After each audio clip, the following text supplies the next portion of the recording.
there. And there was like 20.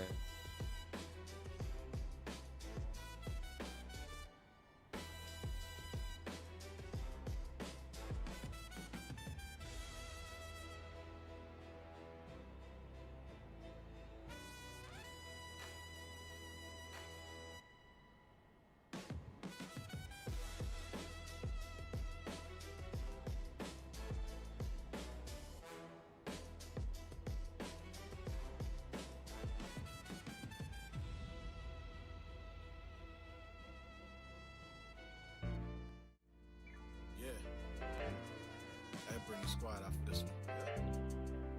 Thank you. Yeah, check.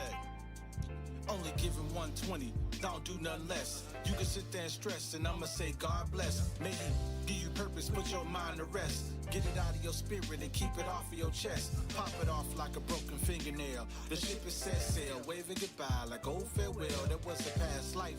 And believe I've been nice. Plus I'm hot, freezer burned, defined by dry ice. You can take some advice, like and don't strike twice. You only get one life, so love for you light. And no matter what happens, make the most of the night. And we better together, we can fly to them heights, and that's facts. No matter what you do, they will try to hate on you. You're a champion, and they can't handle it. When you walk through the room, they will try to hate on you. You're a champion, and they can't handle it. Only the strong survive, and I'll see you on the other side. We thrive, only champs in my crew. Who knew that when I do what I do, that you can get funds out the blue? When they say the champ has arrived, they talking about me. So when you hear it, I make sure it's coherent and you feel it in your spirit. So you can't forget about me. You might make it in the ring, but you ain't making it out. Cause the square biz, we consistent, better be fire resistant. This requires some insulin. Listen, we just different. And I don't know about you, but I know about me and what I came to do. Yeah. No matter what you do, they will try to hate on you. You're a champion, and they can't handle it. When you walk through the room, they will try to hate on you. You're a champion, and they can't handle it. Chin checkers hit you harder than thin sweaters in bad weather and big letters on thin leathers. The form's tight, that's alright. But you lost 1-2 to the temple, that's all night. That's foresight. If you knew better, you do better. And if you did better, you lose never. So keep working. Can't thread through the needle, you too soft when sweet science defeating you too often. Feet work when the canvas be too awesome. Like last time, you can't stop it, take 2 losses. Champ mentality, championship pedigree. You trying to take this belt, then you better be. No matter what you do, they will try to hate on you. You're a champion, and they can't handle it. When you walk through the room, they will try to hate on you. You're a champion, and they can't handle it.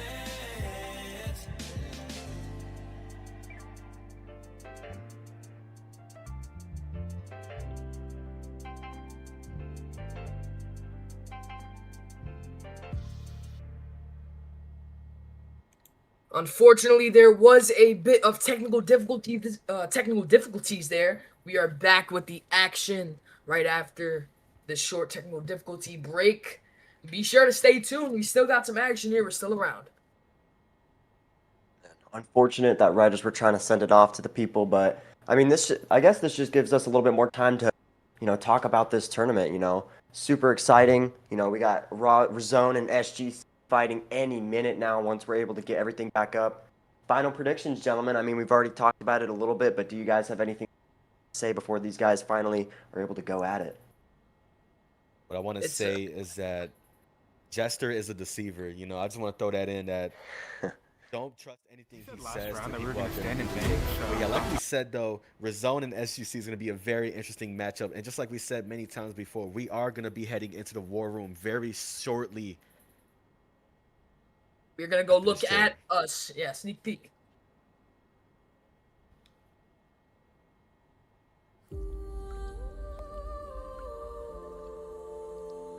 A giant drifts above the world, It rises not toward oceans, but toward a distant pool it cannot ignore. For across the night, scattered like patient lights, rest 6 constellations, 6 wandering worlds, each carrying a trace of the legends they've grown. And as their lights align, the pull deepens until the sky gathers into one.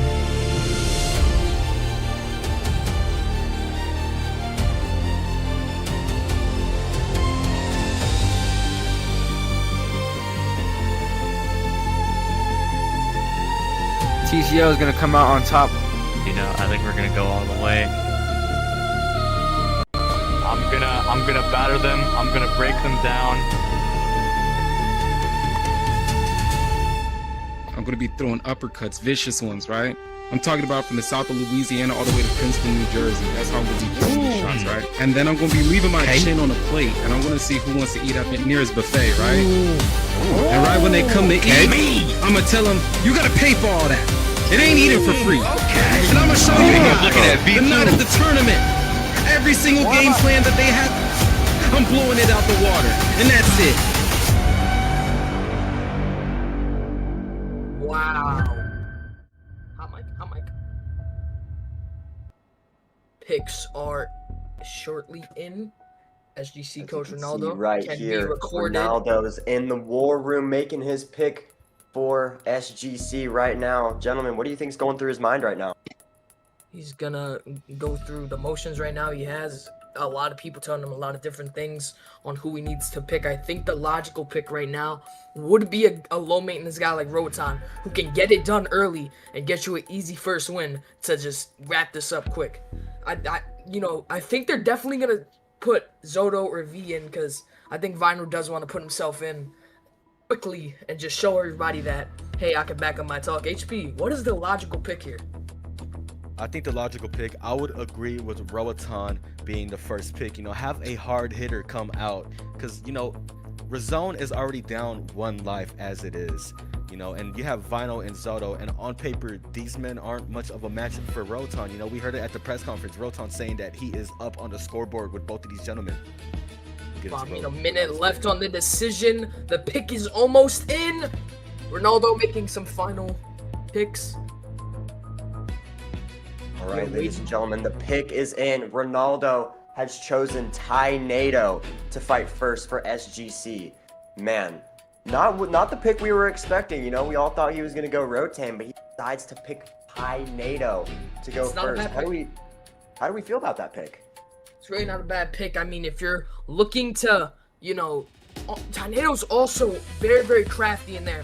He has a lot of things for a guy to, get hung on and get clipped. He could probably get Vinyl, he can get whoever they pick out of there early. He can get Vinyl out of there early. He can get Zoto out of there early. But, I mean, we're not going to overlook, because Razone probably has some hard hitters. And now you can see Vinyl is now in the war room making his pick. He knows that either himself or Zoto has to go against Tynado. Now, if I'm Vinyl right now, I think I'm throwing myself out there. I think Vinyl against Tynado is a great fight for Razone to go against first. I'm sure they've had a couple fights in the past, but I think Vinyl, with all that talk and all that skill, I think he can get the job done for Razone. I want to, highlight, Razone and SGC never really had much of a liking to each other. But I'm hearing the pick is in. Vinyl will be putting himself in. It is Tynado versus Vinyl. The first of 5. I mean, the first of 4, technically, in this 5-fight series. Here we go. Vinyl, Tynado. Vinyl and Tynado, what a matchup right there. Oh my god. Man, I told you, gentlemen, that Vinyl was gonna put himself in. He's gonna set himself up for greatness against Tynado. Man, I am excited to see this fight. Let me tell you, gentlemen, this is going to be a banger to get us started here in the UBA Winter. I mean, definitely, you want to save your hard hitters for later, because I mean, if you're in a pinch, you need to make sure Roatan and Aura are both ready to go. But we are gonna get to the fights very shortly. No more strategic talk. 30 seconds on the clock before the biggest tournament in the UBA's history commences.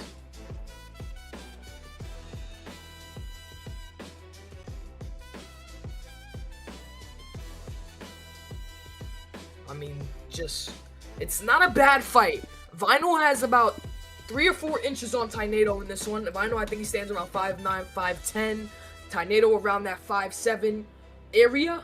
So, you know, that's gonna be a bit of a problem for Tornado. If Vinyl's able to work that jab effectively, keep Tornado on that back range, it's gonna be a very easy night for him. But Tornado, he's able to just bulldoze in, pressure fight, and just start throwing them shots, man. Yeah, I think the main thing for Vinyl, if he's going to find success against Tornado, is he needs to get the head movement. He needs to implement the head movement in his game. When he throws on a straight line. I was talking about it earlier. If he can get the head movement in there, if he can work the space, you know, make sure he doesn't put himself in danger, I think he can take an easy win. But with all the talk he's been doing, if they lose right here, go down 2-0 instantly, the morale over there on Team Razone is going to be shattered, you know. Their main guy going out there, putting himself out there and losing after talking all of that, that could be detrimental. But if he wins, it would be the complete opposite. They would be sky high, tying it up. You know, Vinyl was able to follow his words and beat Tornado. So, man, either way, this is either going to go super, super good for Razone or super, super bad. There really is no in between in this. They could really switch it up on next pick and put, I mean, if Razone decides to put Zoto in, who stands around that 5'11" through 6'1" range, they can switch it up and put Roatan in there. And that's just a hard fight for anybody. Roatan holds a big win over Maki. That was just shocking the world. He exclaimed at the press conference that win skyrocketed him into the good graces of NA players. And I'm excited as we see the fighters entering the code. HP, any words on this fight? I mean, I think everything was just said there. I mean, everyone is ready for this fight. I think enough was said like we already just did. I'm ready to see Razone and SG fight. And I really want to see the winner of this one face off against BSC or TCO, the winner of that one. But let's go ahead and get through this first matchup like they said. Said last round that we were going to stand in pain, so I'm just hoping that he keeps his promise. Who did you a big man left you.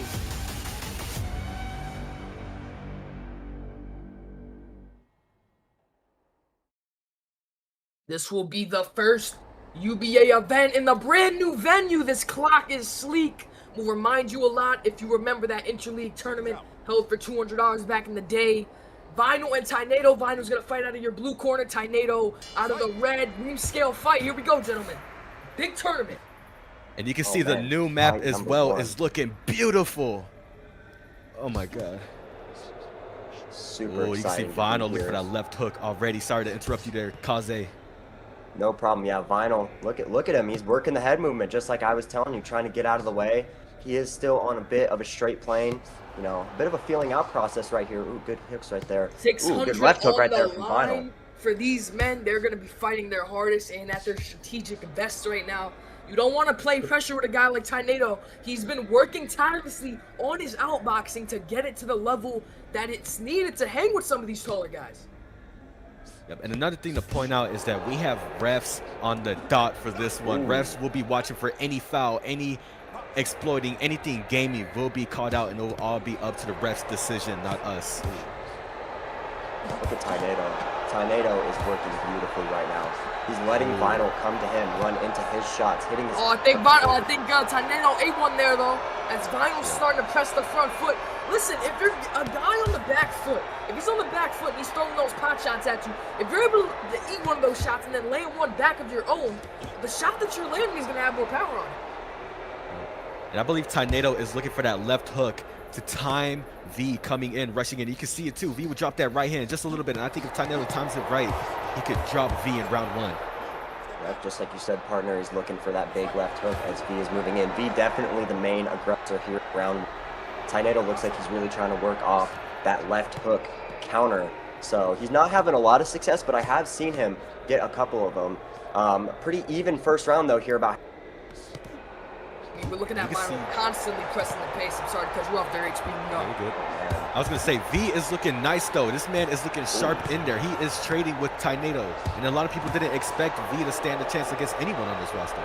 Nice head movement from V. We're really seeing stuff that we didn't see in his UBA fights. He fought Adonis, and Adonis is a tough test. But really, we see more of his style right now. How he fares against a guy on the back foot. And I was wrong. They are around the same height. Rhino is not that much taller. Another thing I'd like to throw in there as well is that this is all road steps and stairs, a ladder leading to the rematch against Maki. V has his eyes on Maki. And you can see V is getting caught a little bit here by Tornado, but he's... Man, these guys are throwing. Big left hand. These shots got some good power on. You see V walking down Tornado here. Storming and banging right now. V shaking his head at Tornado, telling him, no, that's not going to work here. He's really getting a little close there with those big shots. You know, he's moving in, closing the distance a lot. This is something we don't really see from V that much. Oh, really getting close. Ooh, Tornado coming left. Look at Tornado. Oh, nice Tornado working that shot beautifully. This is a close round in damage. The coach, I mean, Vinyl is the coach for Razone, so I guess he's going to have to give himself a pep talk. The coach for SGC is Ronaldo. I bet he's in Tornado's ear right now. This is a very interesting fight because we're seeing two guys known for their front foot work, and Tornado's doing something that he doesn't do very often, fighting off of the back foot. We don't see that very often. No, but I do not think that it's a very bad idea. I feel like Tornado's working it very well. He did have this one part where he was just letting Vinyl a bunch of random shots. He would dip down, come up with the left hook, dip down, come up with the left hook. As you can kind of see right there, that's what he was doing. And he was working it very well, very accurate with his shots. I think if he can continue, I think he needs to keep more space between him and Vinyl. Him and Vinyl are moving in very, very close. And it's causing clinches, it's causing Vinyl to get a bit of the upper hand. So we're going to see what Tornado does to adjust that here in round 2. I mean, guys, this is $600 on the line. Really, this is going to be a very, very close, you know, quarters contest. Another clinch there. You got to be careful because with the new 1.0 update, they did bring some of the clinch changes they made in PTC to live. I believe it is 4 warnings before you get a penalty, if I'm... I believe so as well. But you can see the teams rocking their team color there. You love to see it. You can tell who is who, what server they are representing. They're looking clean in here. Nice shot from Tornado there. Beautiful.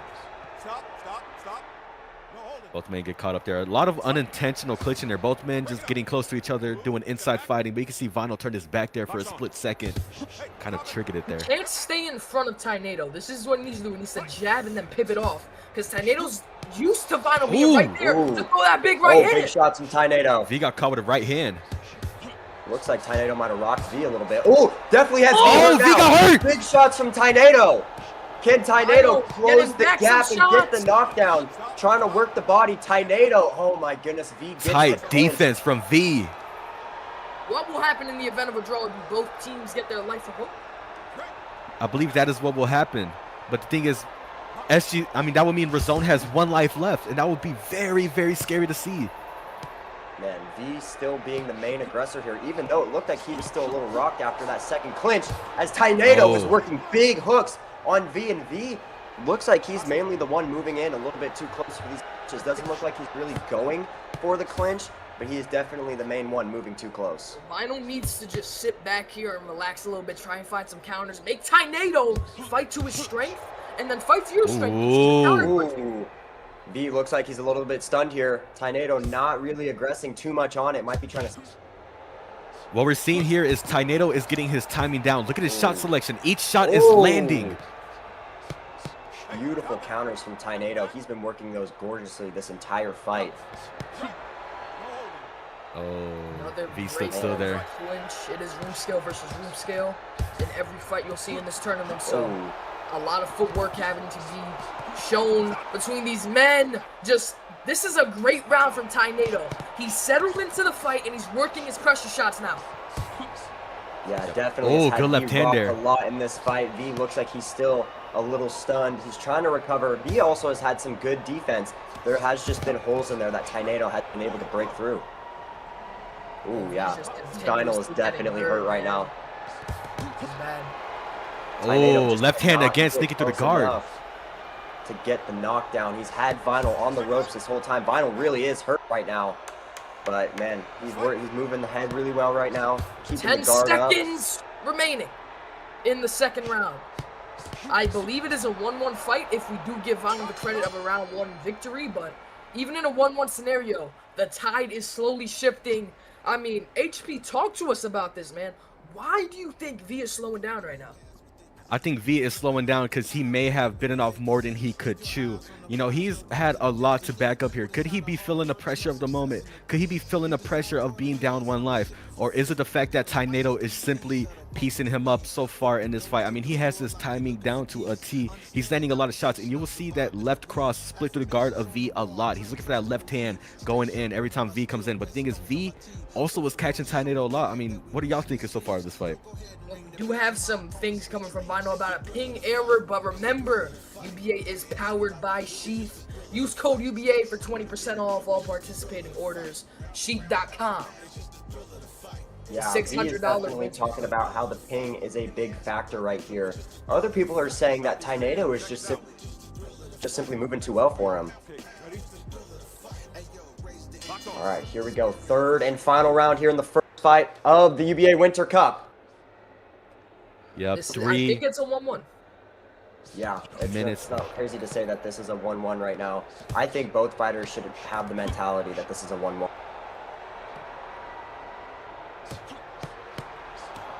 But so far, it's been a really clean fight, and we do know that there is bonuses for each clean fight on this one. So let's see both of these men get this pick. Now Vinyl's starting to pick the pace up a little bit. I like this from him. He's taking initiative because he knows that he needs something to get this fight done. Yeah, if I'm both fighters, I'm in the mindset that you need this round. This is a make or break round.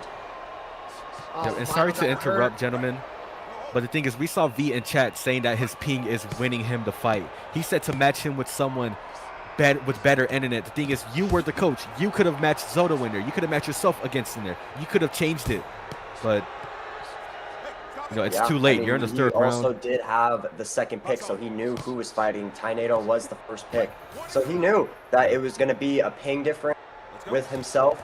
Could have put Zoda in there, but he had confidence in himself, and he's paying the price for it.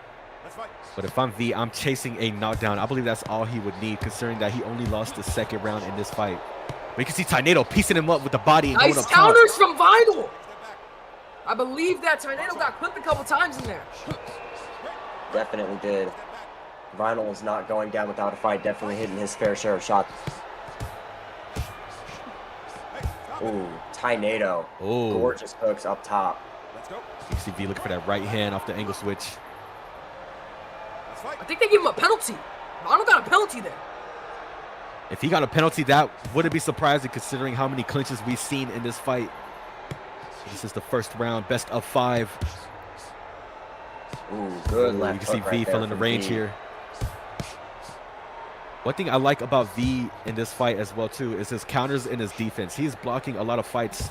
I mean, a lot of punches. Pretty decent in this fight.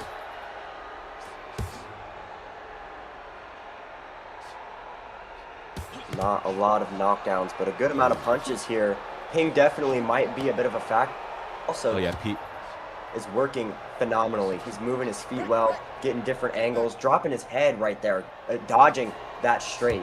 Tornado is looking seconds beautiful. until a certain loss for V right now. If he wants to at least put a dent in this significant lead for SGC, he needs to do something right now. Oh, heavy left hands from Tornado. Tornado hurts V here late. Can he get the knockdown just to be the cherry on top? And man, these clinches have been the story of this fight. Yet another clinch. As The final clinches clinch. has plagued this last round, and I think that will do it. That is Final the bell first ring. fight. The first Ego round. Killer makes it a bigger advantage for SGC. He gets it done via decision. The penalty will stand according to our referees at ringside. It is a win for Tornado. Complete domination. 30-26. That means SGC is up 2-0. If they get one more win in there, that just shuts it out. That means Razone is knocked out of the park, and that means they are out of the tournament. But let's go ahead and get into the coach's corner. We will see what is the next matchup. V, the floor is yours. put himself back in, possibly. Who knows? Is he allowed to do that? Can he put himself back in? I think they'd allow it because it's, I don't know, it's a bit of like their guy pulled out. Has to be there Soda, is like a concurrent 80 viewers right now. If we look at the Throw the Fight 2 server, around that. Beautiful. That is an all-time peak right there. But let's go ahead and see who Vinyl has chosen for his pick against SGC. Could this be the final Hail Mary? Or could this be the final nail in the coffin to kick Razone out of the interleague tournament? V, make your choice. Zodo. Is Zodo winning? Yeah, Zodo's gonna win it. Alright, we're gonna Zodo will go in. We're gonna take it then to SGC. Let's see who they decide. There's Ronaldo, the man, the coach, put in Tynado first, which we were all not expecting, but Tynado goes in there and gets the win, making it just only one more win for SGC to get by. So I would just put Roboton out, in there to seal it off, man. That's just what needs to happen. Yeah, with Tynado out, you have two of your strongest fighters in Rotan and I Am Aura. Now, do you put in Rotan to be a bit more technical, or do you think Aura can just go in and overload Zodo? I think that Roboton has a better chance than Aura. Because the thing about Aura, him and Zodo are standing at neutral range. Think about Roboton, though. Roboton's a bit shorter than Zodo. But he has that ping advantage. They have similar pings. They're both in EU, so that power is going to be a major factor in them winning that fight. So I put Roboton in right there. It's going to be very interesting to see what Ronaldo picks. Taking a bit of time on this pick too. Might be kind of thinking it over, talking with his team. You know, there's a lot to think about here, but you know, you can sleep a bit easier right now as you are up 2-0 and you still have two very strong fighters. He's putting Aura in. He's putting Aura in. He doesn't care. Roboton can wait. The pick is in for Ronaldo. It is I Am Aura and Zodo Lord. And what a fight this is going to be. Putting Aura in instead of Rotan. Might not even get to see Rotan, as Aura could just this and make this a clean sweep to go against whoever wins between BSC and TCL. You know, I think the thing about Aura, man, he is so comfortable in there. He's been in there with top fighters. Even against Dakota, he didn't look out of place. It just looked like Dakota was a bit better than him. So it's interesting. It's very, very interesting. We're gonna go over to the fight. Oh no, we're back. Damn. Back here. Welcome back, everybody. I mean, as we were discussing, that was a crazy, first round fight that we just saw happen. Razone being down 2 lives, like we said earlier, if that is one more loss, that means they're out of there. That means SGC will be taking that semi-finale place, and they will be moving on to day 2 of the Winter Cup tournament.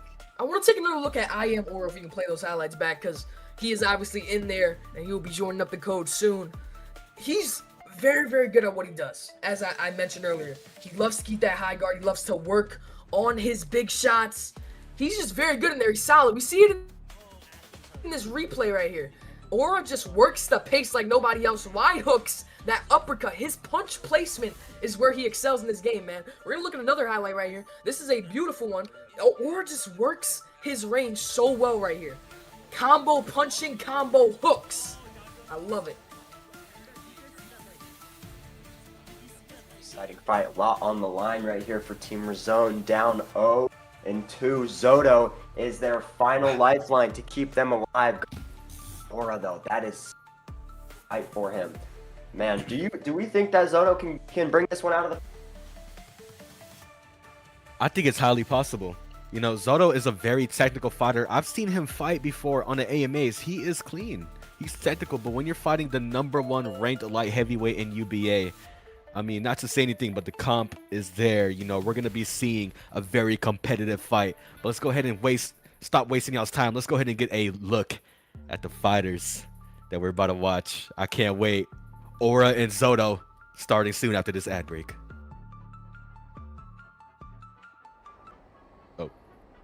Right, here we go as you know, Alex, Zodo Lord is in the blue corner. I am Aura in the red corner. Zodo Lord can save his team right here, or I am Aura can put the final nail in the coffin to advance to the finals of day 1. Much respect between these two fighters. Love seeing that. And this is the thing about Aura. He loves to keep that high guard right here. We're seeing Zodo with a bit of a longer guard, but Aura's gonna wing one of those wide shots. If one of those land, it's done. I fought him on joystick. Hard guy to read. Look at Zodo getting around Aura's guard, getting some good shots in here early. Oh, that was a nice shot there from Zodo.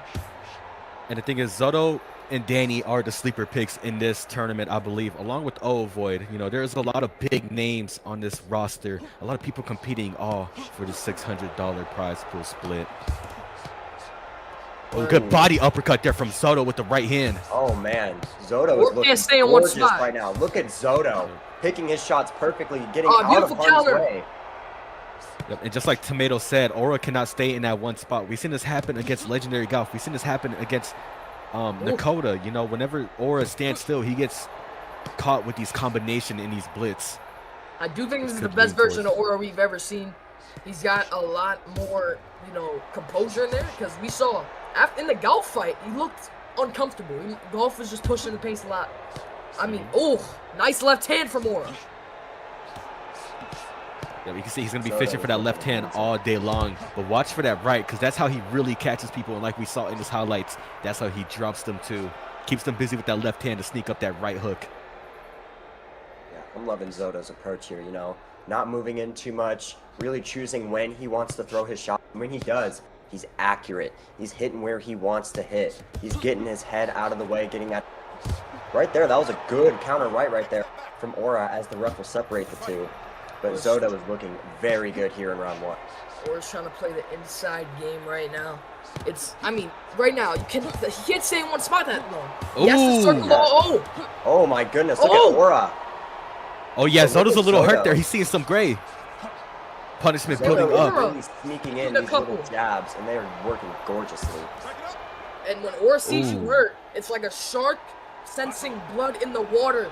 He sees you hurt, he's going for it. He's not going to stay there and play a timid pace, but he got hurt right there. Zodo pushing the pace.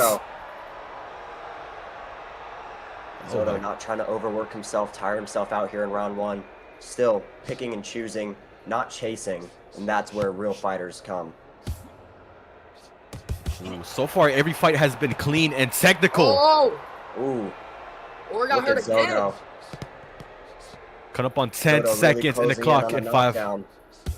10 seconds remain. Aura, he's just staying in one spot too long. And when you're doing that, Zodo has these long arms. They're going to keep catching him with the cross. Ooh, good timing from Aura. Yeah, he's timing that left hand now. He's reading it. Both men trading, getting comfortable in the ring. Hands down from Zodo. Zodo Lord, beautiful round 1. What an interesting round there. Zodo looked like he was, I mean, he's doing better than many people expected here.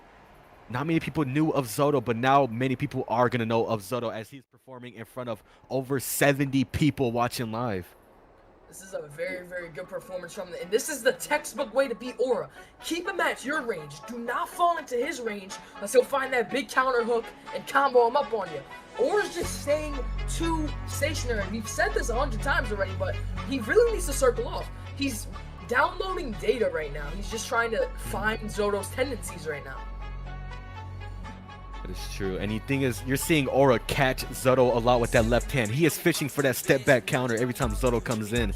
But the thing is, like we said many times, he's really looking for that right hand to go through. And can Zodo block that? Can he bring this home? Because if this is a loss for Rizone, they're out of there. So this is all dependent on Zodo right here to bring it home for Rizone. There's nothing wrong with being a slow starter. Jester's a notoriously slow starter. It takes him a couple of rounds to really read you. So it's interesting. Bit of a long guard there from Aura. Looks like he made an adjustment. Yeah, Aura definitely looking more aggressive here in round 2, trying to get back for the amount of damage he took in round 1. But he just caught Zodo good there. Beautiful counter shot from I Am Aura. Good job. Finding the range. Man, Aura's looking great now. Good defense. Left hand from Aura. Big shots. Oh my goodness. God. Aura is peeking. Oh my God. Knocked out and he gets knocked out for I Am Aura. Round 2. Stretcher Zodo Lord with a big left. Let's see the replay right there. big combination. Oh my God! Look at Aura. Lift that right hand. You don't want to play that pocket game with I Am Aura. He will put you to sleep. You're not winning gentlemen, that war. It is exactly what we talked about. He kept him busy with the left hand. Whole time he's searching for that right, and that is what dropped Zoto there. Man, what a sequence right there from Aura. Beautiful. The people are going crazy in chat. From the jabs to the body, and gets the knockdown that he needed after a slow round 1, coming out exploding in round 2. He did take the first round and download that data, and he figured, like, this guy can't mess with me in the pocket. Ooh. I'm going to play my pocket game, and I'm going to put you on the canvas, and he just did that. Exactly. You know, we've seen Aura's interview too. We've seen his monologues at the press conference. He said he will put his chin up on a plate to even give them a chance. It looks like it's on a plate now. Zoto. Good counter right there from Aura, but Zoto starting to close in a little bit more. Aura still looking very sharp here in round 2, but Zoto he's trying to figure it out a little bit more. Not being as aggressive as he was in. I don't know if that's to his demise or if he just is kind of respecting Aura a little bit more after getting knocked down.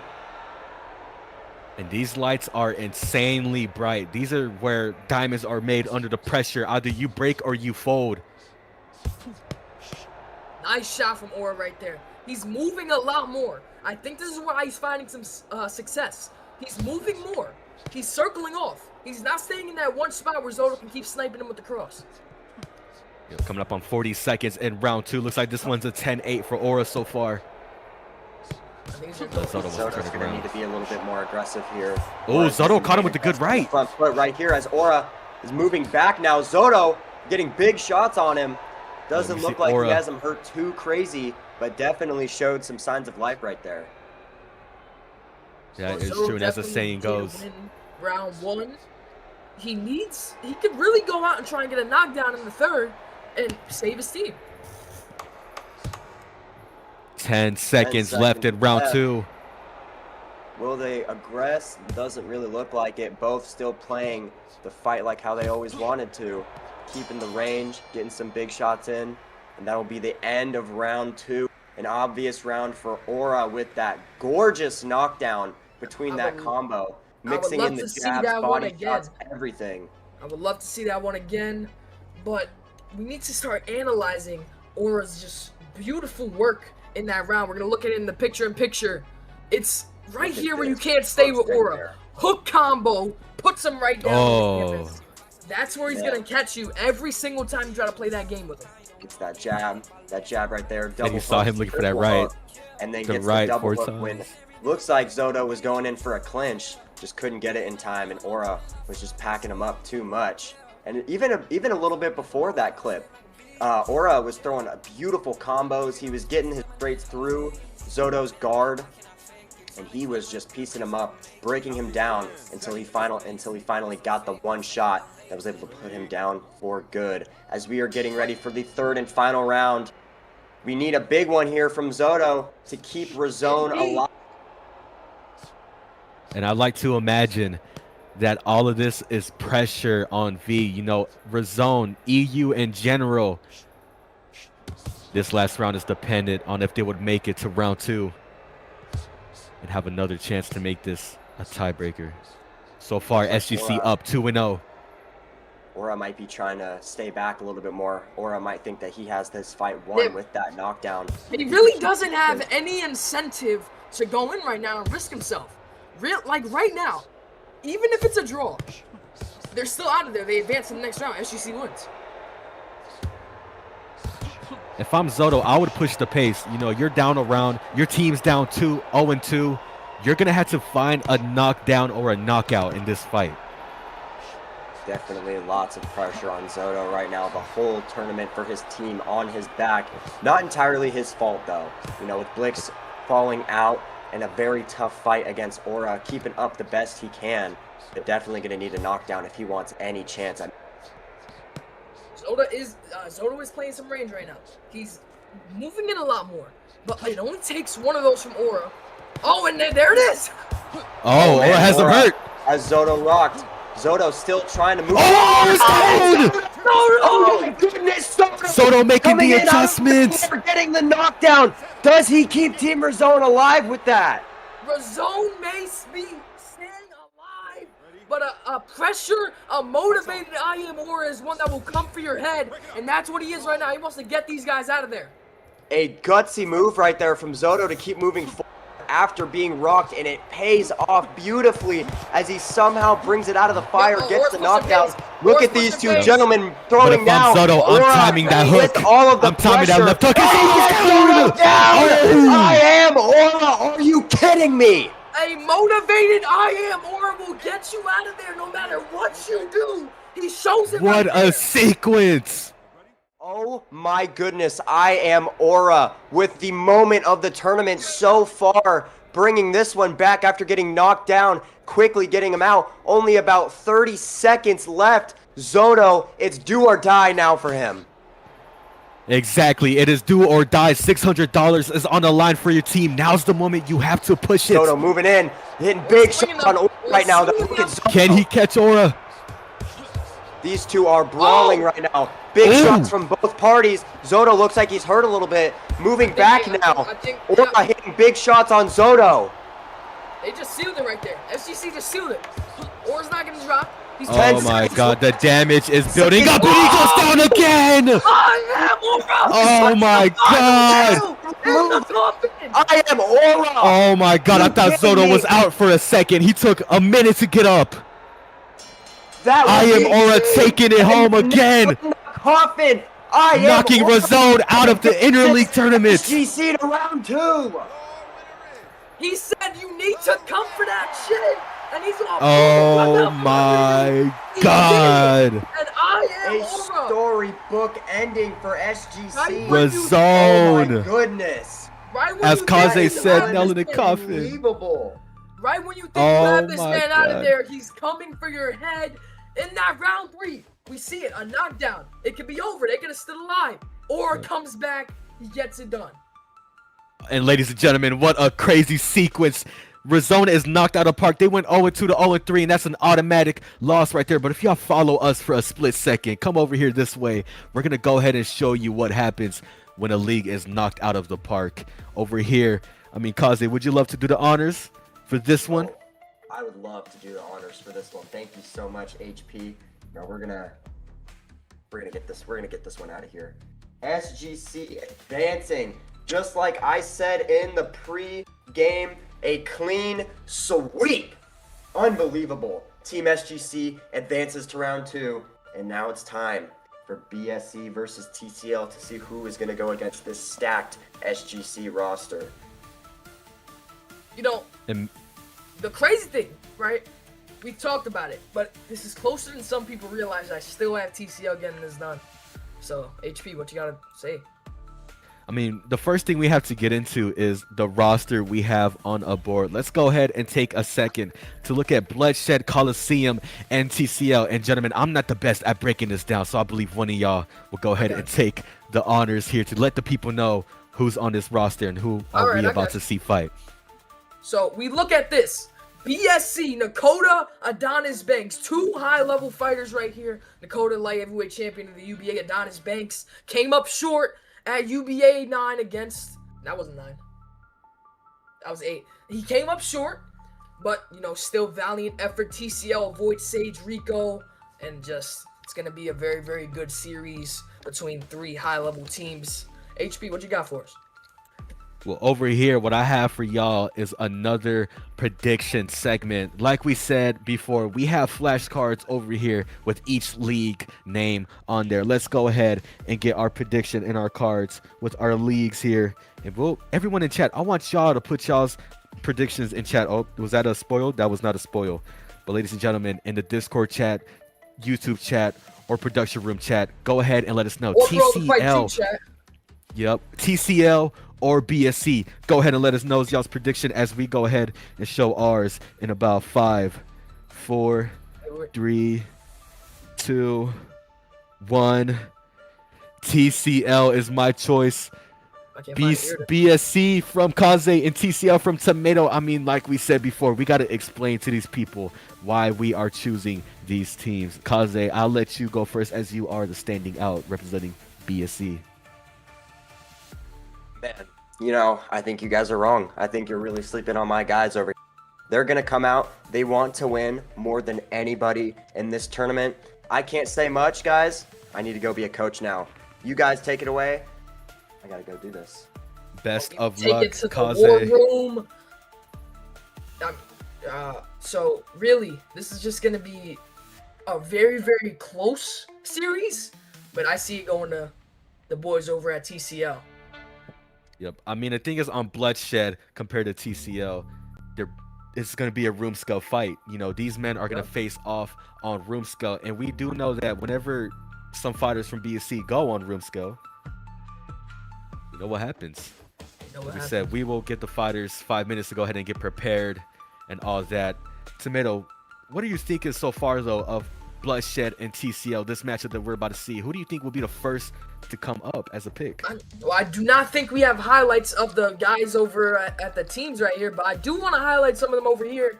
You know, one guy that sticks out to me and people are sleeping on is Countdown Clark. We'll be right back. What does that mean? What does that mean?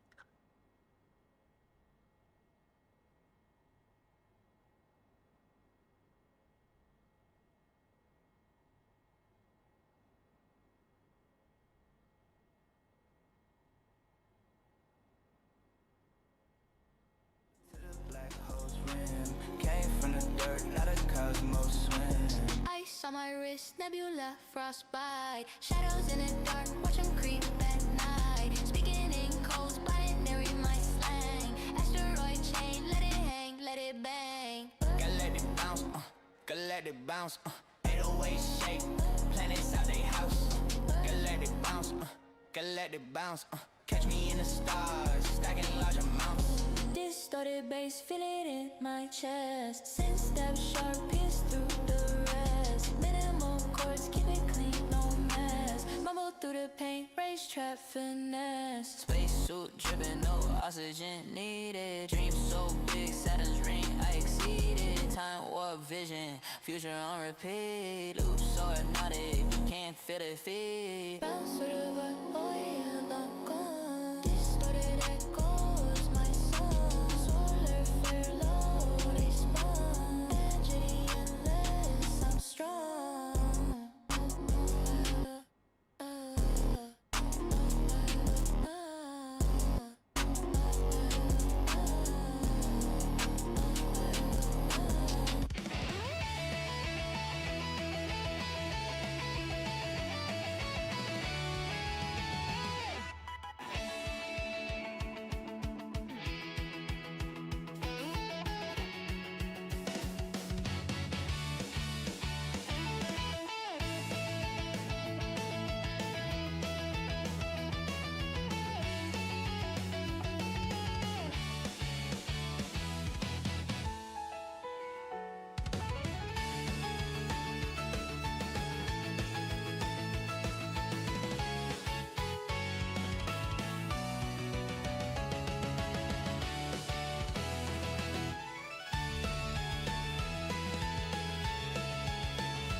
Well, as I was about to highlight, we are back. Welcome back. I'm sorry, HP, but you're good. We are back.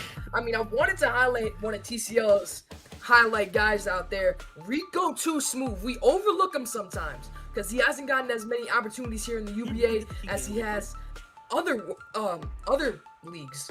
But we look at it right here. Rico versus Cube. Big fight. Last fight night.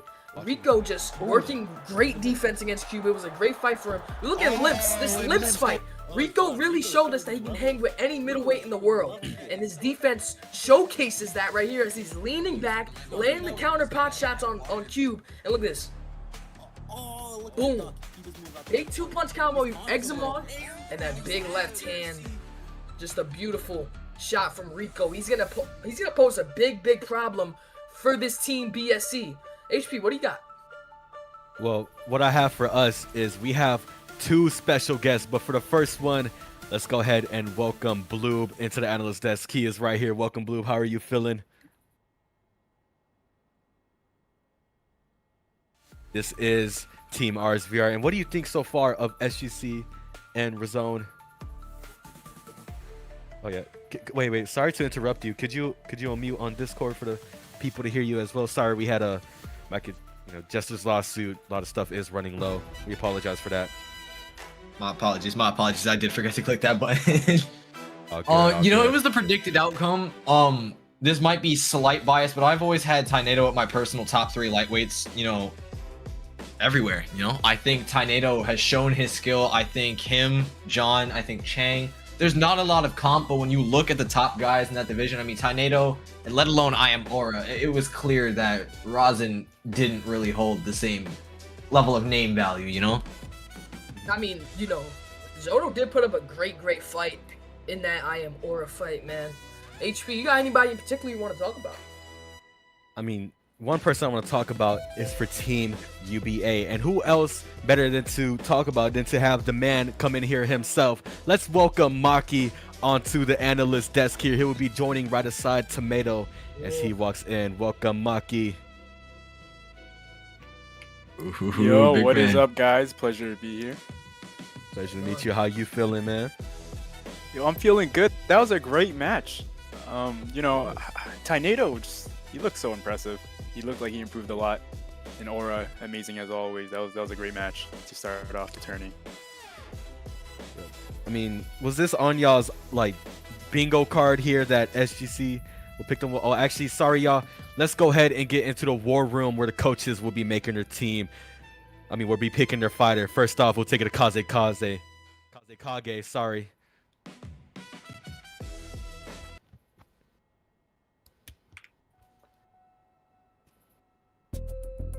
But Tomato, the real question is, who would Kaze pick?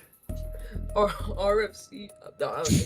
Kaze would have, he has a lot of guys to pick right now. Adonis Banks is a very solid pick for him. He's a guy who can get it out of there quick, get a person out of there quick, but if he doesn't, have the ability to get them out of there, he can also hang with them in a 3-round setting. He also has Nakoda right there. Now, Nakoda's a bit of an iffy pick because I think you'd want to put him against a guy like NA's Finest, who's a less experienced room scale guy like Nakoda. They match up well. You don't want to put him against a guy like Sage or Rico, who's been on room scale for the longest. So, I don't know.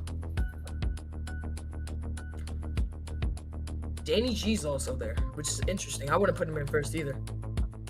Hey, sorry, I don't want to interrupt you, Tameo, but I agree with what you said about Avoid and Nakoda. He's the type of guy that will just pressure you regardless of who you are. And if you have someone switching from joystick to room scale, they're probably not going to move their feet.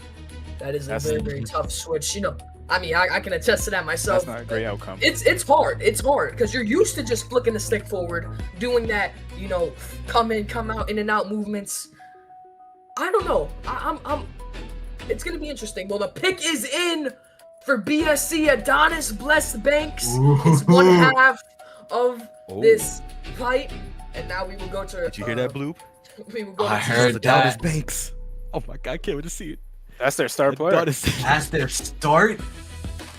They're coming out swinging, okay. But let's go ahead and see what Golf's pick is, though, for TCL. Will he also come out swinging on a hard pick like Adonis? Or will he start off nice and smooth? Is the pick in? I think the pick's in. Let's take a look here. Looks like the pick is in. Tomato, would you like to tell everyone who it is? Super fight on the horizon. Adonis Bless Banks. Rico Too Smooth. We're starting off hard. Okay. Rico and Adonis Banks will be facing off as the first matchup for Bloodshed Coliseum versus the Clean League. Let's go ahead and take it to the commentator's desk where we'll take a closer look at these fighters in the lobby. What a banger we have there. Oh my God. Adonis and Rico. We got to talk about it first, though. What are we thinking of that matchup? Who do you think will win this one? They're treating the fans. They put on the star players on each league. Oh God, the fans are in for a treat, and we didn't lie when we tell y'all that the amount of fights that are possible on this event will be crazy. And keep in mind, we're barely on day one. We're not even seeing the big ones out yet, the stars out yet. But Blue, what are you thinking of this matchup? These are possible opponents we're talking of. Like we said, we're starting off powerful. To say that within the first 3 fights that we'd see an absolute super fight like that, I mean, it's difficult to mess up the matchups when you have a roster as stacked as this on day 1, you know? But I don't know. I'm really interested to see who wins this matchup. I think this is a dream fight that a lot of people have had on their mind, especially, you know, in the UBA middleweight division, to see it, you know, play out in the biggest UBA event I think we've had ever. Biggest cash prize on the line, most stakes. I'm excited, man. I'm hyped. Tomato, what is your thoughts on this one? You know, this is gonna be an interesting fight.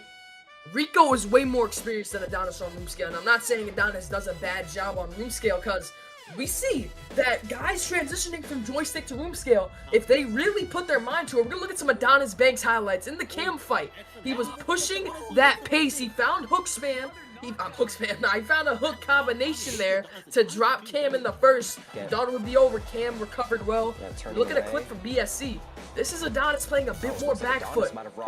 He zips in with that cross right there. I mean, Darksy doesn't really have an answer for this. Adonis pushes the pace like nobody else. Hook combination, just, this guy is insane. Hey, but Rico, an IRL boxer, I think he's going to showcase his footwork here. It might give Adonis some trouble. I'm more worried about the penalties, the clinch deductions. What do you think about that? Do you think we're going to see any tonight? It's a thing about adjusting. Like, I'm excited to see Sage get back in there because, you know, the clinches really hurt him against Dakota. So it's interesting. It's really interesting to see how the clinches are going to affect it. I'm gonna make a bold prediction. I'm gonna say there's gonna be at least 1 penalty in this fight. Ooh, that's a very bold prediction, I'd say. I have 2 things for us though. Do we think this will be a knockout? Do we think there will be a knockout on the horizon for this matchup? I mean, just imagine that.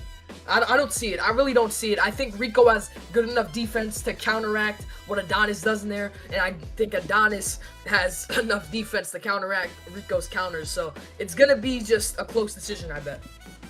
I think this match is going to come down to who presses, who pressures, who invokes their offense. I think, yeah, you would kind of... I'm sorry. I think Maki right there hit it on the nail with the invoking their offense. I think when you have a... Oh, fight already starting.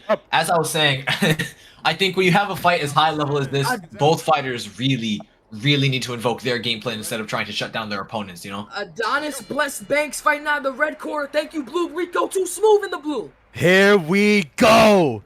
A super fight! Oh my God, I can't wait for this one. Move this to my main screen right here. All right, here we go.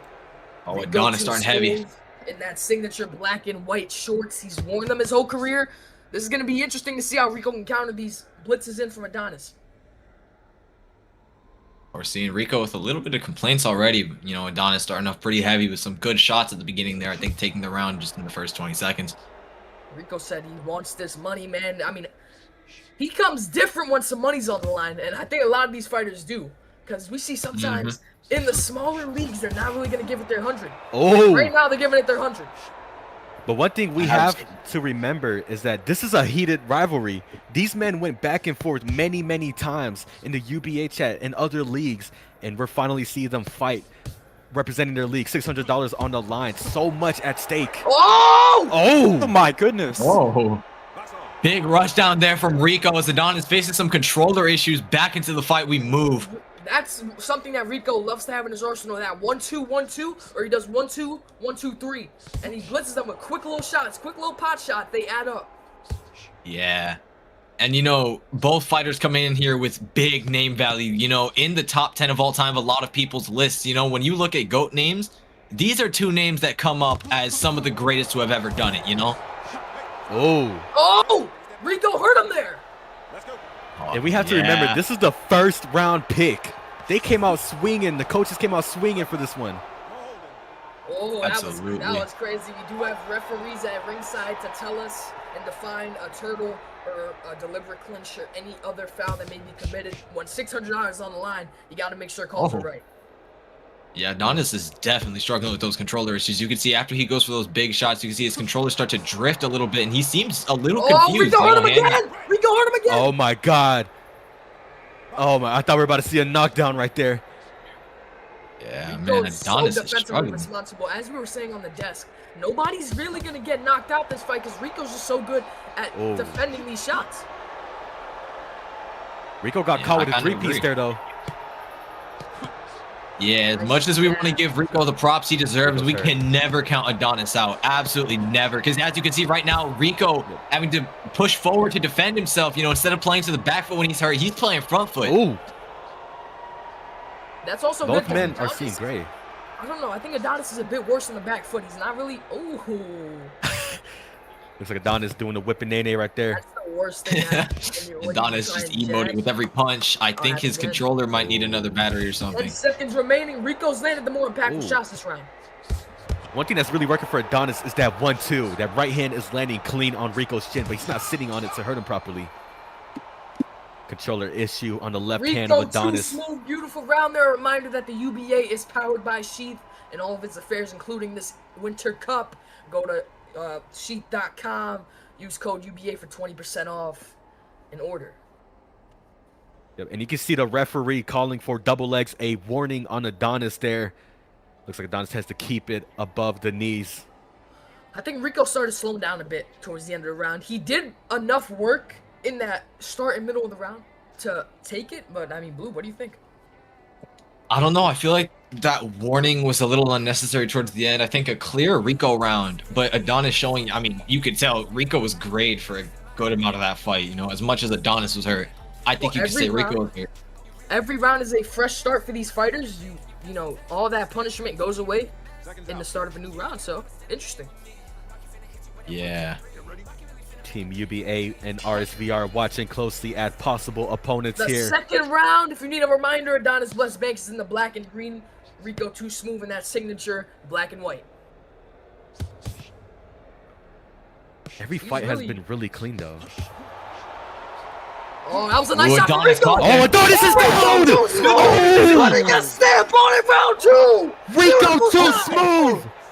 Rico with the smart play towards the start of the second round there. Absolutely mauling Adonis. We're gonna take what a sequence! Round. That will be a 10-8 round as it stands for Rico too smooth. What a shot. Oh, let's see if Adonis can bring it back. Oh my goodness. What a knockdown from Rico.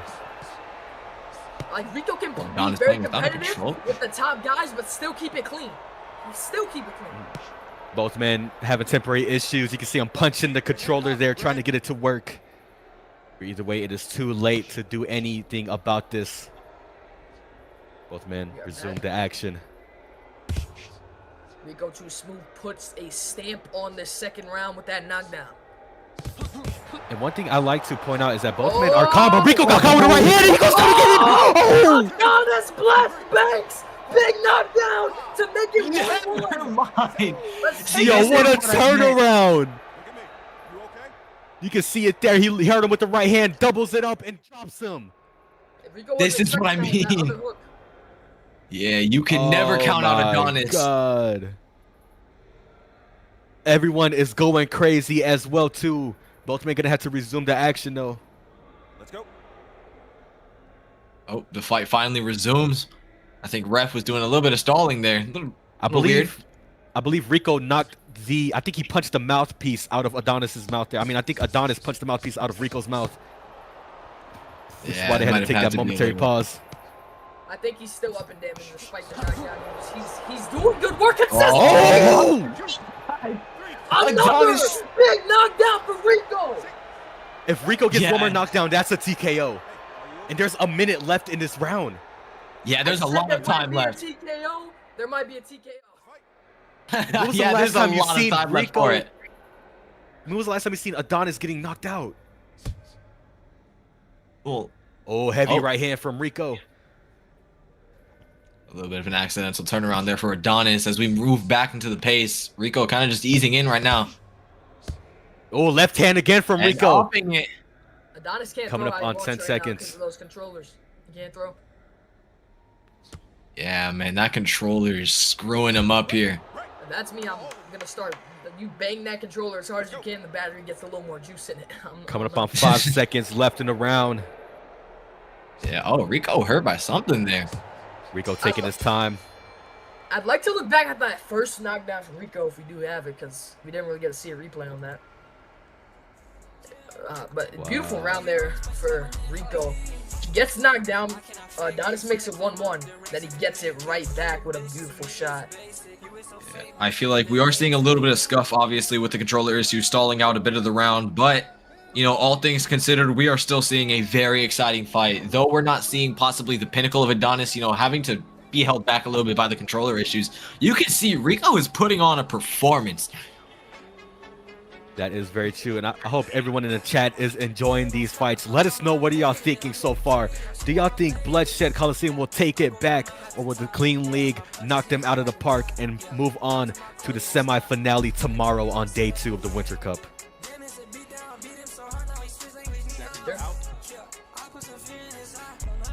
Here we go, the third and final round. Adonis Banks needs a major round here for him to seal this fight, potential TKO. Oh, Adonis with his chin in the air. You can see his head snap back on that one. Snapped him back indeed. And that right hand been landing a lot for Rico as well too. You see him go for that right body hook. He's trying to set up that right up top, which is what dropped Adonis bad. That third minute is benefiting Rico more because he's doing a lot of good work in that last minute. Yeah. Oh! Adonis down again for the 4th time in his fight. Another one bites the dust. There it goes. Rico too smooth. Man, that 2-piece. 4-3 there. Rear hook into the lead. Just an absolute beat down there. Oh, Adonis. Yeah, that controller's messing him up. You would want to make sure that, you know, all of your equipment is, you know, working if you're in a tournament of this magnitude. Yeah, this is kind of something you can't really blame Rico for. I don't think this is a time where you can kind of call off a fight here, because this is definitely, I think, I would call it Adonis' fault. You can't afford to have a technical difficulty like this. And we could possibly be seeing a rematch in the future in UBA, as these are top 3 ranked middleweights. Left-hand controller issues from Adonis. Rico with the sportsmanship, not taking advantage of it though, as he catches Adonis with the right hand right there. Yeah, ooh, just right left from Rico here. Can't even throw it. Yeah, I do want to say if Rico wants to, you know, punch him, he's definitely allowed to after all of these stoppages. Yeah, Rico is allowed to swing.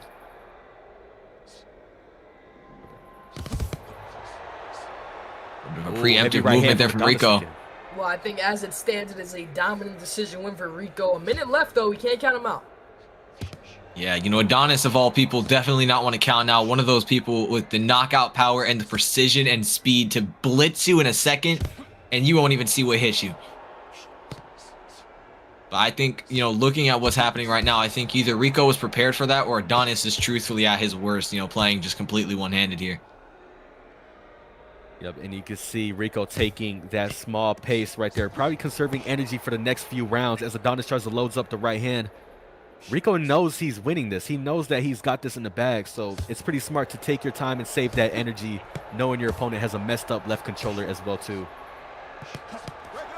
Yeah.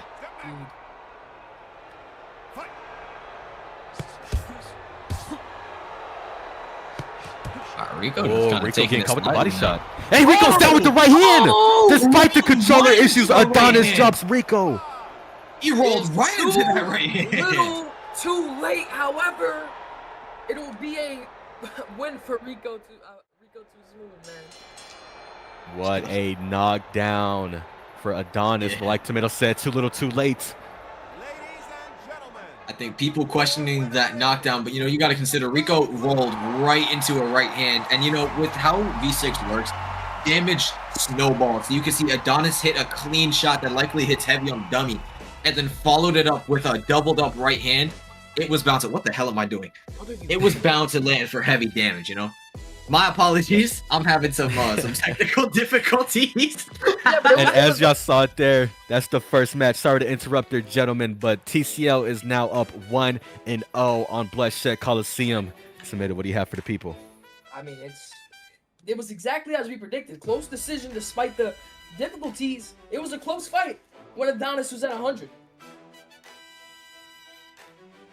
We will take it to the battle room for the next set of fighters right now.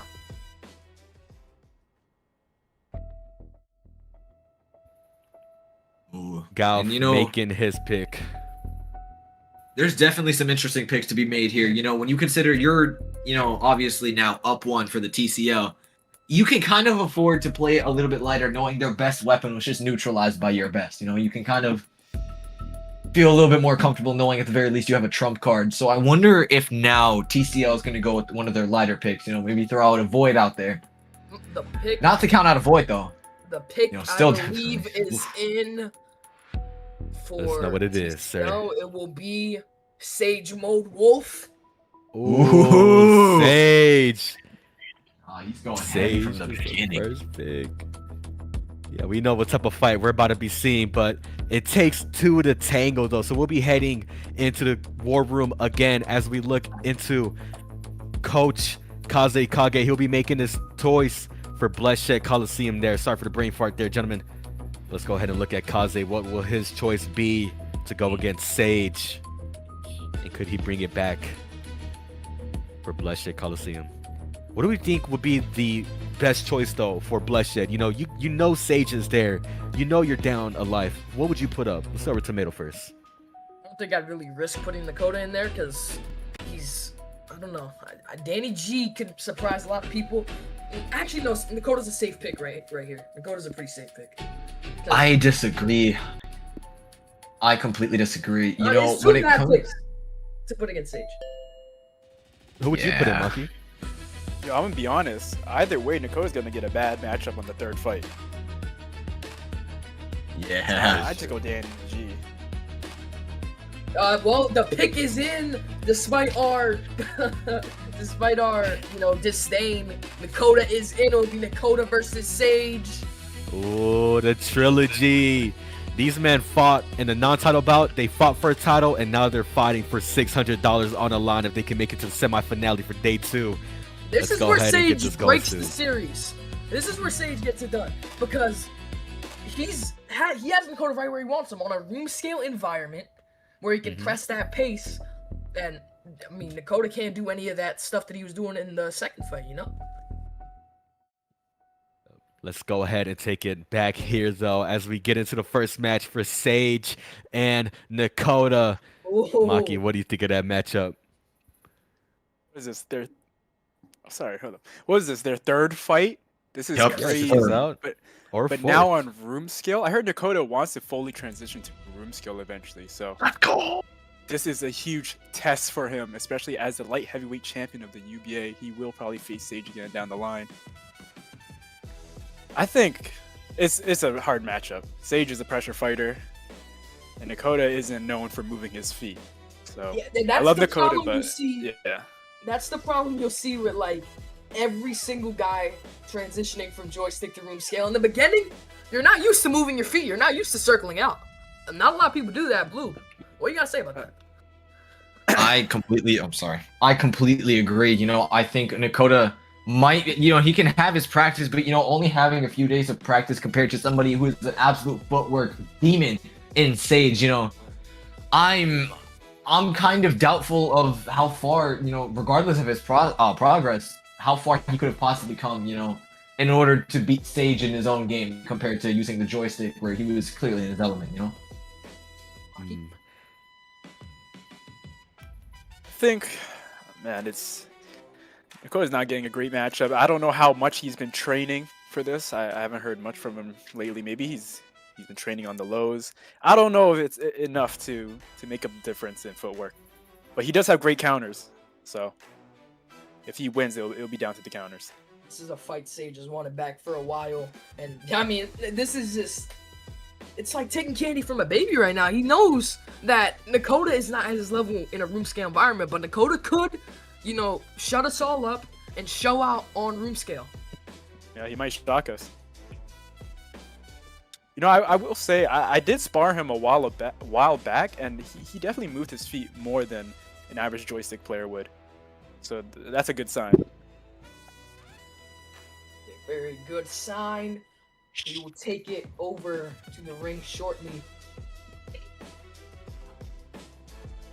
Let's go ahead and get the fighters in their lobby. I think the people want to see a fight, and the people are going to get a fight as we head into round 2 of BSC versus TCL. Could TCL be 2-0, or could BSC break it to 1-1, making it a high-stake matchup? Either way, it's a best of 5. First to 3 wins it. I meant to do a 3 there. Sorry to flip y'all off. Let's head into this match.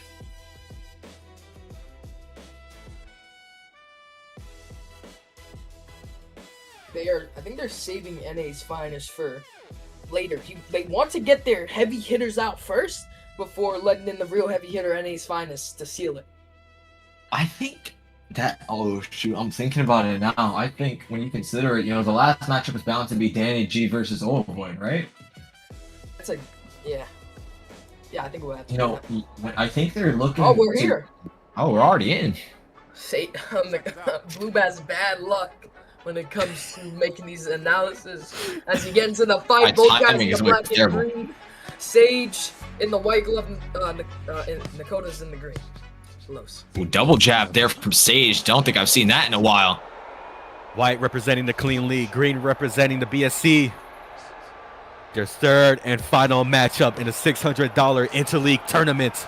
I think Sage got hurt there. In front of a big audience, 80 people plus watching this fight combined. Man, Sage is on the front foot with the pressure, just kind of not being very defensively responsible, you know? He needs to, you know, tighten up those shots. You can see Sage trying to work to the body here. Both of these men had around 3 to 4 fights with each other, so they are real familiar. And I believe one of them were banking on this matchup, so let's see who's prepared for this one. Yeah, Nakoda looking very solid right now with his shots. You know, his counters on the outside, staying accurate, staying focused, you know? Ooh. And I think they're just blatantly landing cleaner right now. I think Sage needs to find a different approach, because just stepping forward, it seems like Nakoda's prepared for it already. Yep, and watch that right hand of Sage. Each time he goes down to the body, goes up top, he always ends that combination off with the right hand. And I believe that's what he could drop Nakoda with there. I do want to point out. Oh, big walk down for Sage. Oh, you don't know. I think Sage is the one hurt. Oh, another counter. Heavy right hand. I mean, left from Nakoda. What were we going to point out, Mucky? Again. I was going to point out Nakoda's actually moving his feet a bunch. He's moving well. He is. He's landing these left hand counters on Sage. Like right hand. Sage comes in. I guess right now, I mean, we've seen Nakoda proving he does have the footwork. I guess the question just lies in the cardio then. Oh, Nakoda coming out of the exchange hurt. Nobody saw that coming. Oh, watch that right hand creeping up again. Oh, Sage got hurt. He measured Sage got hurt. Oh, Sage getting teed up on. Closer. Dude, and last time we seen both of these coming with some beautiful shots. Sorry, HP. No, you're good. You know, the last time we seen both of these men fight, it was for that UBA light heavyweight title. And you see Nakoda shaking his head. He is getting hyped in there. Nakoda, big shot. Could we be seeing a heated fight? Yeah, both of these guys coming in with animosity and coming in last fight having a very, very scuffed matchup, you know? Both of them very new to the penalty system. Oh, my hit Sage! Nakoda puts the stamp on it, big right hand. Oh, Nakoda's snipping on him. VRC's finest. Representing Bloodshed Coliseum, and blood will shed in this ring. Oh my God. You see Kaze, the coach, getting hyped in there. Last 10 seconds here. Could Sage be down 10-8? Sage is a warning. That's And reminiscent Sage of the gets a first- warning there. That's odd. reminiscent of the second fight. Reminiscent indeed, and if that's the case, the corner should be reminding Sage to adjust. You don't want to spend that whole fight complaining about clinches in there. Next thing you know, you're down 2 rounds or 3. What are y'all thinking, gentlemen? Man, Coda is shocking everyone. I feel like Sage is really, really struggling to find the adjustments he needs. If he doesn't have a good corner man here, I don't know that, he's not known for being a fighter with, the highest fight IQ. I don't know if he's going to be able to find a way around Dakota's counters. You know what it is, Blue? It's the entries. If you watch every time he enters, he's just way too open. Sage is going way too wide right now. He's just winging those shots, and that's not like him. He'll usually go tight body shot, and then tight hook.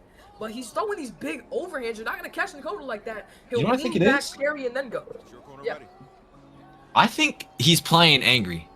I think right now that we're seeing that animosity, we're seeing Sage want to just knock him out, and I feel like he's going too hard for it, Indeed. Either way, we will we're seeing Sage with that more careful approach now. Round.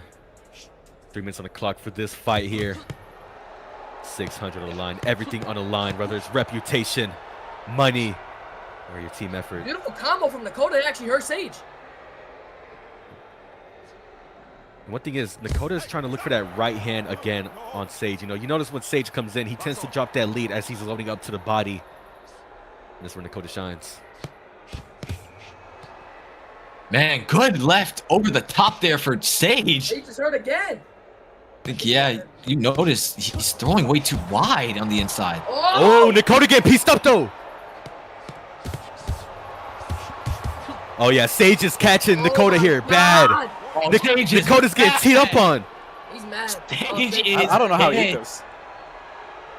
Sage fighting like a Mike Tyson. Yeah, but Dakota holding on well, solid defense, partially blocking a good amount of those shots. And I think that's the only reason why he's still standing right now, Oh my god!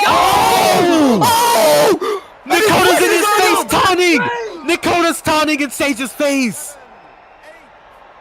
I don't know if that's with the rules, but that didn't look too bad. We're about to review right here. Oh my god. And he did the Triple H. He did the Triple H one. Ooh, good right there for Sage. Oh, get home! Sage! Get it back in his face! Oh my god. Making me stand up out of my chair there. Oh, he was looking Jesus, down, what he a came up and knockdown. got dinked. See, like that. Let's go. Oh, Blue Nice, Maki Tomato, right we back are in the seeing Hey, understand? Can you a maybe lot of bodies dropping understand today. it's your house? Can you maybe a little bit of consideration? Oh, Sage! Oh my god! Sage is on the verge of a TKO. There is 50 seconds left in this round. No way. 1A. Just beautiful right there. Oh my god. Can the Clean League do it? Sage hunting the TKO, putting the pressure on Dakota. $600 is on the line. Try to take him out. The rivalry is on the line. Scoreboard, reputation, everything. 30 seconds. Sage came back beautifully this round. We thought he was done after that. Oh. Oh, they're exchanging. Sage might have to push on the gas pedal there. Dakota with the jab. Warning, Blue. Last 10 seconds in round 2. 2 knockdowns to 1 for Sage. Can he get the TKO on the final bell? Oh my god, that 1-2 was close. Beautiful. His whole head turned and he ate it. Whoa, I got scared there for a second. We almost saw a TKO there. Sage was hunting for that. Oh my Jesus, I'm feeling this one. I don't know. It's all gonna come down to this round 3.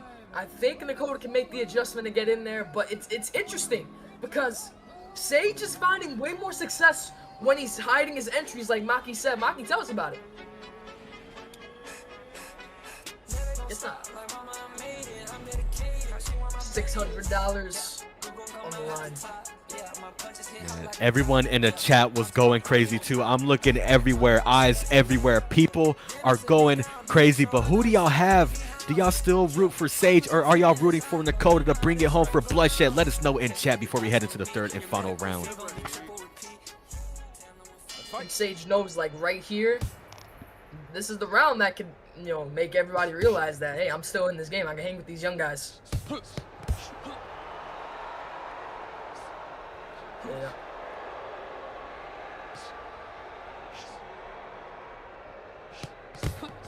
See Dakota and Sage here back at it. And I have returned. Sorry about that. Some technical difficulties in the background.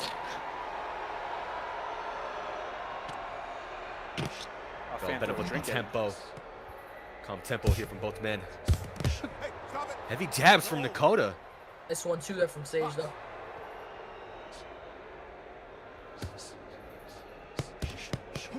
So right now, how are the knockdowns looking? I believe it's 1-1 Sage to Dakota, right? It's 10-8, 10-8, last 2 rounds. Yeah. Oh, so this is round 3. Yeah, this is round 3. But Sage almost had a TKO in the last round, I believe. He's building his rhythm. It was really close. Nice shot from Sage again. Dude, Sage is coming over some nice shots over the top. You know, he's going down and lunging all the way over to the top of He's picking up the phone now. He's picking up the phone. He wasn't doing that before. He's not coming in so wide anymore. Or at least he feints in to get mid-range before he goes in. Yeah, I'm liking it. He's looking a lot more flowy now. He's moving. Let's go. Fight.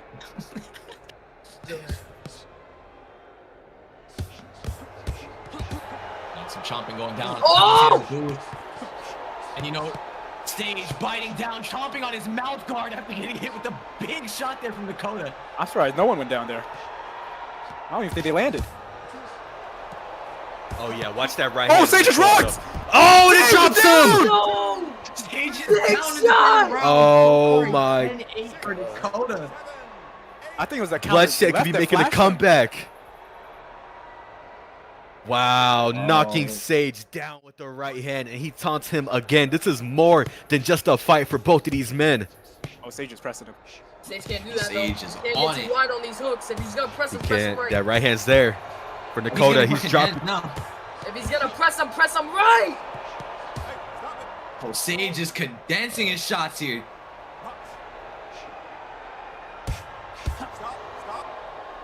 Oh, Sage with a big shot over the top, graying Dakota a little bit there. Oh my God. Both of these men putting on a fight for the ages. These are all unintentional clinches, though. We have refs on watch for this one. You're seeing Sage start to answer the phone a lot more. Oh, Sage wants that punch back. I think he does. Dakota's catching and shooting. I think he caught. Last 10 seconds. Oh, he needs to go for it now. Oh. Sage chasing it. Catching Dakota. Dakota's hurt. Oh! Lynch saves him. Oh, and that is it. That is the fight. Both men going the distance in an amazing fight. Sage instantly leaving. Looks like that fight was going to Dakota. That was a solid clinch at the end there. Dead even.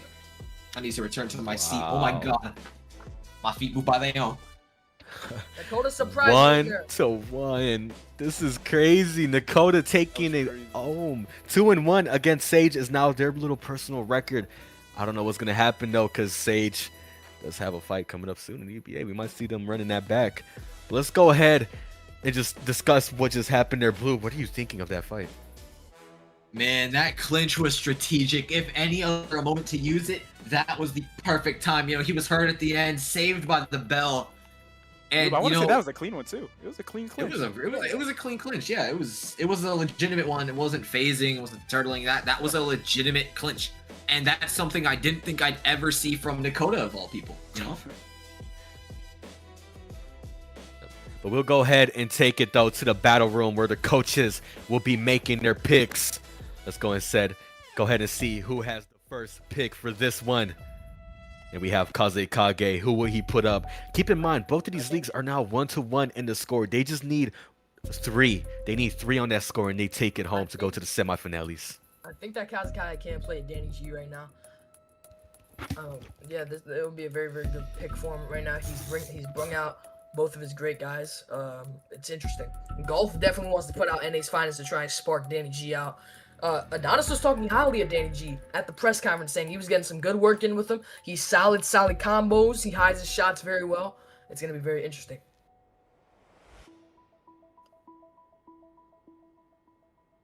Let's go ahead and see who Kaze puts. Danny, the pick is in. It will be Danny G. Danny G is now representing the Bloodshed Coliseum. We'll go ahead and take it to Golf, where he'll go ahead and let us know who his pick is. I think Golf's pick is in too. Damn, 3 seconds in and he already has his pick. Wow, this Tomato, go ahead and let them know who it is. They saved the best for last. The pick is in. NA's finest Overvoid is here. Danny G versus Overvoid commences for a life right now. You know, I think this might actually be worst case scenario for BSC. You know, you saw Stevie VR in the UBA versus Danny G, and in these room scale environments that Overvoid has to put Danny G into, I feel like we've seen Danny kind of struggle a lot, you know, especially in the smaller room scales with guys that pressure, with guys that stay in his face. Danny G struggles, man. I don't know that we're going to see him handle Overvoid too well here. You know, I have confidence that he has the, you know, the technical skill and ability to do it, but I'd place my bets on Overvoid here. You know, I think that's the clear favorite, and I think it's for a reason, you know, just looking at the matchup. What do you think? It's going to be an interesting one. I think Avoid's weakness is his greatest strength. It doesn't matter how you fight him, how you approach him. He's going to fight you exactly the same. He fights everyone exactly the same. He will just walk you down and pressure you and just throw. And yeah, like you said, I might be perfectly said. Perfectly said, gentlemen. And you know what I'm thinking? I think it's time that we get a fight going now. We'll be taking it to the lobby where we'll see who is in there, and we'll get Danny G versus Overvoid started soon. Probably after this ad break from my sponsors.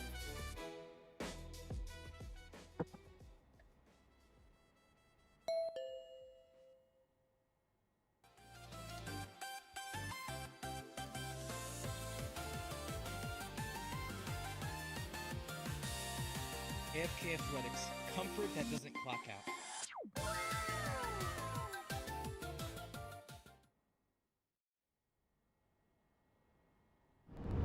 When I want something, I go get it. Life is full of adventure, and sometimes people are too afraid to take that leap.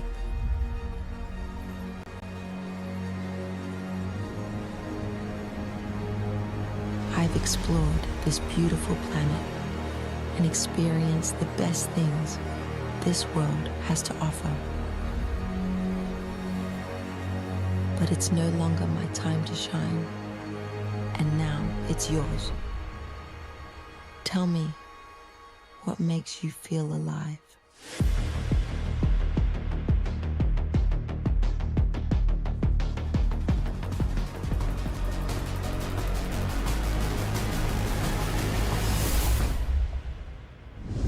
Sheath underwear. Underwear of legends. That is code Here UBA we for are 20% in the off. code.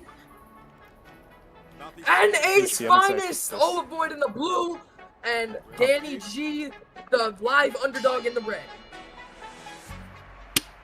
With the fate of BSC on the line, both guys a lot of weight on their shoulders. Avoid looking to catch some crazy angles in this fight.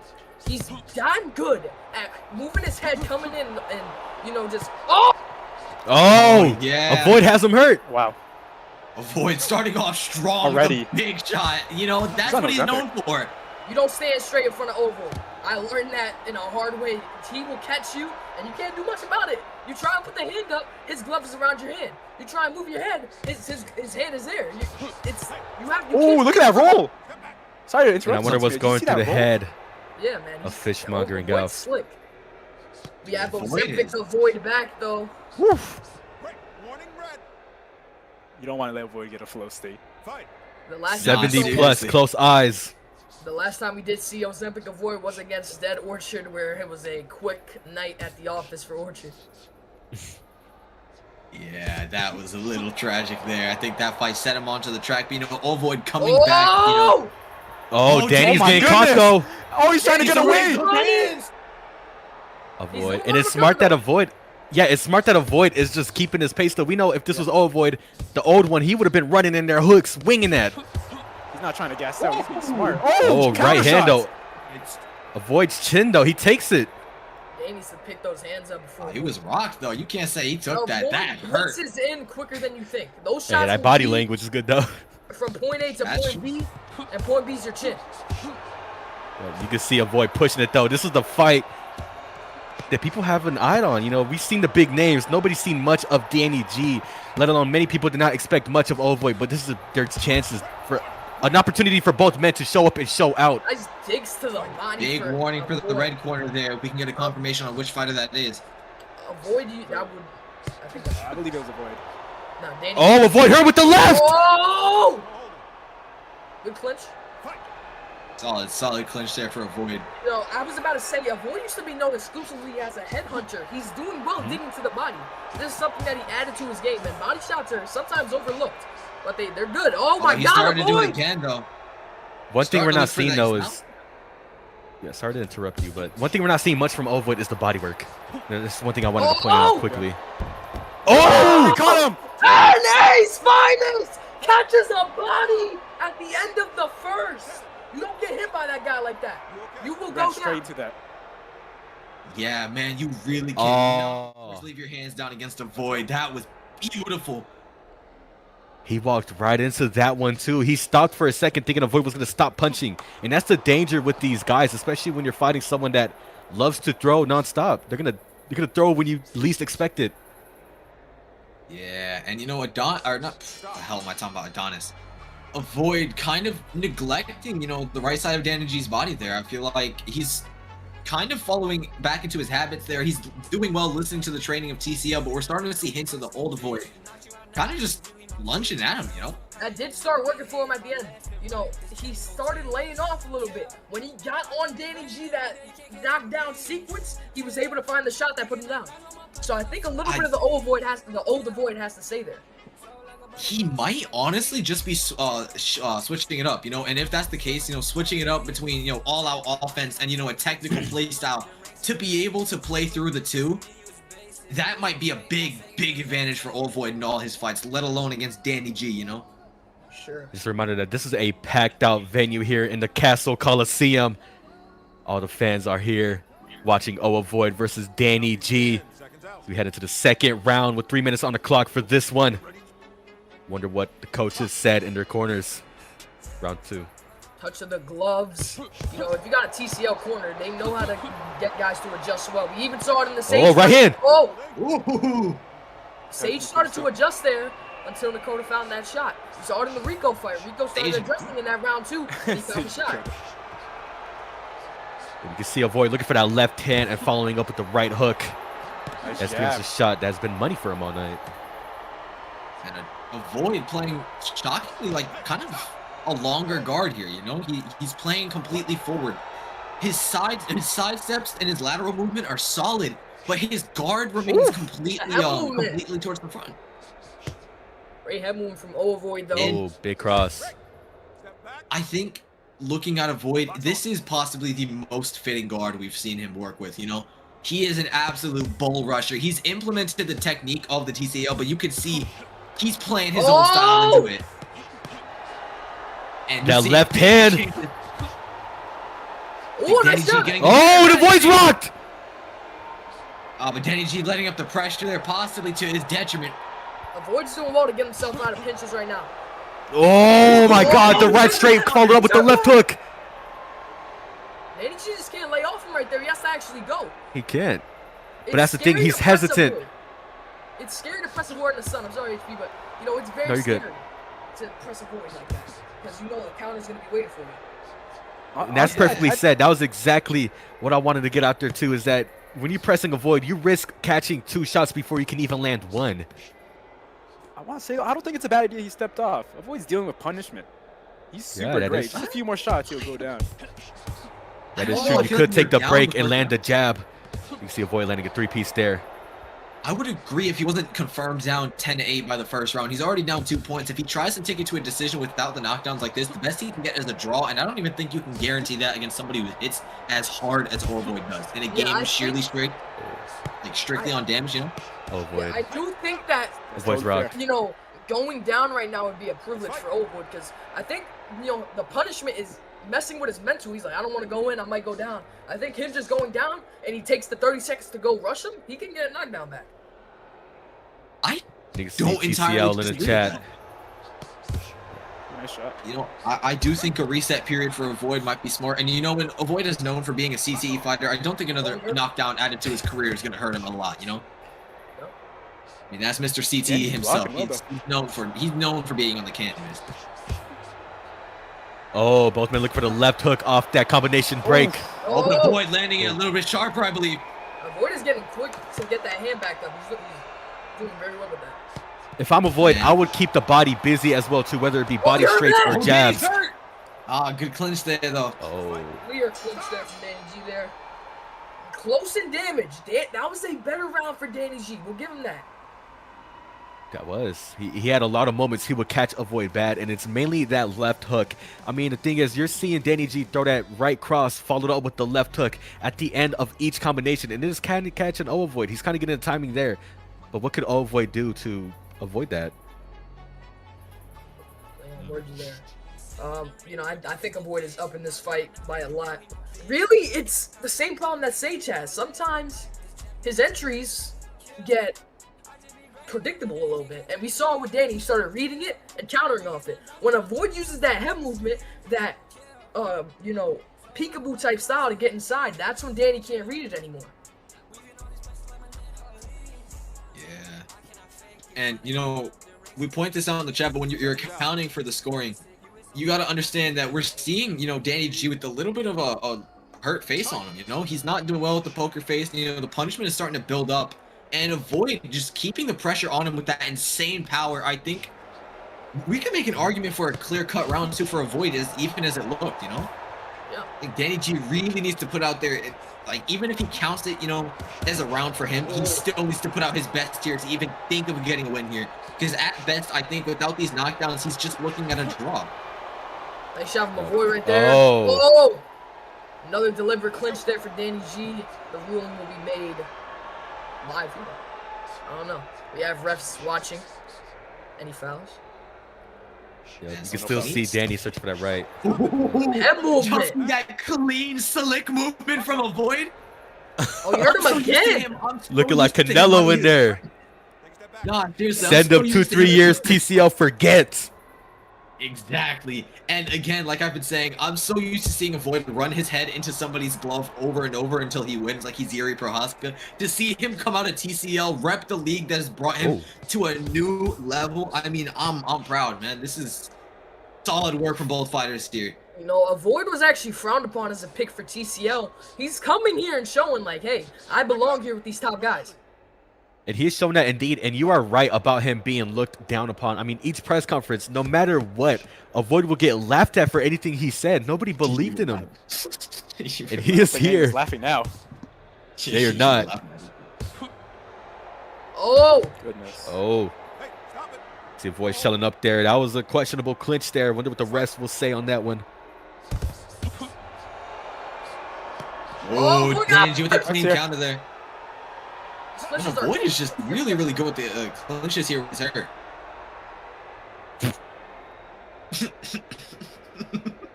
Avoid just standing there. It's like Deontay Wilder used to do. He just stands there until you. But the thing is, if you're Danny, stand there and work for him. Do you bite down on the mouthpiece and go in there? I mean, you're down 2 rounds. You have a minute left, less than a minute left. $600 on the line. You could possibly bring your team down to 1-2. You have to step on it. He's too patient here, man. And Avoid's rocked. To even confirm the win right now, he'd need 2 knockdowns, you know? It's Avoid's guard. He doesn't know how to break it. Yeah, with the forward-facing guard, he's not able to step in quick enough, I feel. There's like a certain point where you got to counter Avoid. Like, it's a very thin point where his hands go down for a little bit and you can land that counter shot, and you can't find it. I think that and that one of them should have been in there with the body jabs. There it is. That was the point right there. When he throws that cross, he's open. And the issue is that Maki just pointed out, as said, Tomato, I do think that Danny G not only not exactly having the right timing down, but I don't know if he has the reach and the physical stature to be able to reach over Avoid's massive rabbit overhands, you know? 2 seconds left, and I believe that will do it. Man, Interesting judges' performance. scorecards. It's a draw. I think I so. have Avoid, I think. Yeah, I have Avoid winning pretty convincingly here at 30-26. Oh, you're right. It's a draw. That is a lie for both teams. Believe the Mystic No, there's Mano. no life. There's no life? Okay, bet. Looks like a draw will keep it 1-1, right? Yeah. Oh, a draw. A draw. Well, let's go ahead and see what the coaches will pick then. We'll keep the action going. Who would they put in after a draw? Your Rico is refreshed. Your Nakota's refreshed. Both of these guys are refreshed from the first fight, so it's interesting. I do remember hearing that Adonis did allegedly fix his controller issues, so if BSC were to throw Adonis back in after TCL takes their pick, that'd be a really interesting match to see against any of these guys, you know? Damn. We have a close to 90 across the Throw of the Fight 2 stage in the YouTube.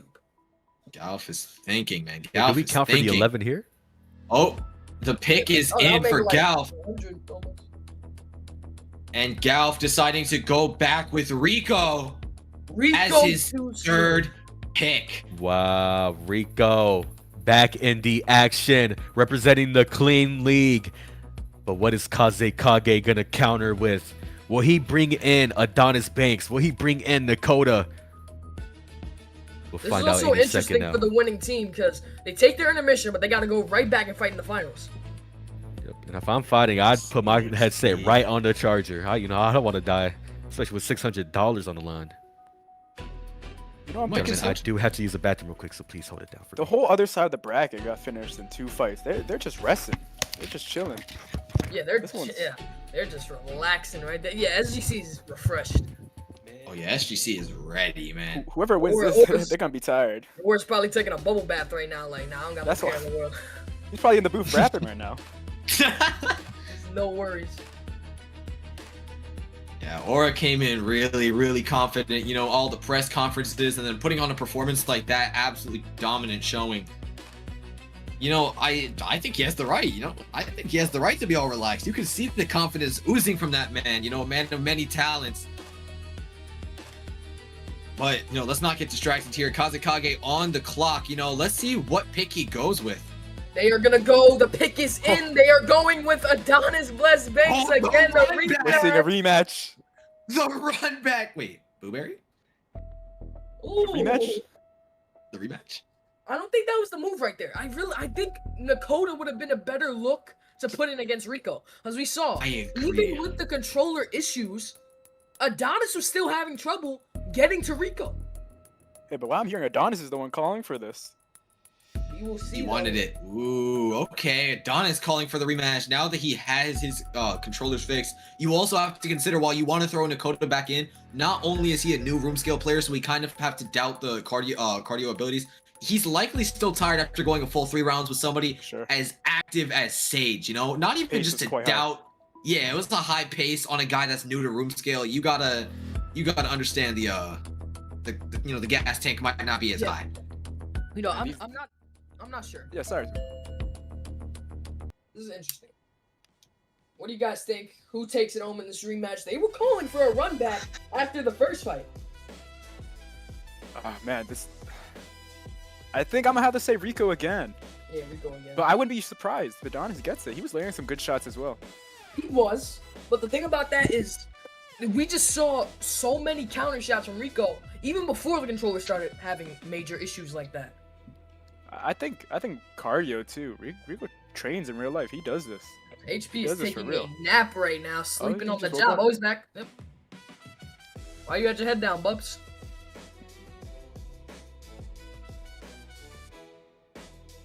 I love UBA. So what is the matchup for today, guys? Sorry, I was doing something real Rico quick. versus Adonis too. Rico and Adonis running it back? Yep. Oh my, yo, they just keep on spoiling us today with these matchups. Imagine day 2 though. RSVR, UBA, and the winner. of BSC versus TCL facing off against SGC. I think we are gonna take it to the ring. Let's go ahead and get that action going. Adonis versus Rico running it back in the interleague tournament.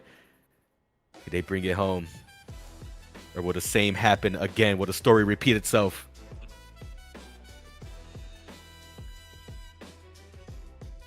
What I have.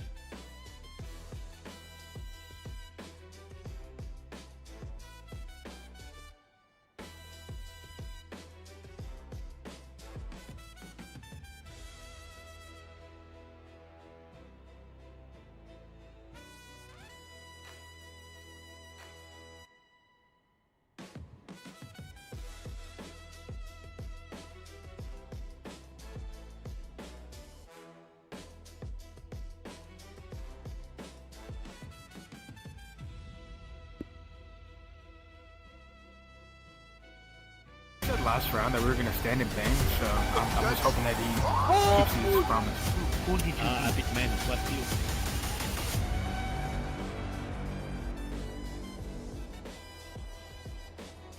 We will take it Cap Ramens to Adonis, Blessed Banks, and Rico Too Smooth too. The corners are the same. Adonis will be in the red. Rico Too Smooth in the blue. Here we go. Running it back. If you exclude Tornado, I think Rico has been the second most impressive. Oh yeah. But he might be number one after this fight. Let's see how this goes. Oh, he's rocked! Oh my god. Nah, that was crazy. Let's go. Man, One punch. Oh, He's ore farming. The rematch. Blueberry. In the matchup that people been wanting to see. Shout out Berserker. See Adonis working that guard now. No more left controller issues, which was the main thing that was stalling the action there. Yeah, I think possibly a loose battery. Sir. Yeah. I wonder what's going to be different in this approach. Oh, he's making, oh! Rico staying defensive. Adonis is struggling to get through, but are we seeing more controller issues, or is Adonis just letting those hands down? He's making Rico reset too much. Over and over and over. Ooh, left hand for Rico. Oh, Rico got caught! Oh my god, how did he get hurt? Oh, Adonis hurts! You're trying to take out Adonis, he's dead! Oh my god, Adonis is down again! I think both Rico and Adonis, when you look at Rico and Adonis, I think out of the entire roster, these two have the most bloodlust after a stun. They see that look at them. face, and look at they them. are the first to get the knockdowns. Oh my god! They were just shaking their head at each other like, yeah. Oh my god. Yeah, this is the slugfest the people wanted. In a matchup the people been wanting to see. I told you guys, this was going to be closer than you think. And it is. Like, this whole TCL versus BSC is going to be closer than you think. Both of these guys, you know, like I said in the like I said in the first fight, you know, and Adonis finally getting the chance to prove it. Both of them in the arguments for the top 10 of all time throughout league fighters and throughout the fight. You know, from its beginning to now, both fighters have put on a solid legacy everywhere, really. You know. You see Adonis looking for that left hand. Yeah, he's in the gloves. Oh, Rico's still hurt, man. Oh my god! Nice counters from Rico. Rico's gonna go down. Wait, Adonis is hurt. Turntable, I'm telling you, both of them have the bloodlust when they see the opening. What a fight we are seeing. These are two of the greatest knockout artists we've seen in Thrill of the Fight 2 history. And to showman. see these two be paired up. Yeah, absolute showman. This is just beautiful to watch. It will stand as a 10-8 for Rico if Adonis doesn't get anything done. Ace playing it safe. Oh, Adonis feeling himself there. Feeling himself in a losing round, but, you know, showing he has the confidence and sure as hell the knockout power to take another one back in his favor. I don't know. Who do y'all have so far? Who do you think is going to take it entirely? Whoa. So far, Rico's taking it. But the thing is, you're seeing Adonis working on his timing more. He's trying to time Rico there. That's the same shot that dropped Adonis the first time in the first fight. the blitz from Rico, that 1-2-1-2. Not a lot of people can read that. He just blitzes in so quick with it. You know what I've noticed? Adonis hasn't really gone to his body combination at all in the last 2 fights. Oh yeah. Remember, Well, you the gotta UBA understand. is powered by Sheath. Use code UBA for 20% off. You can go blue banding. Put that in. But I also see Rico moving his feet after what, every 3 punches from Adonis. Yep, that's what I was about to point out. Rico's movement is staying too solid for Adonis. Adonis's body shots, he usually sits down and plants for, you know? Yeah. He does his head movement, 2. boom, rolls into a hook. This is gonna be an insane round. We're gonna see the adjustment from Adonis. That body might I be think I too want to hard point to hit out cleanly.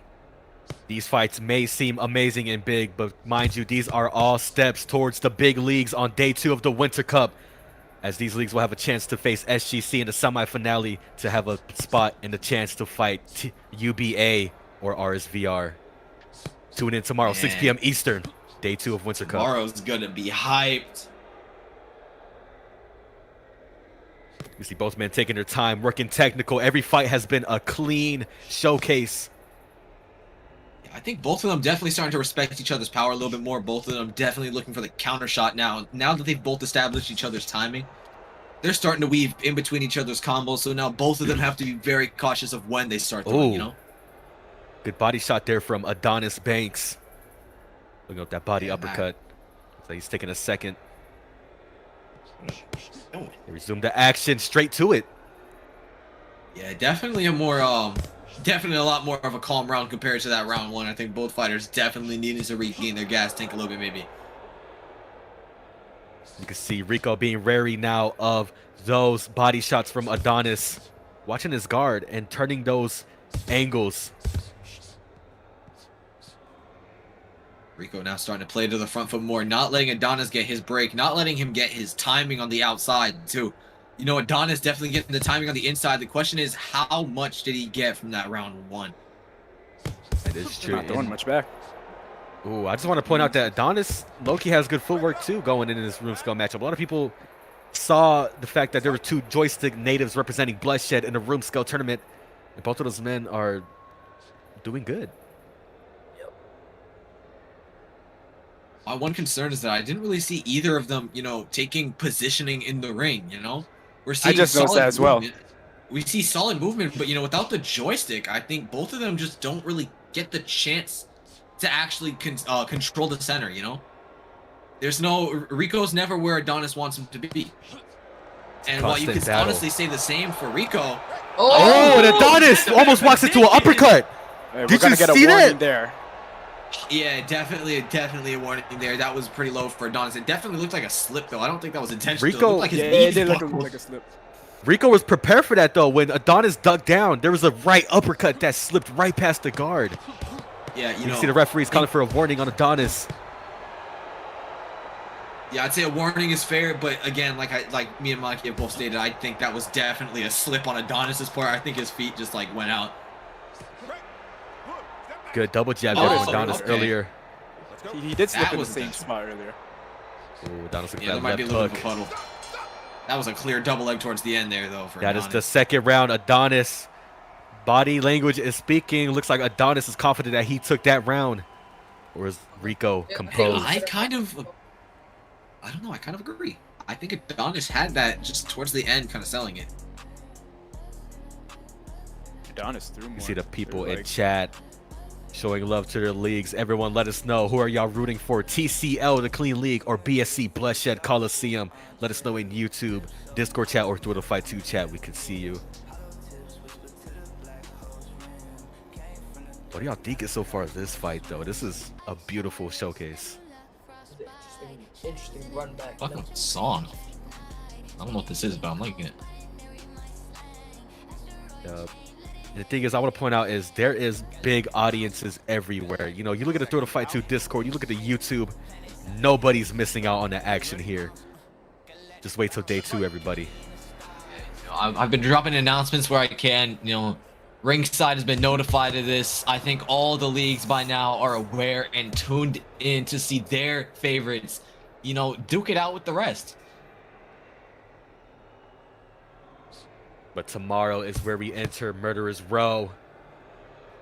Right now, we are in the third round of Rico Adonis, the rematch. Yeah, and to think that this is just the qualifiers for day 2, man. These guys are fighting their hearts out. This feels like the finale, damn.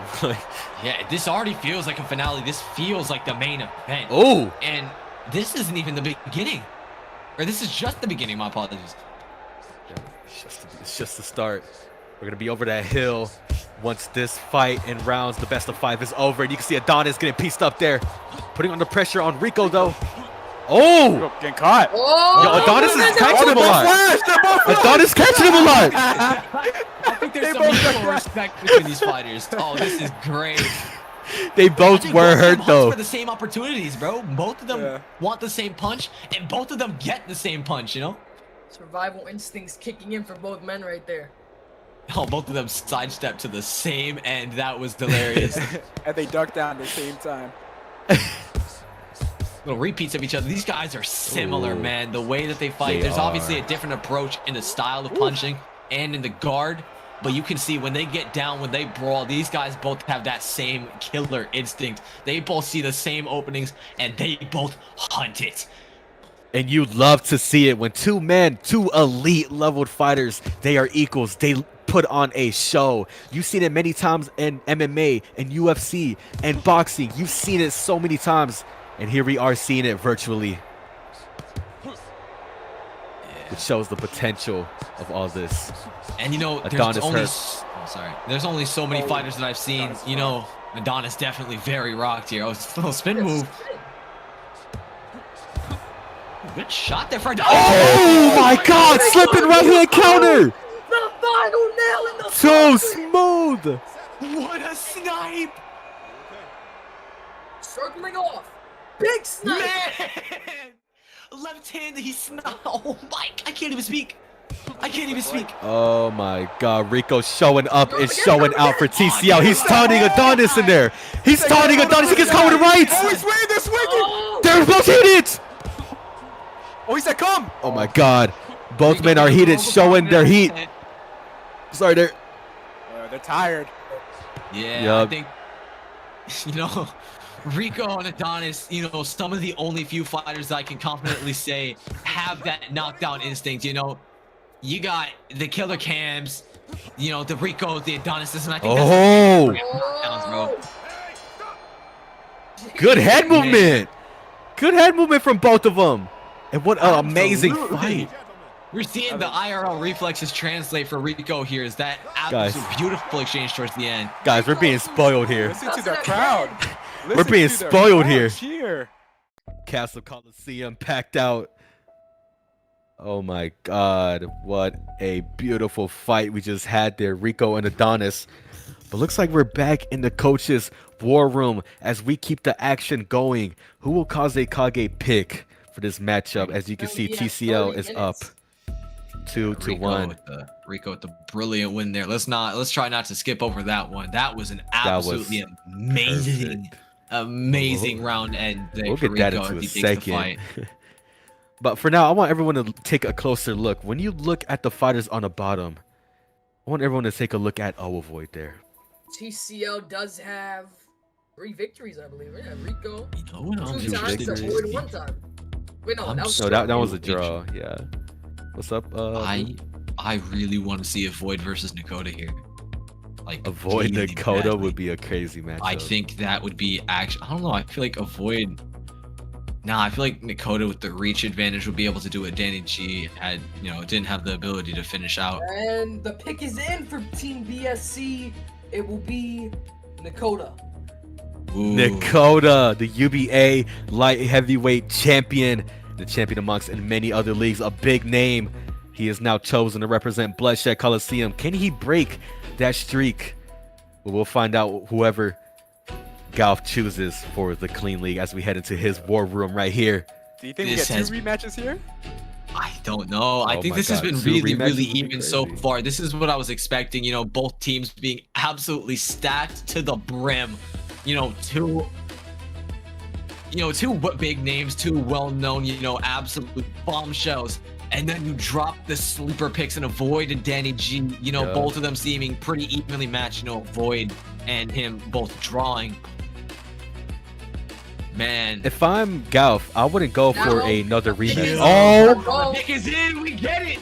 The matchup that I wanted to see. Thank you, TCL. We are getting a Void picked by TCL here. Nakota versus a Void on the way. It's our next, and I believe possibly final fight if TCL can take it here for the second bracket. We are just getting spoiled, bro. Like, oh my god. I'm over here blushing in my seat watching this matchup.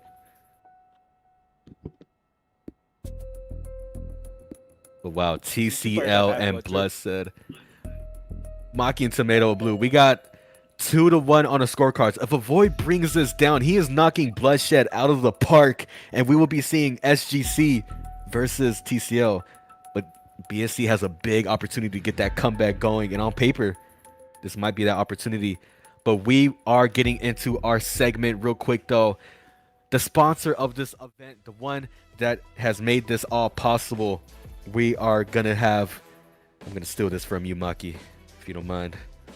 But we are powered by Sheath. You know what I mean? I want everyone to take a moment to use code UBA for 20% off your next purchase with Sheath, the official sponsor of the UBA and the official sponsor of this event. You can see Bloob repping it there. But hey, y'all know what happened last time we had that Sheath segment. We had a giveaway. Yes, y'all heard that right, a giveaway. Another Nitro going on a line. This one's for the YouTube chat, though. If you're in the YouTube chat, not Discord, not Through the Fight 2 Discord, YouTube, UBA, YouTube, you have a chance to win this Nitro.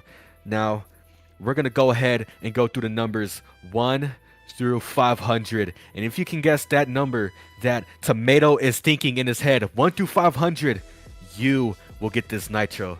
Tomato, you have that number, right, in your head, 1 through 500? Yep. Well, there y'all go. First person to guess it. I don't think they're going to get it. Well, let's find out. If you're in the YouTube chat, put your guess in 1 through 500. You have a chance to win Discord Nitro. Then we'll go on to the next match after. Oh, I'm so ready. Keep an eye, Tomato. We have Nitro on the line here. Another one. You know, I won the first one. Easy. Too good.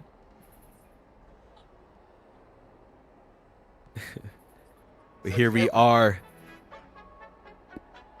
Rico and Nakota. I mean, Avoid and Nakota. They are here. Let's know when you got that number, by the way, Tomato. Oh, damn, Avoid starting strong. Pressing him.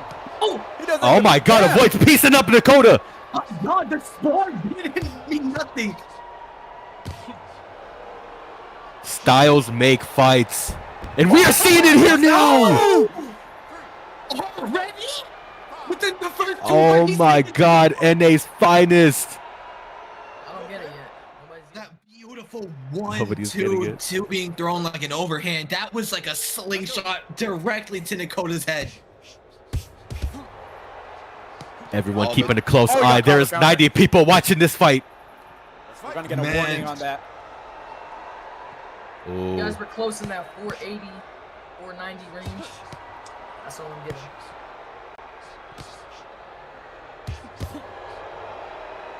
Oh, Avoid caught by another. Oh, Avoid's hurt. Knockdown.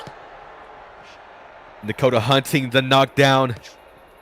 You see Avoid building up the punishment. Fishmonger calling for a ref. Dude, I'm liking that front-facing guard. I'm loving that front-facing guard. And there's a warning on Avoid. Yep. Hard warning there. We did see a little bit exploitive activity there. Oh, you can see Nakota every time he sways to the left, he leaves his side open. Won the giveaway. 493. Roatan taking home $10 Nitro. Make a ticket and confirm your YouTube account and your pick. And Avoid goes down! Oh! Oh my god! Is that another knockdown? Is that 2-1? I think that's 1-1 for both men here. Is that 1-1 or is that okay? That's 1-1. I 1-1. remember him dropping him twice for some reason. Avoid has dropped that weight in his hiatus. Man. And it seems like he's not only dropped the weight, but he's dropped the chin. You know, we're seeing him get caught definitely a lot less than he used to. That front-facing guard doing him a lot of good, but not enough good for Nakota. Oh, the Nakota's rocked. Both of them are hurt. Dude, both of them are just waiting for their chance. which is understandable from Ovoid. You know, he has the chance to put the final nail in the coffin to kick BSC out. And what's better than to knock out Nakota doing that? One of his signature counter hooks here. If you can call them hooks, I guess. Yep, the counters there. A bit of running there from Nakota, but he is avoiding those shots from Avoid. Yeah, Avoid hunting it. Some muscle memory here. Some big muscle memory. Oh, but you see an Avoid get caught bad. He keeps trying to loop in and catch Nakota with those hooks, those wide hooks, and he's paying the price for him. Oh, dude, we're seeing. Yeah, no, he's falling back into habit. You know, we're seeing V5 Dakota slightly come back to return. Oh, looks like Avoid was pushing the pace right there for that one. He was hurt. What are we thinking of this matchup, though, gentlemen? Dude, I'm liking it so far. I'm really liking it. You know, I think Nakota coming out strong. I think convincingly taking that round. You know, 10-9. You know, it was 1-1 with the knockdowns. If I'm not missing a knockdown, right? I mean, the thing is, we saw Nakota catching Avoid so many times right there in the last minute. I believe y'all acknowledged it as well too, but each time Avoid was trying to swing those wide hooks, Nakota was just keeping it back, landing that right hand counter on Avoid's chin, which is why Avoid looked real hurt at the bell there. What do you think, Tomato Monkey? Yeah, this is going to be a little bit of a soft warning for them both. You know, Nakota with the slaps, Avoid, you know, with the running hooks. Just be a little bit more careful, be a little bit more clean, you know, show some boxing out there, you know? Be careful to not let the game affect your gameplay. You got a lot of people watching too. Y'all don't want to humiliate yourselves on a big stage, which is what everyone risks. Let's go. Avoid going low for a second. Got hurt, boy got hurt. Oh, knocked out for Nakota. And he is hyping himself up. He dropped Avoid bad with that left hook. You can see it there. Avoid tried evading, and he dropped his guard for a split second. Just like what Blue pointed out in the last fight with Avoid versus Danny G, is that Avoid drops his hands a lot, and that is the best moment to catch him. You saw Nakota did it there. Yeah, it's like Avoid starting to get time now. I feel like that front-facing guard, Nakota is able to get through it.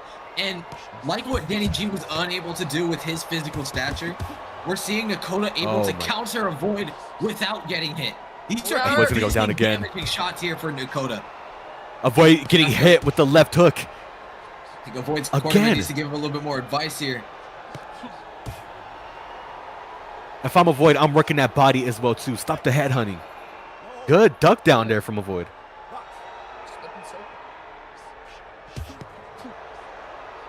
You see Nakota going to the body. Clean double up there for Nakota. Oh my God, Avoid got hit again bad. This is bad. Yeah, Avoid's just getting kind of pieced here. So far, it's looking like Bloodshed will be taking it to a tiebreaker. Or could Avoid shut that down, and he can't. Nakota on the cusp of a TKO victory. Dude, Avoid needs to change something badly here because he's starting to get figured out. That first knockdown could have possibly just been a fluke. Let's go. Could have been. Everyone, the giveaway is still over. Y'all don't have to spam numbers no more. Never mind. Oh! Dude, Avoid with that beautiful left overhand.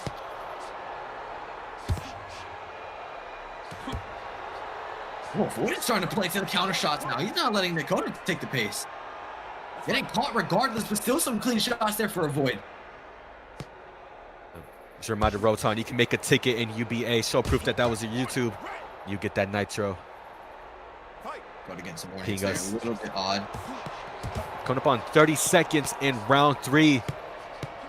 Boy, you go to sleep. Oh, he's out! He's out! Nakota just knocked out NA's finest. Taking it home for Bloodshed Coliseum, making it to a tiebreaker against TCL. I never thought I'd see the day where Nakota gets a TKO victory. Nakota? Oh my God, Avoid is still sleeping on the canvas. And imagine we had those new animations set in stone right there. That would have been a moment. Man, a tiebreaker. This is gonna be tough for TCL because they can It's go the Rico too tiebreaker. smooth right here. They can go Sage right here. Sage is fresher than Rico right now. Sage But into he's Danny risky. G. Well, That's what the will most realistic Galf matchup. choose? I think What is Rico's still a TCL? safe pick. He didn't exert much energy against Adonis. He was playing to his range a lot. I didn't really see much overextending. He's had a bit of time to relax. I think it's the safe bet to put Rico back in here. I feel like if they throw Sage in, they could throw Adonis in. I feel like Adonis just kind of, absolutely no disrespect to Sage, but I feel like Adonis is just like the pitch perfect matchup against Sage. They'll probably put Danny G back in, and if that's the case, then that's just a murder for Rico. Rico's gonna get it done. Adonis versus Rico a third time. That's just not plausible. It's gonna be 3-0 Rico. Well, let's see what Galf's pick is as he makes up his mind. And the pick is in. And TCL, once again for the third time tonight, going with their absolute dog.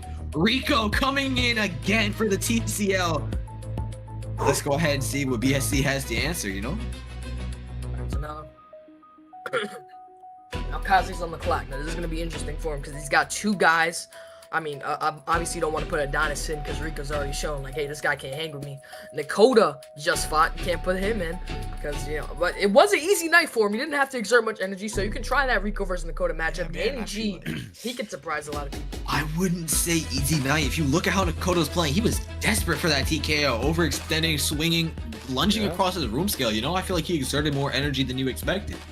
So while it might be a safer pick to go with Nakota, I feel like you're really, really down on options here if you're BSC, and you kind of just have to have complete faith in your They didn't fighters. play You their know, if you're cards gonna right. throw They didn't Danny play G their or cards Nakota. right. They didn't. I mean, they really didn't. I feel like they shouldn't have put Nakota in for another round. I feel like they shouldn't have put Adonis in again, because if they would have just put Nakota versus Rico in that fight, and then Adonis versus Rico now, it would have probably went different. It would have been closer. We are going to be seeing Kaze's pick any second now. Can Bloodshed Nakota is out of the Coliseum- question. His headset is about to die. Adonis is going in for a third time. Oh my god. Third time, the trilogy? The trilogy? Man. If I'm Adonis. If you're Adonis, what are you thinking? Hey, I yeah, mean, if 2 of you- TCL's score is I mean, if Rico. you're Adonis right now and you think this guy can hang with you, I mean, there's no other way to say this guy is better than me than if he whoops you 3 different times in a row. Well, looks like it will be led up to the trilogy match to break this tiebreaker. And just a reminder, whoever wins this one will be moving on to day 2. They will be facing SGC in the semi-finale as they get an opportunity to fight UBA or RSVR and Murderers Row tomorrow. Tune in, 6 p.m. Eastern. But now, we got to see who's going to break this tie.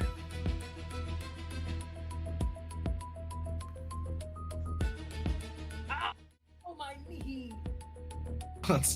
Tomato with a little bit of an injury in the commentary booth.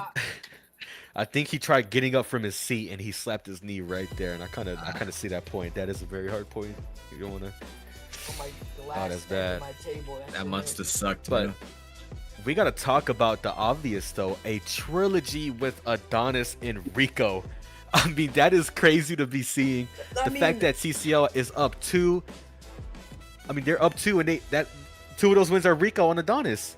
Bro, you And it's a could have tiebreaker. just called BSC versus TCL, Rico versus Adonis, and I would have had no problem with it because that's the fights that we've been seeing over and over. It would be wrong not to pick Rico again. He's just shown in every fight that he's on a different level than Adonis. I guess the third time might be a charm though. Who knows? Part of me, I feel like Sage would have been a good pick, you know, going into this one. For TCL, you know, Rico, he's really good. So they're playing their cards right. It's not against the rules. They're taking good advantage of it. Like they're playing this smart. But I believe the people are done waiting though. You can see the Winter Cup Day 1 bracket right there. Whoever wins this one will be moving on to face off against SGC tomorrow. But now, we got the tiebreaker. We're going to see who will get this. Rico for TCL or Adonis for Bloodshed. It's hard to commentate a fight when you've seen it 3 times in the last hour, you know? Well, Well, this one is going to be interesting, though, since we know what's on the line for this one. We'll get into I guess the fight. if you want clips, like...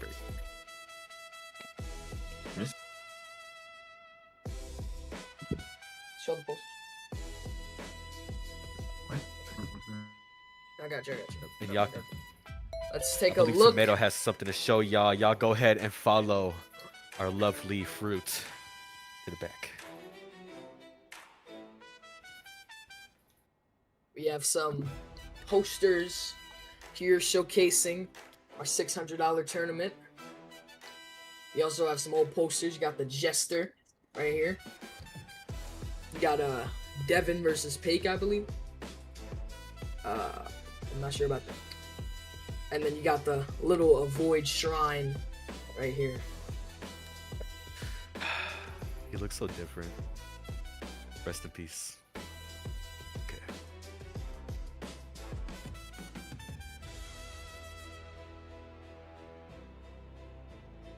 And here, y'all will see everyone chilling there, but right here you got the other side of the UBA wall. You see UFL 1 of how far this league has came.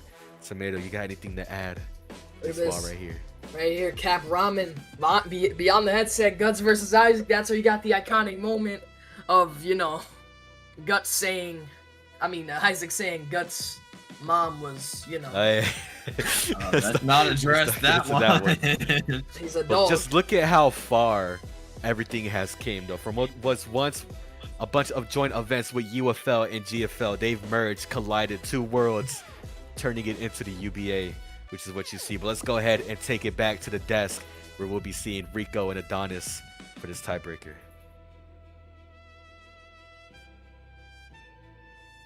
This round is sponsored by Sheath. Round 1. Here we go. It's so nice we had to do it thrice. Adonis Banks, Rico too smooth. The corners are the same. I've told you 3 times already. Adonis is in the red, Rico's in the blue.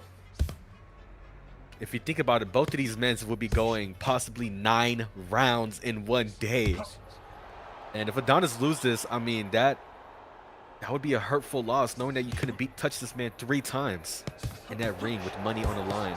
I would definitely be humbled. I would be humbled saying, hey, Adonis, we need you to win. I know you lost. Oh, Rico looking to solidify. You can see he's swinging for a win. Oh my God! And there goes Adonis. Little low there from Adonis. A little questionable movement. But it is all up to the referee, though. And you can see he is saying that the next one he sees will be a warning for Adonis. He's done this over 10 times between these 3 fights.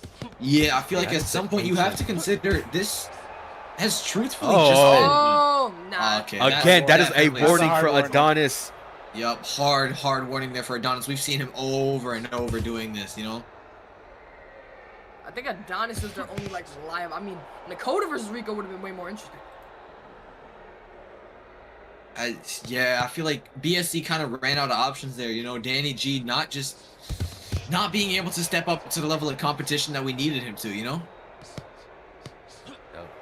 But the thing is, there is so much on the line, and if you're Adonis, how are you handling this? Knowing that you're 0-2, your team is down, everything is on the line for this one, and you're here now, and you got 3 rounds to work with.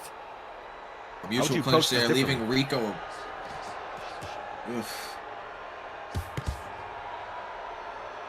Oh, left hook from Adonis, touching the guard of Rico.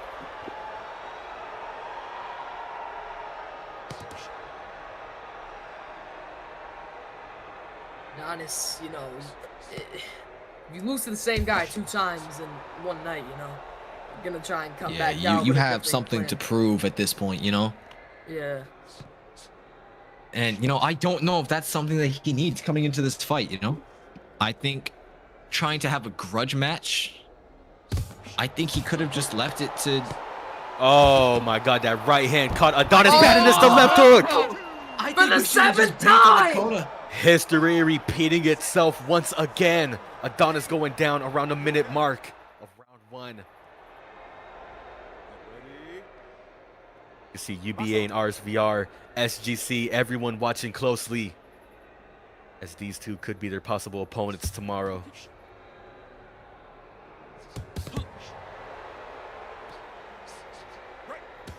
Oh, you heard him bad. Oh.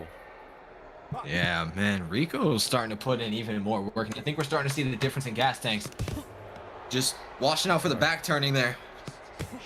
Thing is, you'd be favoring Rico too due to his experience. You know, he knows exactly what to do against Adonis. Oh.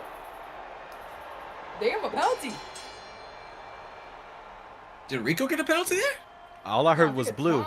Blue corner had gotten a warning, and that is Rico. If that's a penalty, that's not going through. Yep, referee said it there. Yeah, if that was a penalty for Rico, it would not go through. And if there was, that would make it a 9-8 round for Rico there. I mean, what are we thinking so far of this fight? You know, third time around. This is their 7th round, I believe. We're going into the 8th. It's just now setting in just how absolutely ridiculous it is that we've seen Rico versus Adonis now for the 3rd time in the span of an hour. It's just now setting in how actually ridiculous that is to say. But if you're TCL, I feel like that would be a smart choice. You know, the rule is you can reuse a fighter after another fresh one just fought. And they're putting out their best card and laying it down, while Bloodshed could have countered that. But the thing is, like y'all pointed out earlier, maybe something went wrong when they chose Nakota to fight Void. But nonetheless, we are here. Their 8th round, but for this one, it's the 2nd round, 3 minutes on the clock. Yeah, this is just, it's interesting to see that Adonis has made no adjustments from the first 2 fights. I feel like when you're fighting a guy like Rico, and I pointed this out, there's truly not many adjustments you can make if you're not better than your opponent. You just have to be the one to invoke your game plan, and I feel like Rico's just, I mean, visibly better at it than Adonis is, you know? I can't, you know, completely unbiased, I don't see really a method here for Adonis to take the fight back in his control. You can see Adonis having those left controller issues for a second there, unless he was adjusting his headset. But he's looking for that left jab there, that left cross, as he eats a 1-2 from Rico moving in. You see Kaze, the coach of BSC, acknowledging the intellect from the coach of TCL. Anyway, both men putting up one hell of a fight. And all these fights with BSC and TCL are, you know, this is shying away from what SGC just did to Razone. Yeah. And many people forgot what happened. You know, Razone being the first team out of this interleague tournament. Yeah, you know, not to the surprise, definitely not to the surprise of a lot of the fighters, you know, in this tournament. You know, you look at the press conferences, truthfully, nobody had much confidence in Raz, and, you know, it's unfortunate to see, but, you know, they did actually live up to expectations, you know? And see Adonis looking for that jab there. I feel like we need to acknowledge that, you know, this is neck and neck for a 3rd fight, you know, a trilogy in 1 card. Both of these two fighting for their lives here. $600 on the line, and we're seeing an absolute slugfest yet again. And you're seeing people in the Through the Fight 2 Discord acknowledging the fact that Rico could be 3-0 against Adonis. And listen, so Adonis, far it's not looking good. I'm gonna put a warning down for Adonis turning his back. Yeah, I think that goes for both fighters a little bit there. I think both fighters are struggling to face each other in that high-level exchange. Ref calling for a warning on Adonis Banks for turning around. The way that both men taking a slow approach. I assume the 3rd round will be where everything will go all out. This will be the Hail Mary round for both fighters. Yeah, Rico's just got Adonis' number at this point. There's really nothing else to say about it. I mean, every shot that Adonis is throwing out there, Rico has a counter for it, or he has a pivot for it, or Adonis can't get to the chin. I feel like Adonis needs to figure something out here, because if you take a look at his game plan, you know, like I said, time and time again, I feel like he's just really, really struggling to impose it. You kind of saw that there. Adonis kind of buckled. Yeah, man. Rico might just be too smooth for him. Oh, and that another round passes. Definitely another big round. I think still in Rico's favor. You know, BSC. The corners are going to have to push their guys.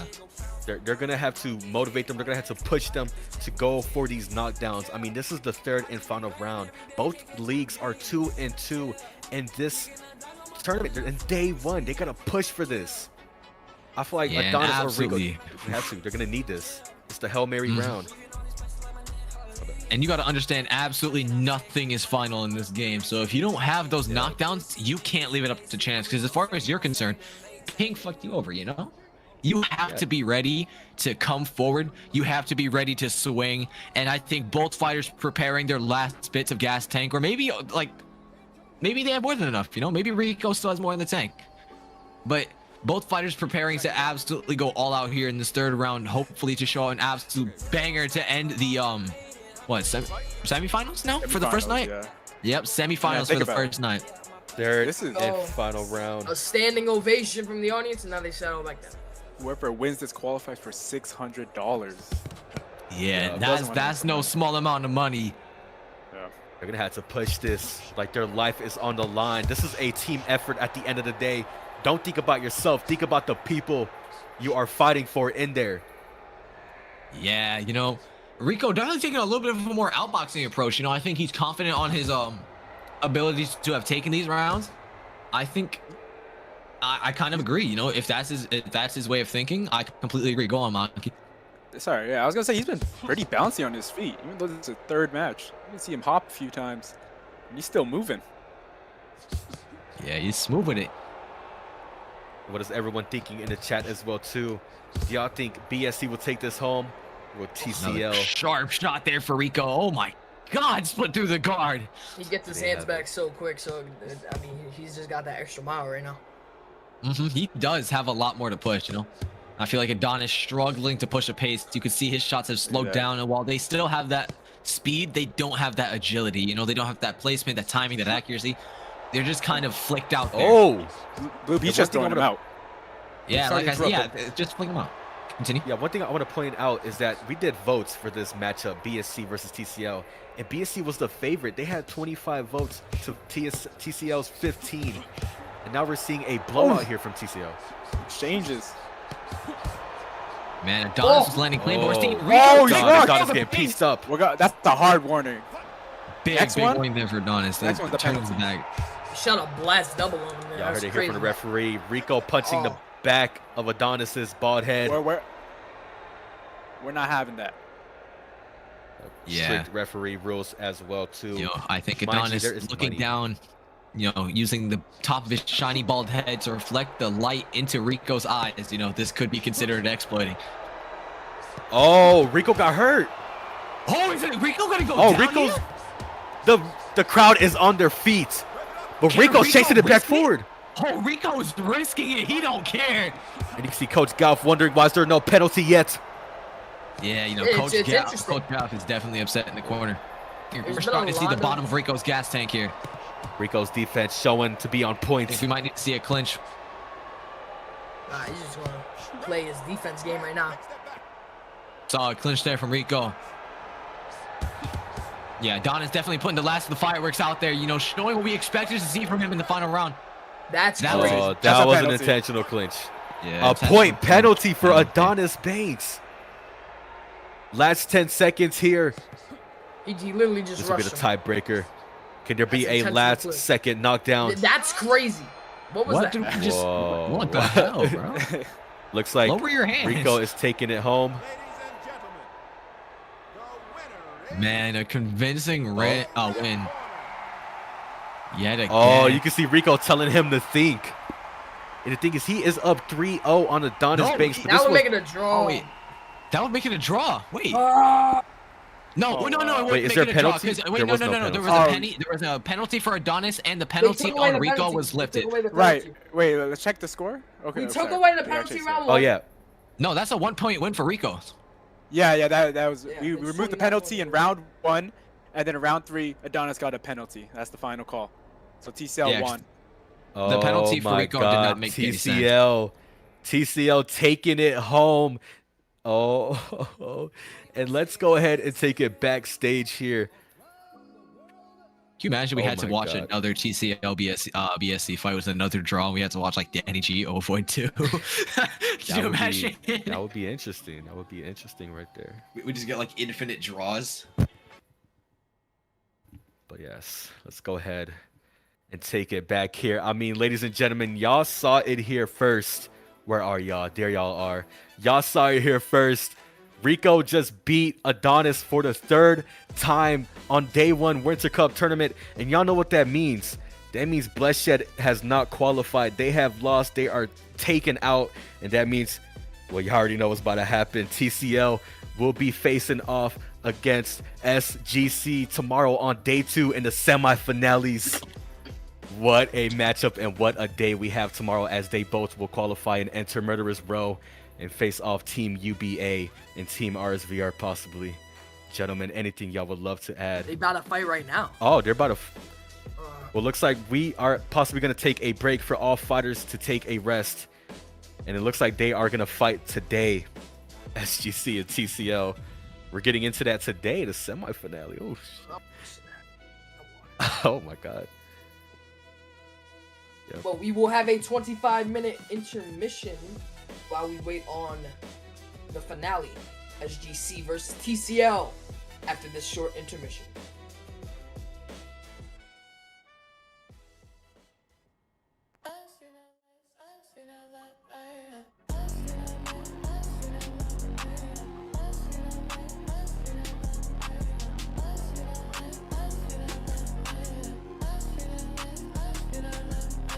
Zooming through the void, starship on tilt. Drip so cold, make a comet feel guilt. Hollow tips whisper to the black hole's rim. Came from the dirt, not a cosmos swim. Ice on my wrist, nebula, frostbite. Shadows in the dark, watch them creep at night. Speaking in codes, binary my slang. Asteroid chain, let it hang, let it bang. Gotta let it bounce, gotta let it bounce. 808 shake, planets out they house. Gotta let it bounce, gotta let it bounce. Catch me in the stars, stacking large amounts. Distorted bass, feel it in my chest. Sense step sharp, pierce through the rest. Minimal chords, keep it clean, no mess. Mumble through the pain, racetrack finesse. Spacesuit dripping, no oxygen needed. Dream so big, Saturn's ring, I exceeded. Time warp vision, future on repeat. Loop so hypnotic, can't feel the feet. Bounce with the vibe, oh yeah, not gone. Distorted echoes, my song. Solar flare low, they spawn. Energy endless, I'm strong.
Now in hindsight, I never came for the limelight. I shine bright when I train through the night. You can feel the passion on the page when I write, and keep the rubber to the road when I'm back on the bike. Weave double jab, step, throw a hook from the right, and got a mean uppercut that'll change your underbite. Shout out to PE, but you better believe the hype. Shove your chip on my shoulder with veteran battle stripes. Progressing through the sweat, you can check my genotype. Now how bad do you want it? No need to moan and gripe. You've been waiting for this moment for pretty much all your life. For the people in the back, I rewind to say it twice. It's the thrill of the fight. It's the thrill of the fight. Yo, they ask me why we do it. It's just the thrill of the fight. Stay true and committed to it. Just the thrill of the fight. Round for round, pound for pound. It's just the thrill of the fight. It's the thrill of the fight. It's the thrill of the fight. Then they ask me why we do it. It's just the thrill of the fight. Stay down and committed to it. Just the thrill of the fight. Round for round, pound for pound. It's the thrill of the fight. Hey yo, purposely we work to be past what they can see. Leave your mind occupied with limited vacancy. Keep your eyes on the prize, no pause in the destiny. With a side of hard work, smell success in the breeze. You decide to order hands and I'ma ship it for free. I got a spicy 3-piece that'll buckle your knees. Rope a dope to the floor like you're looking for keys. Understand the application of the bob and the weave. Affirmations on the wall, train, trust and believe. Stay sharpening my steel, wet stones on my team. So ferocious on the bag that we loosen the seams. Yo, go ahead and ring the bell to my opponent's sweet dreams. It's the thrill of the fight.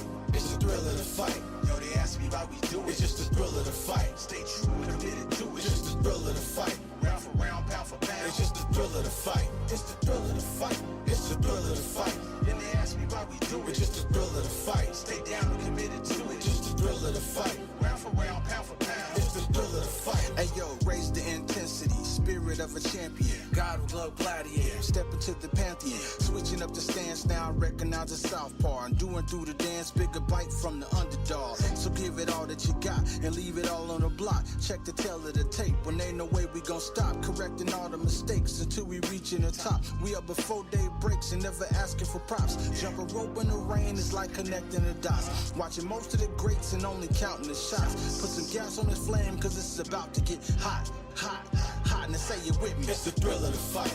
It's the thrill of the fight. Yo, they ask me why we do it. It's just the thrill of the fight. Stay true and committed to it. Just the thrill of the fight. Round for round, pound for pound. It's just the thrill of the fight. It's the thrill of the fight. It's the thrill of the fight. Then they ask me why we do it. It's just the thrill of the fight. Stay down and committed to it. Just the thrill of the fight. Round for round, pound for pound. It's the thrill of the fight.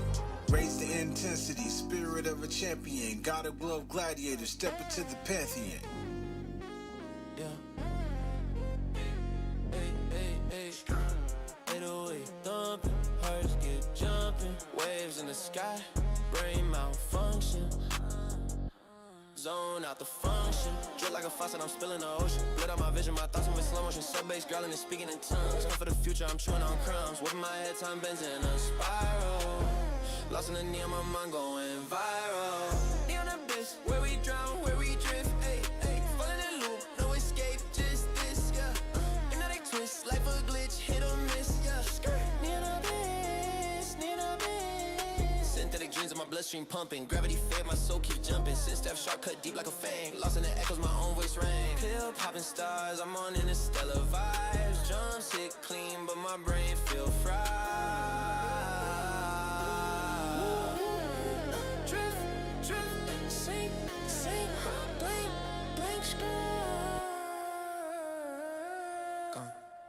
Neon abyss, where we drown, where we drift. Ay, ay, falling in loop, no escape, just this, yeah. Hypnotic twist, life a glitch, hit or miss, yeah. Neon abyss, neon abyss.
Zooming through the void, starship on tilt. Drip so cold, make a comet feel guilt. Hollow tips whisper to the black hole's rim. Came from the dirt, not a cosmos swim. Ice on my wrist, nebula, frostbite. Shadows in the dark, watch them creep at night. Speaking in codes, binary, my slang. Asteroid chain, let it hang, let it bang. Gotta let it bounce, gotta let it bounce. 808 shake, planets out they house. Gotta let it bounce, gotta let it bounce. Catch me in the stars, stacking large amounts. Distorted bass, feel it in my chest. Sense step sharp, pierce through the rest. Minimal chords, keep it clean, no mess. Mumble through the paint, race trap finesse. Spacesuit dripping, no oxygen needed. Dream so big, Saturn's ring, I exceeded. Time warp vision, future on repeat. Loop so hypnotic, can't feel the feet. Bounce through the vibe, oh yeah, I'm gone. Distorted echoes, my song. Solar flare low, they spawn. Tragedy endless, I'm strong.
You know, they say you only master something after you've done it for 10,000 hours.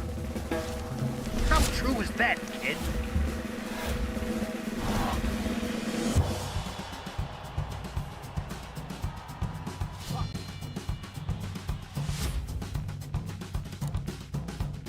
Here's the thing, kid. I didn't come back for you to lose.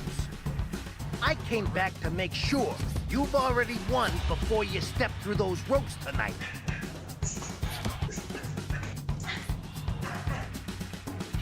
We did the hard work. We fought the tough battles. We slayed this dragon a long time ago. So, you think you got what it takes? When I want something, I go get it. Life is full of adventure, and sometimes people are too afraid to take that leap.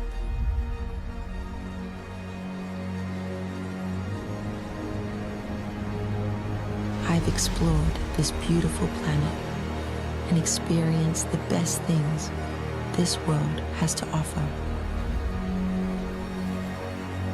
But it's no longer my time to shine, and now it's yours. Tell me, what makes you feel alive?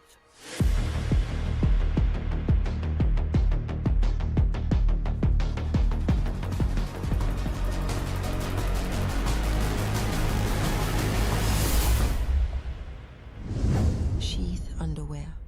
Underwear of legends. We said last round that we were gonna stand and bang, so I'm just hoping that he keeps his promise.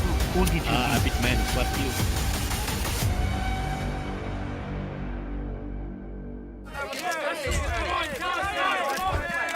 So who wants the full release of Thrill of the Fight 2? In just 1 year, Early Access has had 1 million players. 1 million! Think of the matches, the jabs, the knockouts.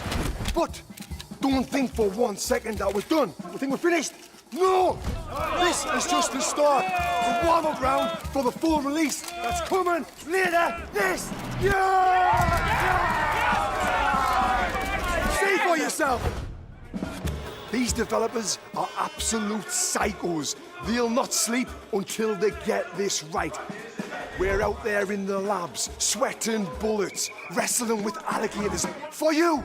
They'll do absolutely anything in their power to make sure the damage system is right. The work ethic is phenomenal. Need more proof? Need more proof? I'm about to fight to death right now! I can't believe my eyes. It's 20 versus development. It's right now.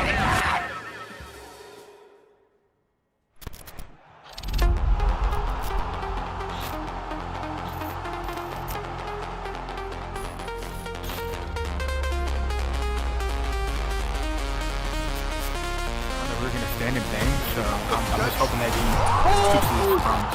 Who did you big man, When I used to do it to tear down his chance at the belt. Punch him in his jaw, you know what I'm saying?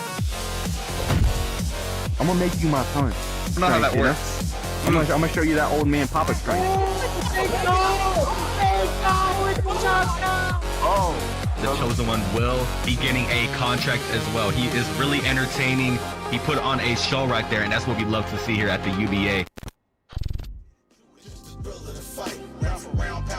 It's just the thrill of the fight. It's the thrill of the fight. It's the thrill of the fight. And they ask me why we do it. It's just the thrill of the fight. Stay down and committed to it. Just the thrill of the fight. Round for round, pound for pound. It's the thrill of the fight.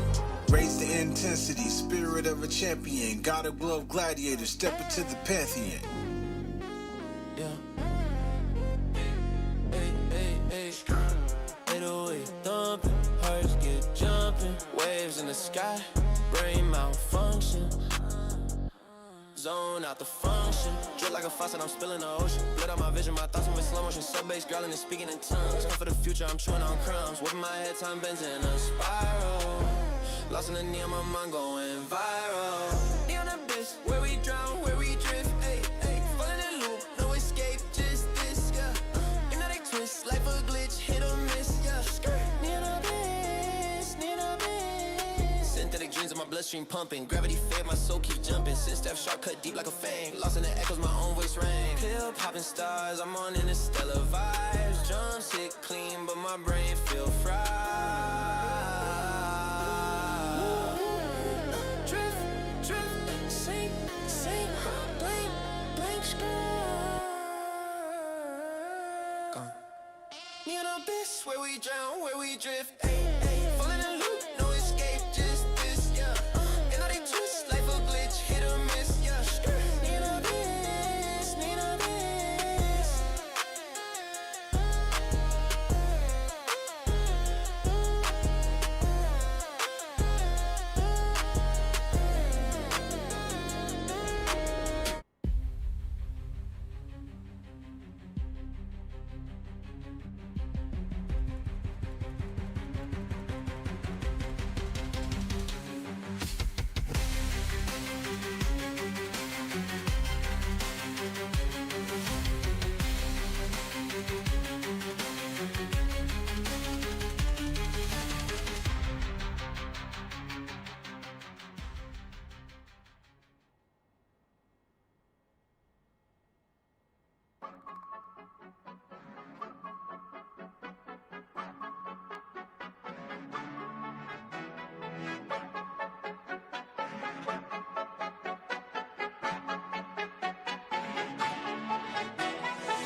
Step in the ring, now we boxing, little bitch. Knocked you out now, you really my big. Go pound for pound, you don't wanna get hit. By left and right, this jab go hit. Yeah, I just be grinding every day, can't catch up to me. Yeah, you cannot dodge on my punches, I feel like Bruce Lee. Yeah, flow like a butterfly, sing like a bee. Yeah, weaving all these punches like my name Harley. Damn, I cannot fake it. Tryna climb up the ranks, I can make it. You a little bitch, to me you was basic. You was so fake, more faker than latex. Yeah. Watching around the world have been waiting for. Live from the Oh man.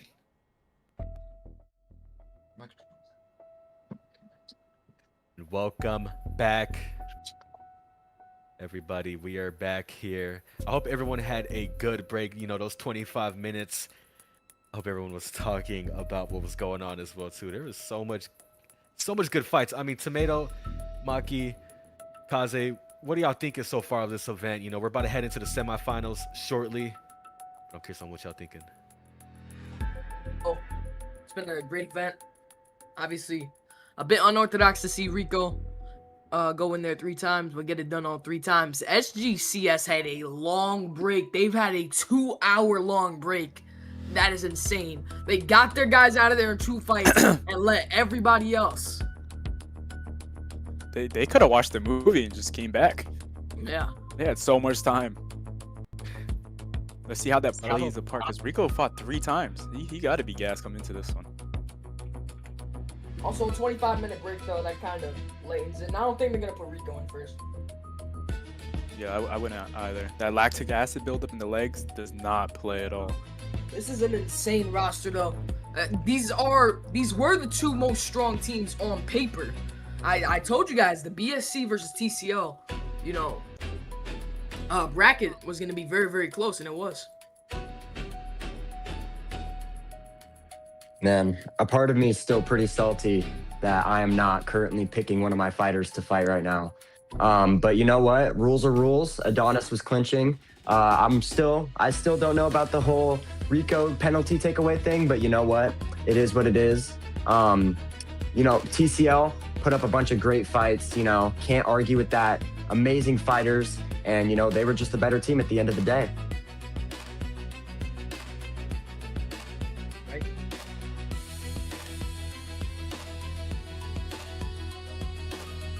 Time for Ronaldo to make his first pick though for SGC, as we're gonna head into the semi-finale soon. I wonder who Ronaldo is going to pick. Mind you, he has pick to is in fighter for SGC. I believe that is a valid pick. Ronaldo putting in Roatan for the first time tonight. We get to see. Rotan first fight. I like that pick. I really like that pick. Rotan, he is fresh. Rotan, I believe, didn't fight against Razone. It was only Tynado and Aura, and they got the clean sweep. So Rotan coming in for his first fight. It's going to be interesting to see who TCL is going to put up against Rotan. You know, if you're the coach of TCL, HP, who are you putting up against Rotan? I think the best pick for this one would be. Well, it's kind of hard to choose. You could choose Oavoid, but I think the Sage. pick is in, and HP's gonna get his wish as TCL goes with Sage, getting him another shot. Ooh, Sage versus Roatan. I'm loving it. Now we're gonna bring it back to us here at the desk here in a second to make our predictions for this one. And I mean, two great teams, honestly. This one's going to be kind of hard. Let's see, make sure everybody has their cards ready. Grab it. Well, I'm ready. I'm ready. I can't grab it. You got it. We'll give y'all a second, but everyone in the chat, what are y'all thinking so far? Do y'all have TCL or do y'all have SGC? I'm curious to see what is everyone feeling today. But, you know, we're going to go ahead and say our picks or hold up the cards in 5, 4, 3, 2, 1. TCL, Maki, and Tomato, what y'all got? Got TCL. I got TCL as well. I love BS. I love that pick. TCL. I love the BSC pick. Someone stole my card. I can't grab the card, but I'm gonna be the odd one out here and pick SGC because I got they you. have a pretty good chance. Oh, never mind. I'll hold the TCL card then. It looks like we have our guesses, but let's go ahead and talk about why we have TCL in this upcoming matchup. Who wants to start this off first? Kaze, Tomato, Maki? I'll get us going. I was just coaching against them. You know, I doubted them. I already doubted them today. I really thought we were gonna have the chance to. I mean, I'm gonna be completely transparent with you guys. I thought we were gonna clean sweep TCL. I really did. I doubted them and I put them down. And you know what? They came out and they showed out. I'm not gonna doubt them twice. I got TCL winning. The only reason that I'd put SGC over TCL, you put Rico in there 3 times. He's got a bit of fatigue now. I mean, you know, obviously that energy is back up, but you know, you're punching like that 3 times in a row against a high-level guy like that. Your arms are gonna start feeling some pain. Your legs. It's the lactic acid, Tamio. Yeah. You can't do anything about that. It's just a natural occurrence. I mean, you look at the SGC guys are fresh. So fresh. Rotan hasn't even fought. It's been like 2 hours and 25 minutes of nothing for SGC. They got their guys out of there in 2 minutes. Two fights. That's it. Yes, we'll go ahead and get to the semifinale shortly after this final trailer for the semifinale.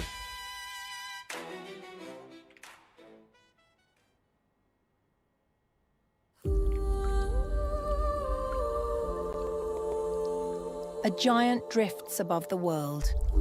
It rises not toward oceans, but toward a distant pool it cannot ignore. For across the night, scattered like patient lights, rest 6 constellations. 6 wandering worlds, each carrying a trace of the legends they've grown. And as their lights align, the pool deepens until the sky gathers into one.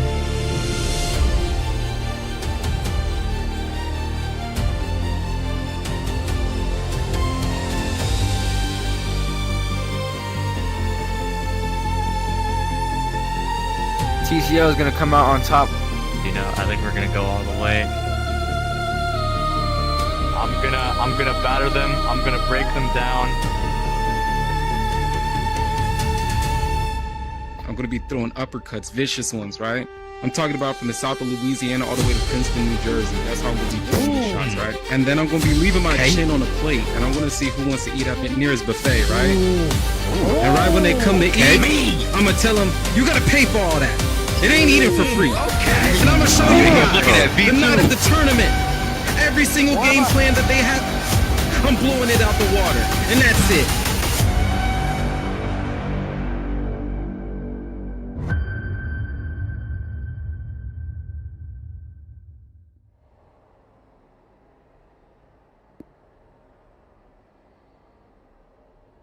We'll kick off the semifinale with Sage in the blue corner, and in the red corner is that's Roboton.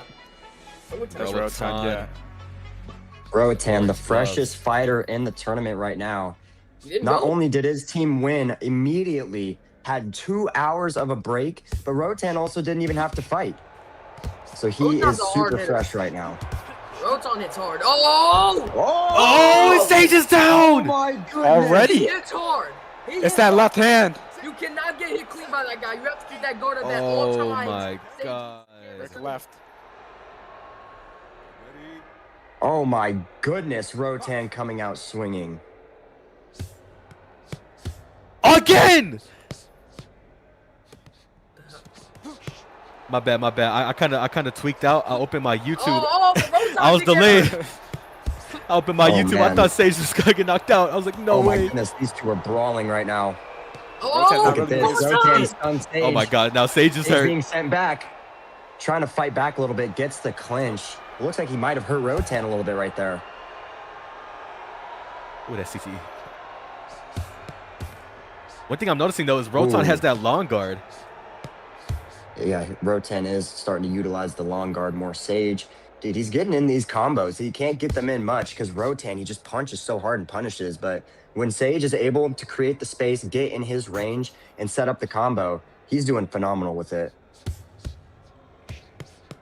He just lagged right there. You can see Sage going to that body too, trying to mix it up, go up top. Not much of a reaction though since he blocked it. That Philly shell HP is so powerful, especially on high ping. Roboton's a hard to hit guy. I'm surprised that it's now it's a calm pace now. You know, after that knockdown, they're taking it technical, but it is the semi-finale. They got to preserve this energy in case they go 2-2. They need a tiebreaker. And it's a high ping matchup. I don't think he needs to push too hard if he's comfortably up. Who would it favor in this one?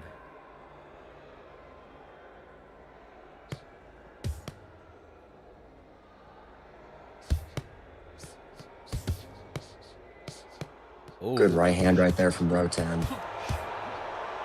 Y'all can look in the bottom left corner right there. UBA cards. Coming soon. Join the league. Come get your own card. You're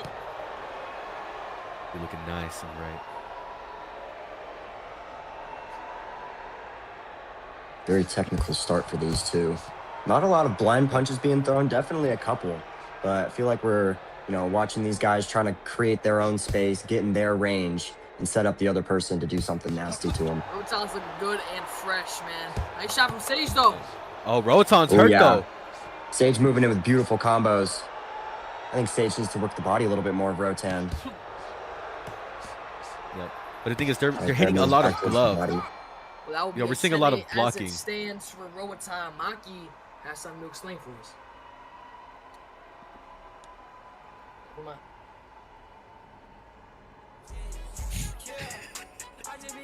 Well, I'm going to explain the rules, but if you want a brief explanation, not all phasing, like, we realize that sometimes two fighters can come together in a clinch. If blame is put on one fighter, but we see differently, we'll dispute that. Obviously, no turtling, nothing of that nature. It'll all be, you'll get work. Man, I'm still feeling this fight though. It's a best of 5. So much could happen, and SGC has a stacked roster against TCL. And there's a lot of dream matchups we could be seeing and beautiful styles that could clash. Seconds out. Here we go into the second round for Sage and Roboton. Sage coming off of a 10-8 first round. He got dropped bad in the first minute, but they seem to calm down for the rest of the 2 minutes. Here they are, 3 minutes on the clock for this one. Can Sage bring it back home for TCL? I think if there's anybody that can take it back from a guy like Roboton, it can be Sage. Sage is just so technical, picks his punches perfectly, does leave himself open when he goes in for those big combos. You saw that in his fight against Guts and TCL. That was a tie due to Sage doing so many clinches and stuff. He had 2 points deducted in penalties. So Sage does have a problem with that. Oh, nice shot from Sage right there. Good right now. Oh, yeah, Roboton's getting pieced up. And Roboton's down from Sage. Oh my goodness, a beautiful segment right there from Sage. You see the replay right there. I like both man. of these guys. I feel like the best case scenario is a draw. I like both of these guys and their styles. Well, that could be a possibility so far. 10-8 Rotan, 10-8 Sage. But there is 2 minutes to work with here. Sage already looking phenomenal, doing exactly what he needs in round 2 to bring this fight back. Look at those punches. Not a lot of them connected right there, but I love that combination in the guard that Rotan was in. Both men touching gloves. They're resuming the action. See Sage fading to the body. He might go up top with that right hook or sneak in that body shot. That long guard very effectively. He switches stances too, right into orthodox. He doesn't want to Sage put too bouncing. much weight on the orthodox foot. He said he has some knee problems, so he's been fighting a lot more on southpaw. Looks like Rotan is kind of... Oh, sorry, HP. That's all I want to say. Ooh, right hand connecting though for Sage. Rotan's He chin. found the timing. He found the timing. You know, this Sage is experienced when it comes to Rotan. But the skill could be what stands out.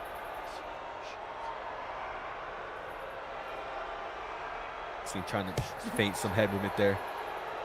I think the cross guard right now for Rotan is kind of limiting his offense despite his big power. I mean, you usually see Rotan dropping guys left and right now. Looks like he's kind of switched up his game a little bit. And it might not be the best here in round 2 right now. As I say that, land some big shots here on Sage. Sage returning the favor. Bit of a brawl right there as both men reset. Sage tries to go back in. Yeah, you can see Sage's footwork though flourishing. He is looking smooth in there. Look at that head movement right there too. Oh, that shot from Rotan. Oh, heavy jab from Sage. And southpaw. Southpaw is actually not bad. You don't really see much of that. Yeah, you know Sage is digging into his bag when he starts going into that southpaw stance. Oh. I think he's man. going with the southpaw out of necessity. He doesn't want to put too much weight on that leg. Oh my goodness, look at Sage Good moving body in shot. big combos. Yeah, that was a heavy body shot to Rotan's right side, which had him hurt there. You can see they are tied 10-8 to 10-8. That was a great This second round right there from Sage. Did exactly what he needed to do to turn around what happened in the first round. Came back, got the knockdown, showed how he still is in this fight, and you cannot doubt him ever. It's going to be really fascinating to see how round 3 goes. And I'm curious to see what the coaches are saying. But Tomato and Kaze, what would y'all be telling Rotan to be doing or Sage to be doing in this one? You know, Oof, that's a tough one. Rotan loves to throw these one and dones right now. Sage is throwing 1, 2, 3, 4, 5 shots. Like, he's going pop, pop, pop, pop, pop. Rotan's not keeping up. He needs to really start trying to pressure that pace because he found success against all of his UBA opponents when he pressured them. And here we are, third and final round in this fight. This could be the round to show the split, show who really is Tiebreaker round. the winner. 10-8, 10-8 going in. Both men had a knockdown in the previous 2 rounds. So let's see if we're going to see any adjustments from either man. If I'm Sage right now, I'm not adjusting anything from what happened last round. That was a beautiful last round right there from Sage. Kept the distance well. Oh yeah, right here, moving in with big combos. Oh my God. Sage. Unbelievable. Working the body, finishes That was with the a left hook perfect to one. the temple. That was a perfect left hook from Sage. Good timing too, catching Rotan right on the chin. Sage did See say the this ref was is a curious on the ping. 225 player-to-player matchup. Oh. One more thing to note about Sage is he is known for these. Oh, right hand! Oh my goodness! Rotan reloading and shooting it. Unbelievable. Oh my God, that overhand right from Rotan. He cocked it back, went down the barrel. Rotan. It looked like an elbow goodness. though on the tracking. A one-punch knockout for one of the hardest hitting fighters, Oh, Rotan. good roll from Rotan. And what I was trying to explain last time is Sage is known for these fights being tied in the late rounds, needing to bring it out of the dirt. Had one with Nakota earlier, And already, you know, down right now, down a knockdown. Rotan coming out and putting him on the canvas. Sage is really going to need to dig deep to get this one out of the mud. Yeah, we can see both of them. They're getting so close. They're having those exchanges where they're both throwing hooks, and you're waiting on one of them to get caught with that lead one, as you're going to see right here. They're both shooting it. They're trying to catch it. But I think adding a right cross at the end of it could really tee off on it. Or capitalize, I mean. It takes one from Roatan. He just showed that with that big right hand, unexpected knockdown. Yeah, especially with the ping. Rotan is dangerous with that power. You don't see those one-shot snipes anymore. He even hits harder on fair ping. Oh my god, that heavy left hook from Sage again, but looks like Sage was kind of on the back foot for a second. Sage really running out of time now. He needs to move in and he needs to get this knockdown if he wants to be in this fight. There's no question about it. It's tied up right now. Oh, but he's really adding up the damage on Rotan, and there's 30 seconds left. He has to actually cook with this one. I don't know. I think Rotan's starting to come back into damage. Yeah, Rotan is really hitting Sage a lot more. Sage trying to... That was a nice shot. Sage is hurt. Sage is hurt bad. Rotan not going in on it. Might be... Oh, Sage is hurt again. Man. 10 seconds left in this fight. What will we see? Rotan's heating up. Potentially a last second knockdown. Oh my god, he is walking down Sage. That no, is the first fight. Oh. To the judges and see who wins this one. Sage looks very, very confused and upset. Roatan, because it will be Roatan. 28-27. A nail biter and the first fight of the semifinals, or the finals of day one, excuse me. Oh man, what an unbelievable fight from those two.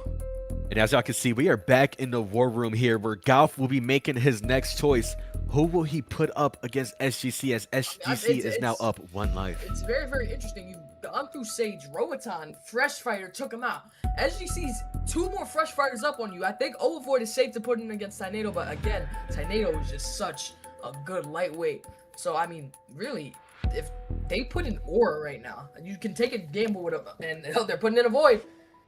Pick is in, Overvoid goes in for TCL.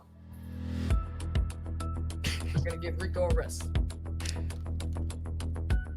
See, I have Overvoid. I like this pick. Galf had a phenomenal Overvoid pick when he was going against my own team.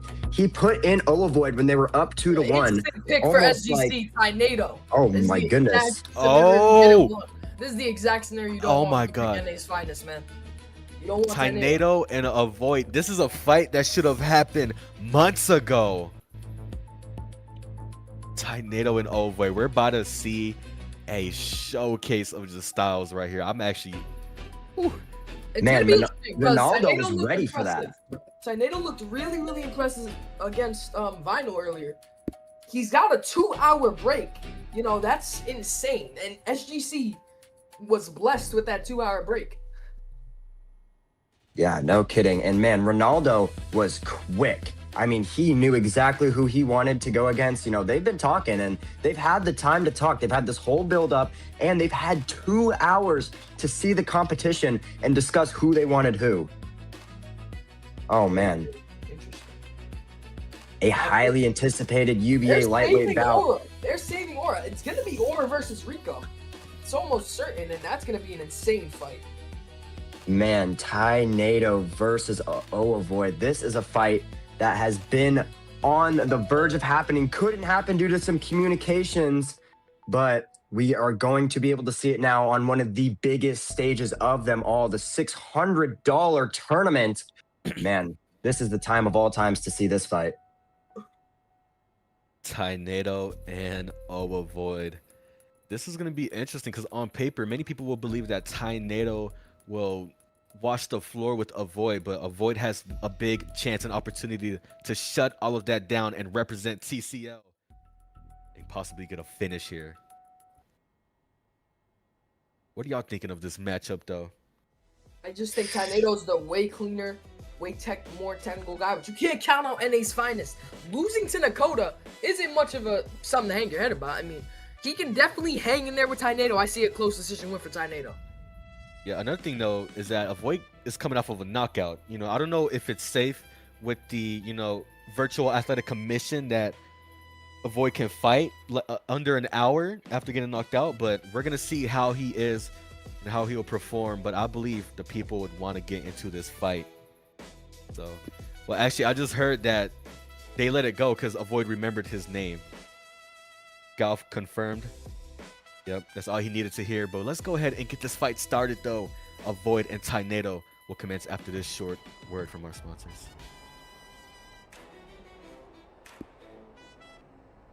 Oh, never mind. No sponsor break needed. The Ego Killer versus NA's finest. Who was in the blue corner? Avoid has fattened up. Damn, what were they feeding him in the back? Tornado is in the gold. And Avoid is in his signature blue and white. I don't know what happened when he got knocked out, but he came back thicker than ever. But Tornado kind of looks like Coach Dave here. He kind of looks like Coach Dave. Looks big in there, man. See both men taking it technical. I wonder how this fight would have been on V4.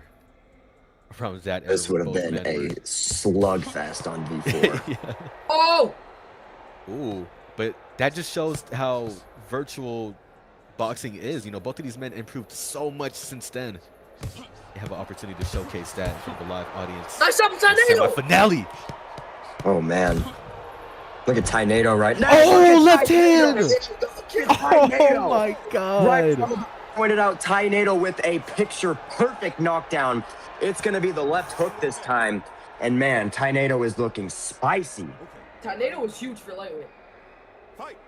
Man, Tornado is a big lightweight, excuse me. Both of these guys are in the same division, but you can really see a size difference between these two. Tornado having a bit of a reach advantage too, and a size advantage, but right now Avoid coming in throwing bombs. Yep, he is setting the pace now, dictating the ring here now, taking the center. He didn't have much time at the press conference, but he's actually shown to be one of the strongest fighters in this tournament. Oh, he caught Tornado with a right hand. Tornado's hurt bad. Avoid walking down Tornado, looking for a knockdown. Oh my God. Throwing big shots. Looks like Tornado is able to recover to a good extent. Man, Avoid was so close to one. As Avoid rocks him again right there, it looks like. I think the reason why Sage has been losing so much is because I don't think he's used to fighting lightweights anymore. He's so used to fighting light heavyweights. That's why he did better against Dakota. You can still see Avoid trying to like push heavy on that pressure. We just can't get over his improvement there. You know, you can see him slipping. Look at that, looking for slip counters. Avoid really did used to just be a fighter who would go in to slug, nothing more. Letting the hands go, no thoughts behind them, and now you see him, he's being technical. He's moving his head. He's choosing his shots. Tornado's playing very safe right now. Circling off, high guard, safety first, just trying to get out the round. He got hurt there. But look at Avoid walking Tornado down. This is the second time he's done this. Avoid owns the center of the ring right now. You can see the chat is proud of Avoid here. Let that not shy away from Tornado. Oh my God!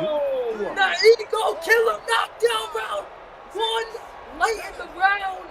Nobody expected that one. It'll be Just as I was gonna say, don't let that shy away from Tornado's work. He drops Avoid bad in the last second. You can see the replays there. The right hand landed earlier, and he goes down to the solar plexus. He like half sword stance and then threw a left cross. That was nasty. Look.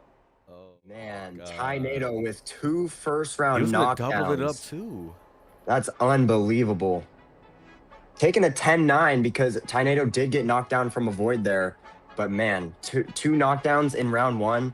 You know, you love to see that from your fighter. I'd love to see it. An opportunity to be up 2-0. I mean, and that's big because they're definitely putting Rico versus Aura in, which is a hard fight for Aura. Even if, you know, Aura does lose that fight, you know, that is just, it's free for SGC because they got 2 fresh guys back in there.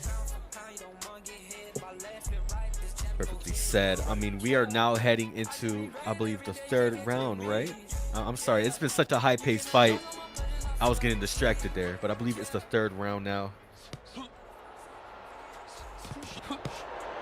I'm curious to see who's gonna take this one home. You see a boy get her bad. Boy got her bad. Oh my God, Tornado's on the hunt. Oh, nice shot from Tornado. Oh! Another beautiful knockdown for the ego killer. Big left hand. Oh my goodness. Tornado is looking unbelievable right now. And he didn't stop right there like other guys fighting NA's finest. Now he pressed on him and found it right there. And that is exactly what you have to do. Oh, heavy left from a Void. Looks like it got kind of a reaction from Tornado. Both men using feints. Oh my God, that right hook rocked him bad. Tornado getting right back to work. No laying off right Oh my God, 2 minutes left too. Wow. 2 minutes are left in the round. SGC, the sleeper pick, putting on a show so far. Oh. They are soon to be 2-0 against TCL. Who would have expected that? Needs to be very, very careful right here. Oh, he's knocked out! He knocked him out! Avoid's knocked out 2 times in 1 day. Oh no! CTE has returned. Tornado. Of remission. Now it is back. Oh my God, Avoid's still out. This might have been the worst Avoid knockout ever. Oh no, this is actually bad. This is bad. Why is nobody helping him? Why is nobody helping him? Oh, okay.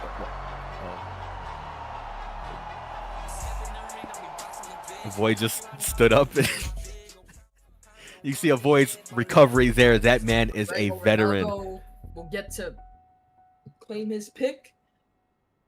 You know, let's go ahead. He can put Sage Mo Wolf back in if he does. He can put Broton back in if he wants to save Aura from when they're in the ditch. But you know, TCL, you gotta expect them to put Rico in right now. They have to, and if they put in Rico, we know who should go in there too. The dream fight everybody been wanting to see on day 1 of the Winter Cup, SGC versus TCL, could get even sweeter if they add the fight with Aura and Rico. While that the would pick be is crazy. in, they are going with I Am Aura for SGC. Oh, we're about to be eating good with this one. Aura, but who is TCL going to choose? You know, Avoid just got knocked out. Sage just lost to Roboton. Who would be best? I mean, this is a bit of a hot take, but I don't think this fight is even close. I think Rico just pushes the pace the whole time. Aura's good, but he's not Rico level. And the pick is in for TCL. Rico Oh, Rico versus I Am Aura. Ladies and gentlemen, this is going to be a crazy matchup. And I am, oh my God. Yo, y'all even. If I Am Aura gets this, they will be moving on to day 2 of the Winter Cup, and they could face UBA or RSVR for $600 on the line. Oh my God. I think the safe bet is going with UBA. I mean, RSVR has younger guys. Actually, no, because you have to go with UBA. I think Excel's the only problem on that group. You go with RSVR, you got to deal with Killer Cam. He's the biggest problem in RSVR. Ladies and gentlemen, let's go ahead and get this started soon. I believe we did the votes already for the SGC and TCL, right? Yeah. Well, I'm curious for the people in the YouTube chat right there. We see everybody there. Who do y'all have in this one? Do y'all think SGC will shut down TCL and take it over for them? Or do y'all think Rico will bring it back and make a comeback for TCL? You know, the crazy thing about Rico, man, is he's shown out through all of his fights in this tournament, but I Am Aura, he looked to be a little iffy there against Zoto Lord. If he could just, you know, stay with Rico the whole time, it can be closer than people think. I just see a dominant decision win for Rico. Man, it's going to be a great fight. Rico, man, fair and square. Rico 3-0'd my trump card, Adonis. He has been on fire today. And now, with an opponent like I Am Aura, this is going to be an amazing fight. I'm really excited to see how this one goes. Man. I just really want to see this fight. I actually cannot wait for this one. I Am Aura and Rico. You know, I hope we can just go ahead and get this started now, you know. I want to see it now. I'm sure the people want to see this Get now. your wish. Rico too smooth out of the blue corner. I Am Aura out of the red. Potential nail in the coffin for SGC right here. They can take it home, sweep, or Rico too smooth can do what he's been known for doing, and you know, winning fights with immense accuracy. His 3 wins in the last round were all against Adonis, but you know, I digress. Now he has a different style to play against, with 3 fights on him. So either he is warmed up or burnt out.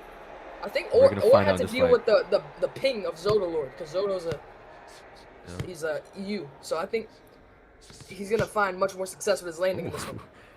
Do you notice Aura's stance switching right there? Nice jab too. He's shifting from southpaw. He's shifting from orthodox. He was talking that game too at the press conference as well. Y'all heard it in the promos. Y'all heard it in that trailer. And Aura does know how to talk. He knows how to build hype. Now let's see if he can follow that hype here in the finals of day 1 against the toughest opponent, in my opinion, on Team TCL. I think both of these guys are the most defensively responsible fighters in the tournament. The hands are always coming back. There's no openings. The hands are back. And they love to fight realistic too. They love to box.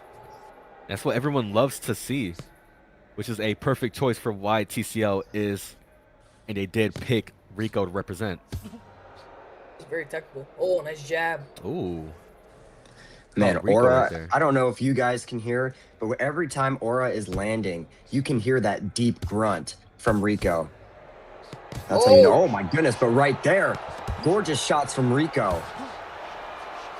Force going wide now. Oh my goodness. Rico is letting his hands go now. Oh, wait. Rico's walking him down, though. Both men taking it calm now. Body straight there from Aura, though.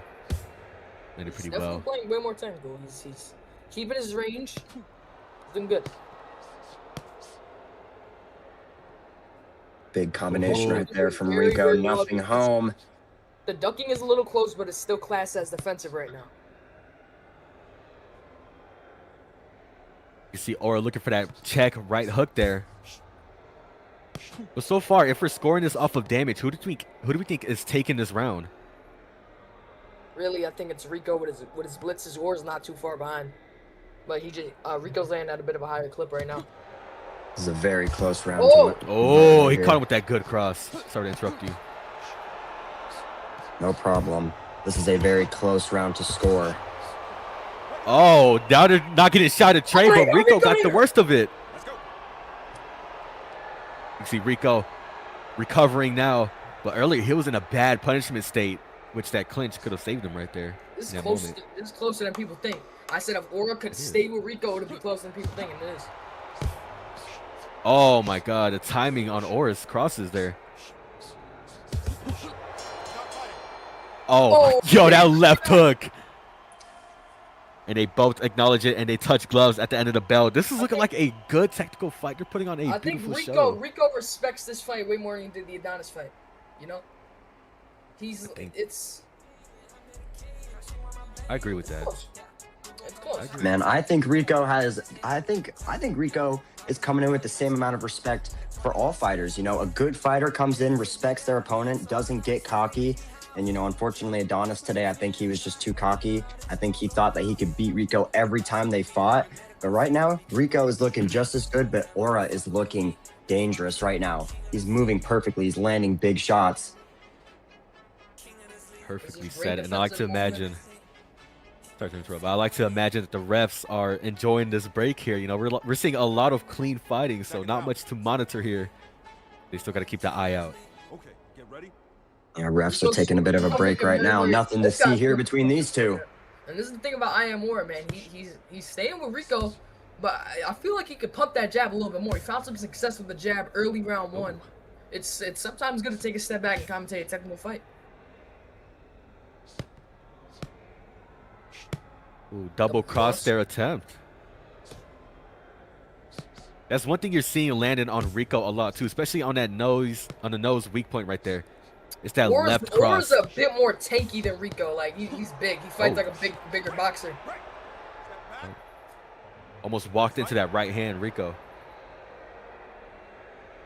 Like Aura's got that Usyk type style. Rico's got that like Bud Crawford, you know. That's what you love to see, when you could tell the styles both men have, and they're here fighting right now. You're seeing a lot of these matchups happen, and like we said many times, this is just day one.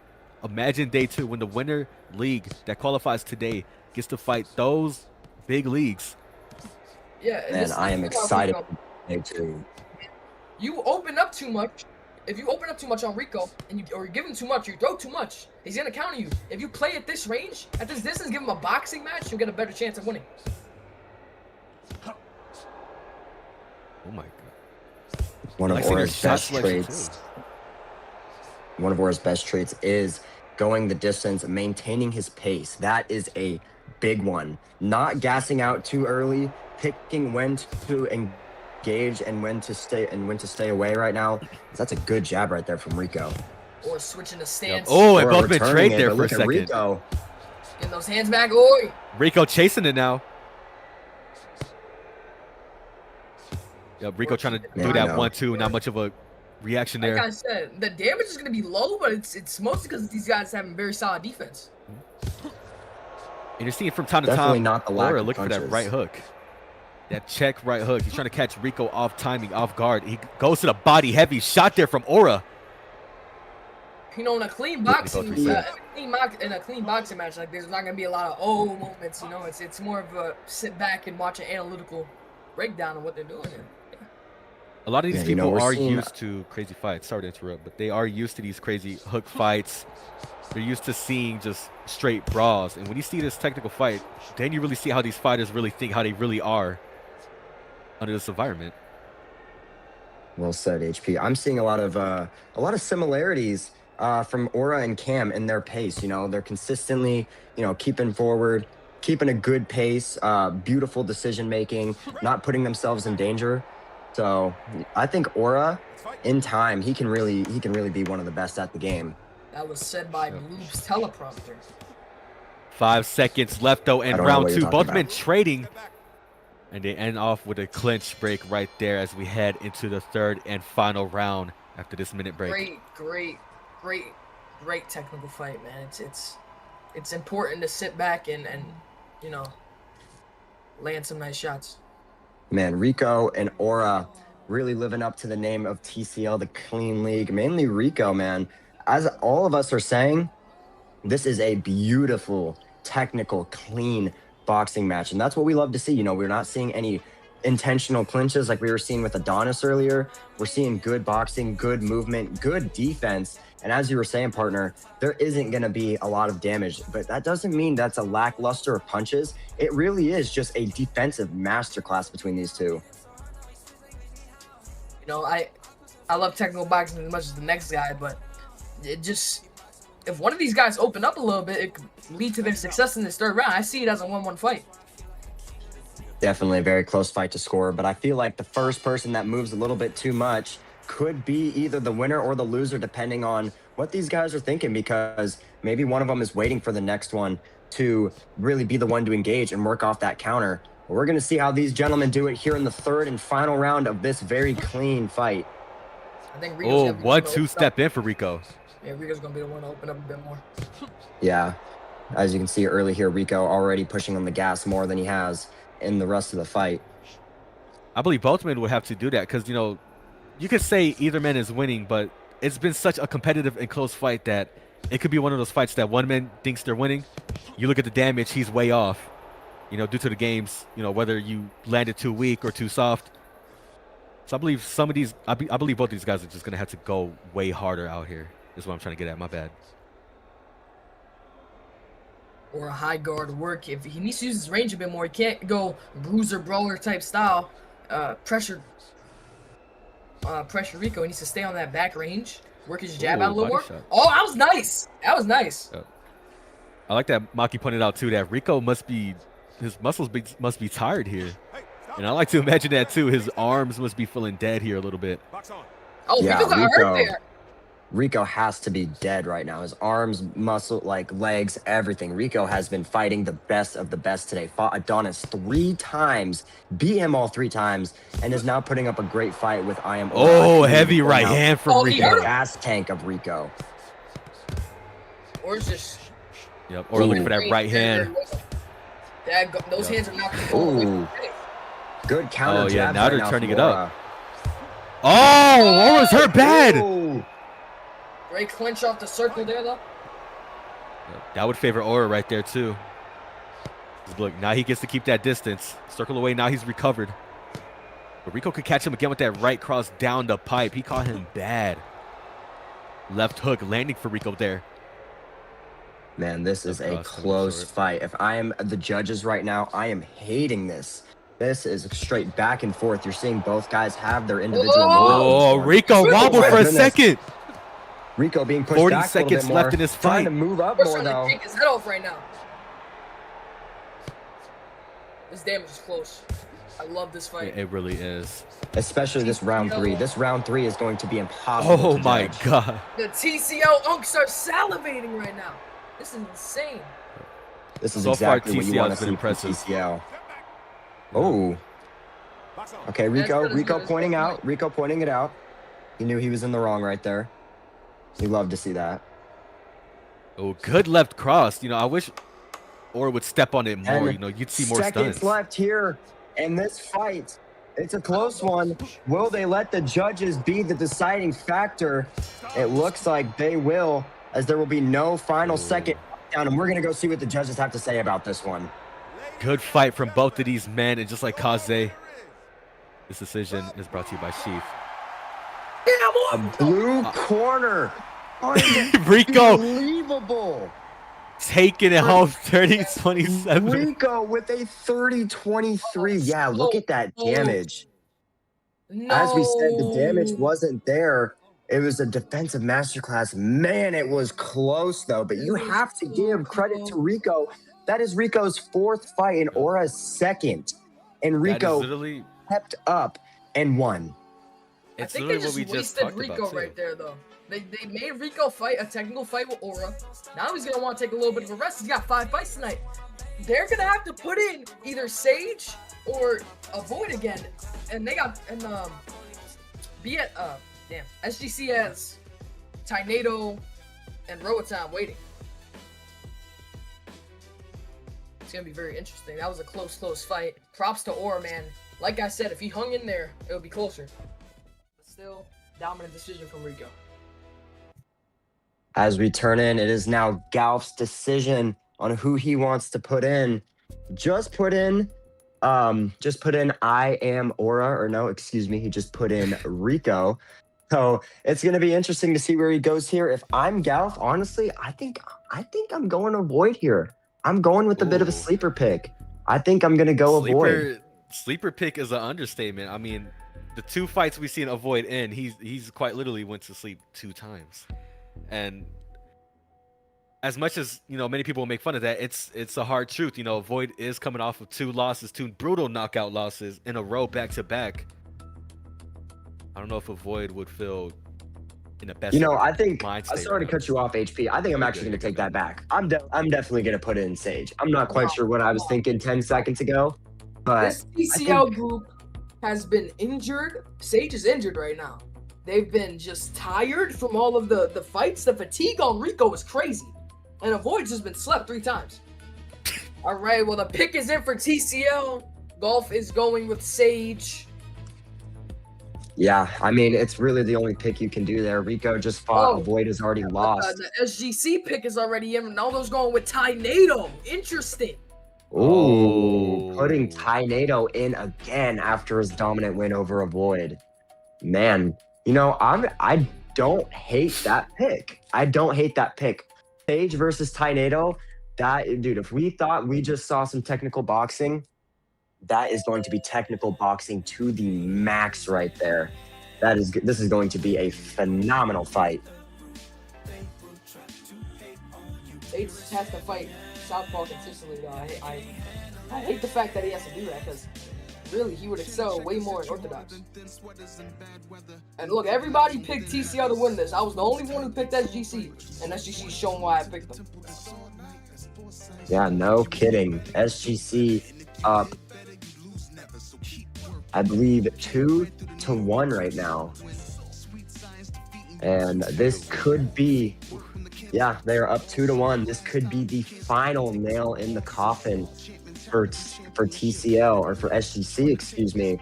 Tornado, can he come through and put this one away and send SGC to pick whoever they want to fight between UBA and RSPR in day 2? It's going to be very interesting. I don't see Sage getting past Tornado. Like, realistically, Tornado has no fatigue. Sage has 3 fights fatigue on him, so it's all about fatigue, man. These guys have had a luxurious 2-hour break. Like, come on. They did, but Tornado has fought more recently than Sage, so I feel like that kind of offsets it a little bit. Tornado just had his fight with the Void. Sage, this is his first time fighting since fighting against BSC.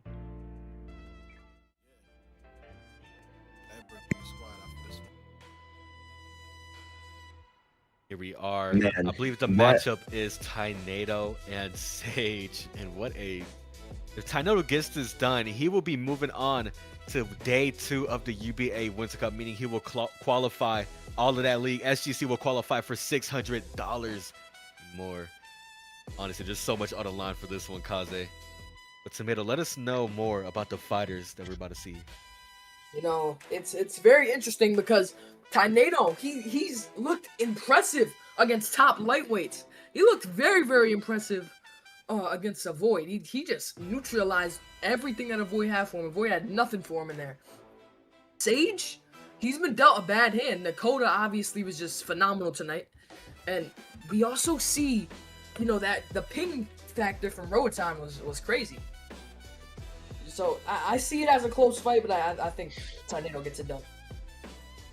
Yeah, this is going to be a very technical one. You see how Sage fights. Sage picks his shots beautifully. He's so accurate, too. He can sit there running around doing all this, that, and this, and punching and hitting perfectly every single time. He is a dangerous opponent, but man, what we've seen from Tornado today, Tornado is quickly proving that he's one of the best, and he's showing it in the biggest stage of them all here in the Winter Cup.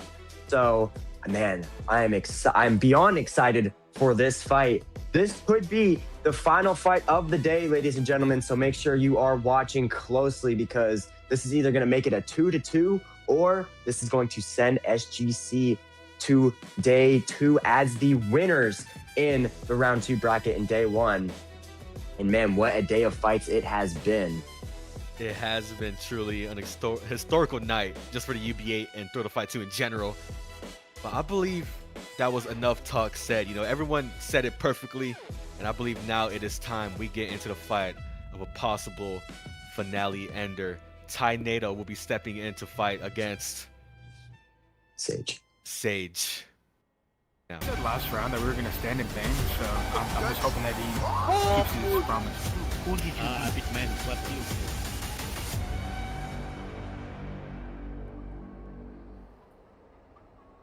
Mouthpiece is in, seconds out. Here we are. Tornado in the red corner in his yellow shorts. The orange gloves representing SGC. Sage in the green with the white gloves representing the Clean League. Tornado has just looked crazy tonight, man. These guys have very similar styles, though. It's just, it goes down to who wants it more right now. And I think Tornado really wants to send this home. It's been a long night. Ooh, I really like how Sage is approaching this right now. Keeping that extended stance, working the jabs, hooks, and working down to the body. Love this from Sage. Oh, good left hook there from Sage as well, too. Oh, I believe his style will shape up better against Tornado. Tornado really trying to work the counter attack. I'm not quite sure if it's working too well for him as Sage is putting the beats on him. Oh my God. Sage is getting hurt, though. Sage is getting hurt. Sage a little bit. Sage is getting hurt. Really going in for the knockdown now. Can he get it? Big shots from Tornado. Oh my goodness. Oh, Sage is hurt. Tornado. Man, and you can see the people in the crowd are going crazy. Oh my goodness, Tornado. We might have to give him a title fight after this performance here in the World Cup. This is unbelievable. Whoa. It's not going too far. Lightweights, come on. Here we go. Sage is going to have a comeback after that brutal left-hand knockdown from Tornado. Many people thought the fight was over, but Sage, veteran tactic, recovered quick. He's back at it.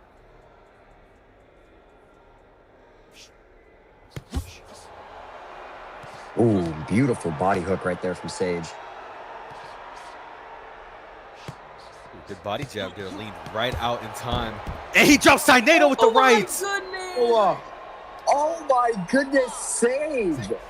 You can never count him out, and close fights are in the name. Unbelievable knockdown. Knockdown there in the right corner. It was the right hand. He doubles up and hits him with the body uppercut and goes up top with the right hand again as he's dropping. That is crazy. Man, way to pull that knockdown out of nowhere from Sage right there. I believe it was the body shot that put Tornado down. And that's what Sage has been working all day, is the body. And he's been doing a great job at it. It's been the Rico show all night, and some guys in TCL really didn't get enough of a chance to show out. I mean, we had a Void's great performance against Danny G, but that's about all we saw. And Sage didn't have a good pull these last two fights. Man, we're going to need to have a little chat about that Avoid and Danny G fight, because I feel like a lot of people are really overlooking that one. But right now, we are focused on these two right now. As, ooh, look at Tornado moving in with those big hooks. I don't know if it connected, but it looked like that left hand from Sage earlier slipped off of Tornado's shoulder. Final seconds here in round one. Heavy right hand from Tornado. Heavy artillery being thrown from the lightweights. Sage is going to finish that round off with a generous body hook. And man, that's a great round from both fighters. That one's going to be hard to score because both of them have got knocked down right there. So far, who do we think this matchup is leaning towards? We are 1 round in. There is 2 more to go. 6 minutes in this fight left. What are we thinking? Man, I mean, I think I'm gonna go with Sage on this one. I mean, Tornado looked very, very good in the beginning with the knockdown, you know, keeping the space. But Sage, in that last half of the round, came out of nowhere, was rocking Tornado, got the knockdown. But man, that one really could have gone either way. Beautifully said there from Kaze Kage as we head into the second round. Seconds out. This fight is brought to you by Sheath Underwear of Legends. Code UBA for 20% off your next purchase. Yeah, I think Tornado's just landing at a higher clip than Sage. I mean, Sage is not doing a bad job by any means. It's just Tornado's working more effective with the space he has. Yeah, no, that's not ridiculous to say that Tornado could have taken round one. I mean, that was a very close round. Really could have gone either way. It just depends on how the damage was looking. Here early, heavy body shot from Sage. Oh my goodness, a beautiful combination from Sage.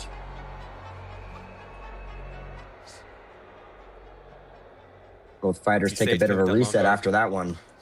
That and his hand down. Sage filling out that distance. You can see Tornado filling himself too a little bit with that long guard, looking like Hitman. 4 hours and 30 minutes. Beautiful combination. Sage went to the left hand hook to the body, came up top with the right hook up top. Ooh, looked like Sage might have initiated that. Well, Sage got hurt, Sage got hurt. Sage is hurt. And he's down with the left hand. My goodness.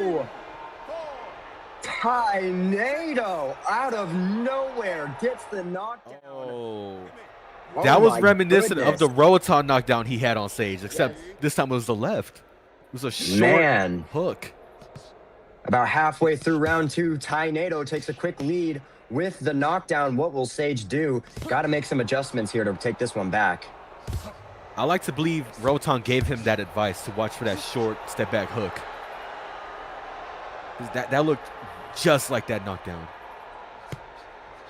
Man, it really did. Coming up on a minute 15 here in round two. Ooh. Man, that was a great combination right there from Sage. I feel like more of those should have hit.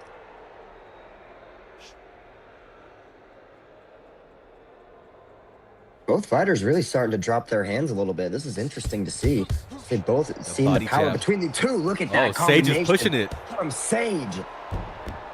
Oh, he drops Tornado. And there it is. Oh my God. Sage, the king of close fights, brings this one back and again makes the judges' hard job even harder with another knockdown. And now we need to see how they're going to score this one. This is one thing I'm loving too, is that these men are separated from 2 divisions, but they are in an interleague tournament. The matchups are just out of this world. You can see anybody fight each other. See Tornado hurt. Sage rushing for a knockout. Ooh, He smells it coming.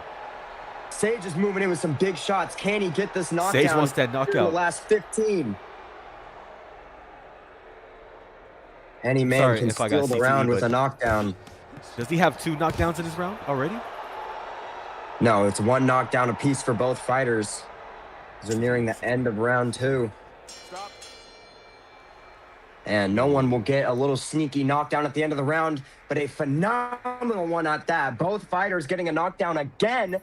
And here we are, met with round 3. 2 knockdowns apiece for each fighter.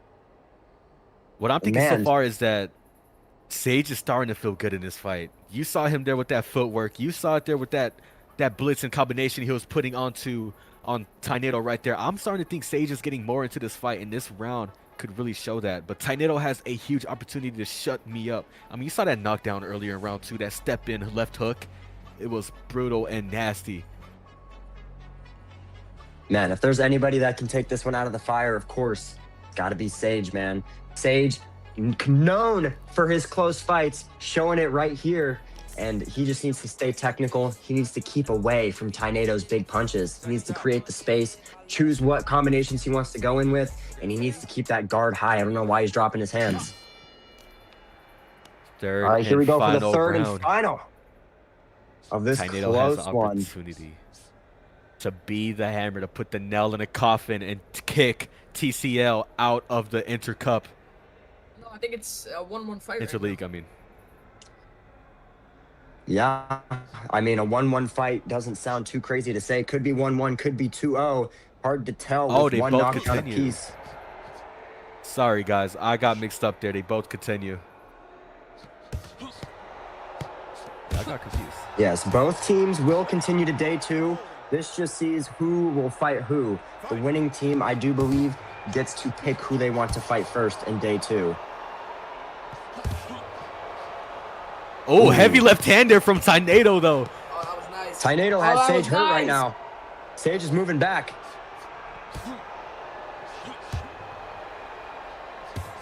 Oh, my. Let's go. Break it up. Ready. Step back. Box on. Just a reminder, both of these leagues will continue no matter what happens today.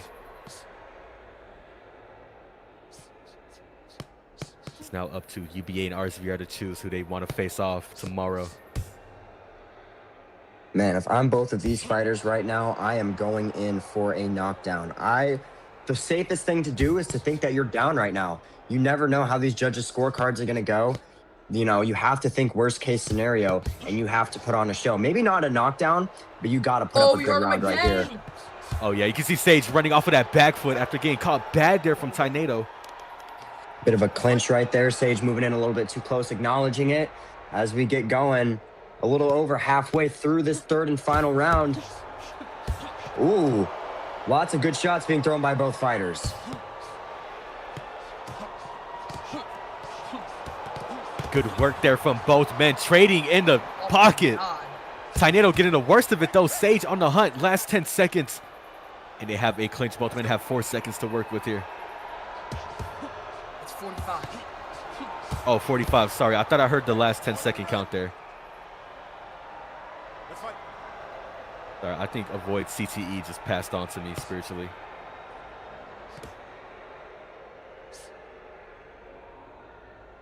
Close.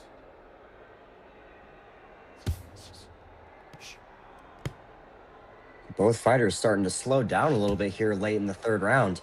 Not engaging as much. Oh, Sage got caught with that right hook from Tornado. That's really been a money shot for Tornado as well, too, is his left and right hooks. And I'm not going to lie, he might have to go back to his roots on this one. Both fighters pointing down to the center. And they do, but Tainito gets rocked. Willing to throw, Oh my God. and no one is able to get the knockdown, and we will go to the judges' scorecards to see who takes this one. Did SGC send them home? Tainito sends it over. That means And there it is. the winning team will choose who they want to face off against. Hey, look at my table right here. I was the only one who held up SGC. Man, you were right, Tomato. I mean, what can we say? You saw it coming. I did not want to doubt TCL again, but man, oh, my headset died. That's awesome. Either way, y'all will still hear him spiritually. He'll be there. But man, what a day, Tomato. A day of fights. SGC taking it home. They will get to choose who they want to face off against. And I believe that choice will happen tomorrow. Well, wow. Very interesting. Great event. What a first day of fights. And there's still more to come. And we still have another day of fights to get to tomorrow. Well, as always, we appreciate your viewership. Long event, but great fights nonetheless. Reminder that the UBA is powered by Sheath. Go to sheath.com and use code UBA for 20% off the underwear of legends. HP, Kazukage's got any closing statements? I just hope everyone have a good day. Stay put for tomorrow. SGC and TCL, I hope y'all have a speedy recovery.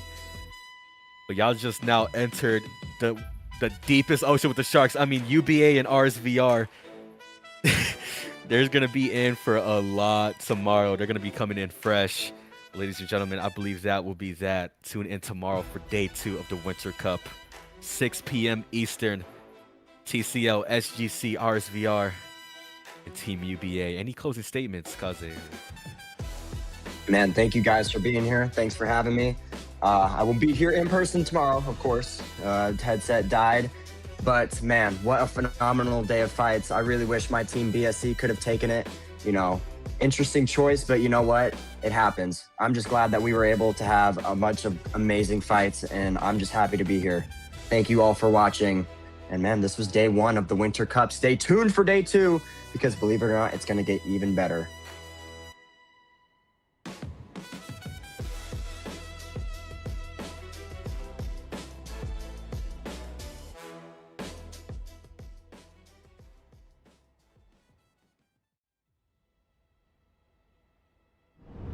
When I want something, I go get it. Life is full of adventure, and sometimes people are too afraid to take that leap.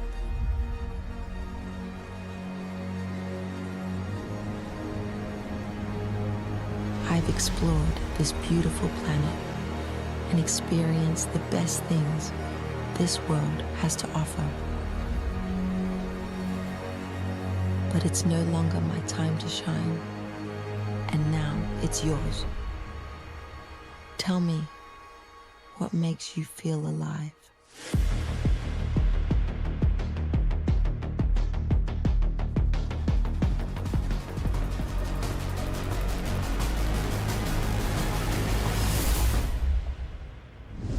Sheath underwear.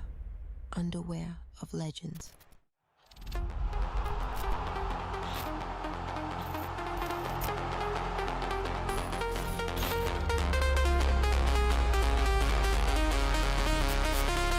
We're gonna stand and bang, so I'm just hoping that he keeps his promise. Who did you epic man who said I get to do it to tear down his chance at the belt? Punch him in his jaw, you know what I'm saying? I'm gonna make you my punch.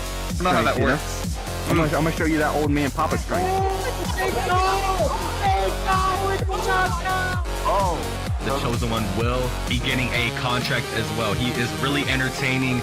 He put on a show right there, and that's what we love to see here at the UBA.